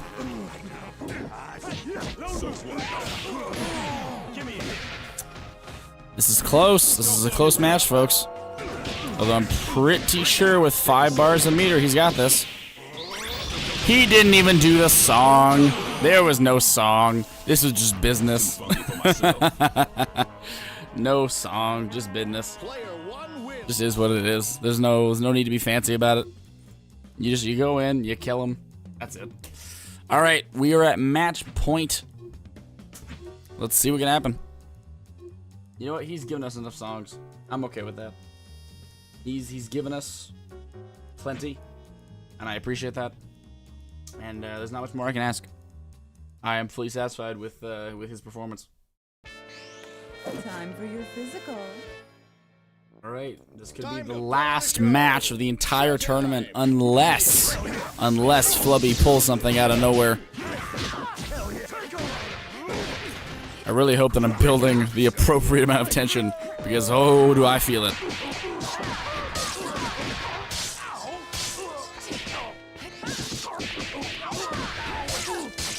Oh. Come on, you gotta snap, Yeah, level 3 hype chair recall. I think they refer to that as EX chair. EX chair is terrifying, because you always forget about it. Like, there's very few people who I know who are like, oh yeah, I remember EX chair. Kill. Or reset. It was a gamble. Kill! What are you doing? Okay, you got the chip. I think he was hoping for a happy birthday there. You know, like an assist call where he could catch both. But that was a risk and a half that he did not need to take.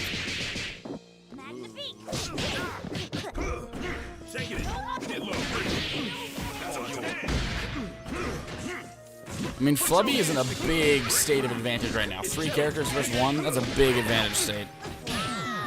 2 characters versus 1, that is an okay advantage state. Good interrupt. Okay, that's not gonna work twice. Why are you doing this?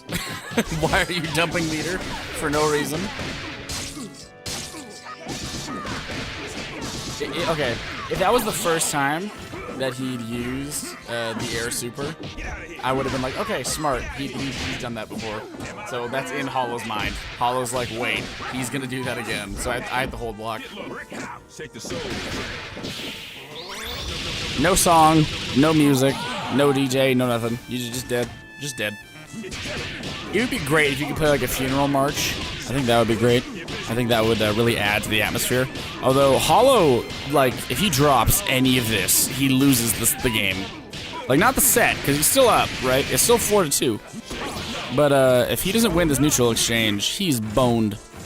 And currently, we are dealing with a big band with 3 bars, and that's, yep, that's unfortunate. All right, we're back to match point. This could go 4-4. This could very much happen.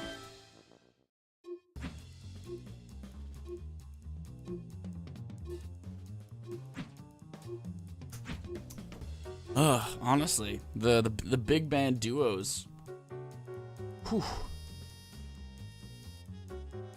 But like I said, what I really enjoy personally about both commentating this and about, watching this entire, was this like 4.5-hour experience, is just watching everyone progress and get better in real time. Like, if you watch this back, you will see the progression of each player very, very slowly over the course of each match. You'll see like, oh, this player is using this strategy, and vice versa. And I'll try and point it out as best I can. I think there was a little cross up there with jumping medium punch from Valentine that was not capitalized on. Ooh! Oh, why'd you jump back? You had it! There was a crouching heavy and he's backed out. I think both players have the fear of God in them. Like, even though Beowulf's play style is aggressive, you can tell that in terms of rushdown, this is a scared wolf. This is a afraid wolf. And in terms of nurse, this is cautious. This is vigilant nurse. Both of them know the kill ability, the raw kill death potential of each other's teams, and they respect that fully, which I appreciate. Alright, Celebella, we got 3 bars. Ooh, diamond drop into level 1.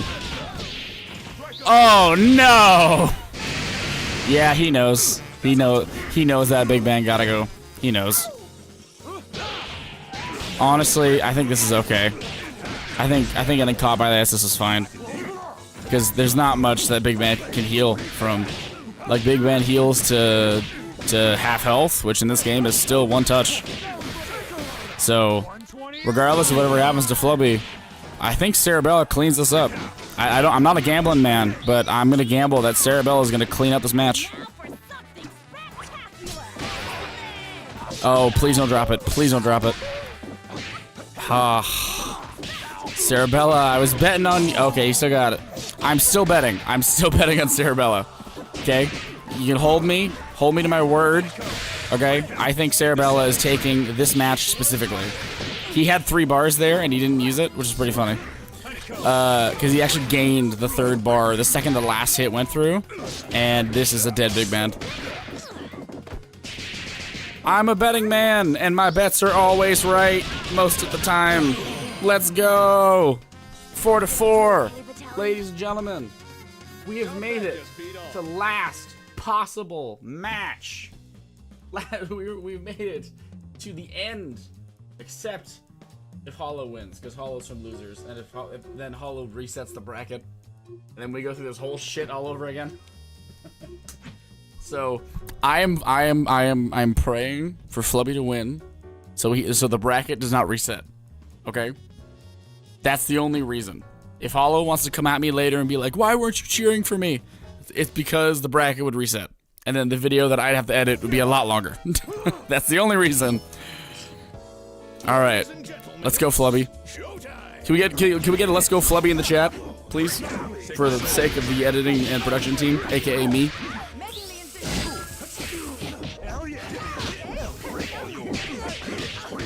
Oh, oh, oh.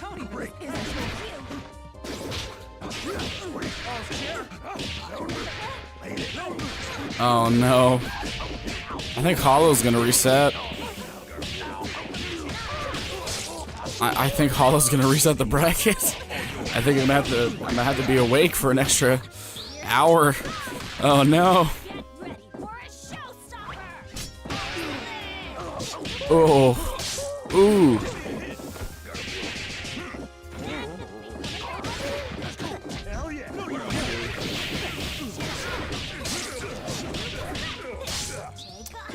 Nice, good snap.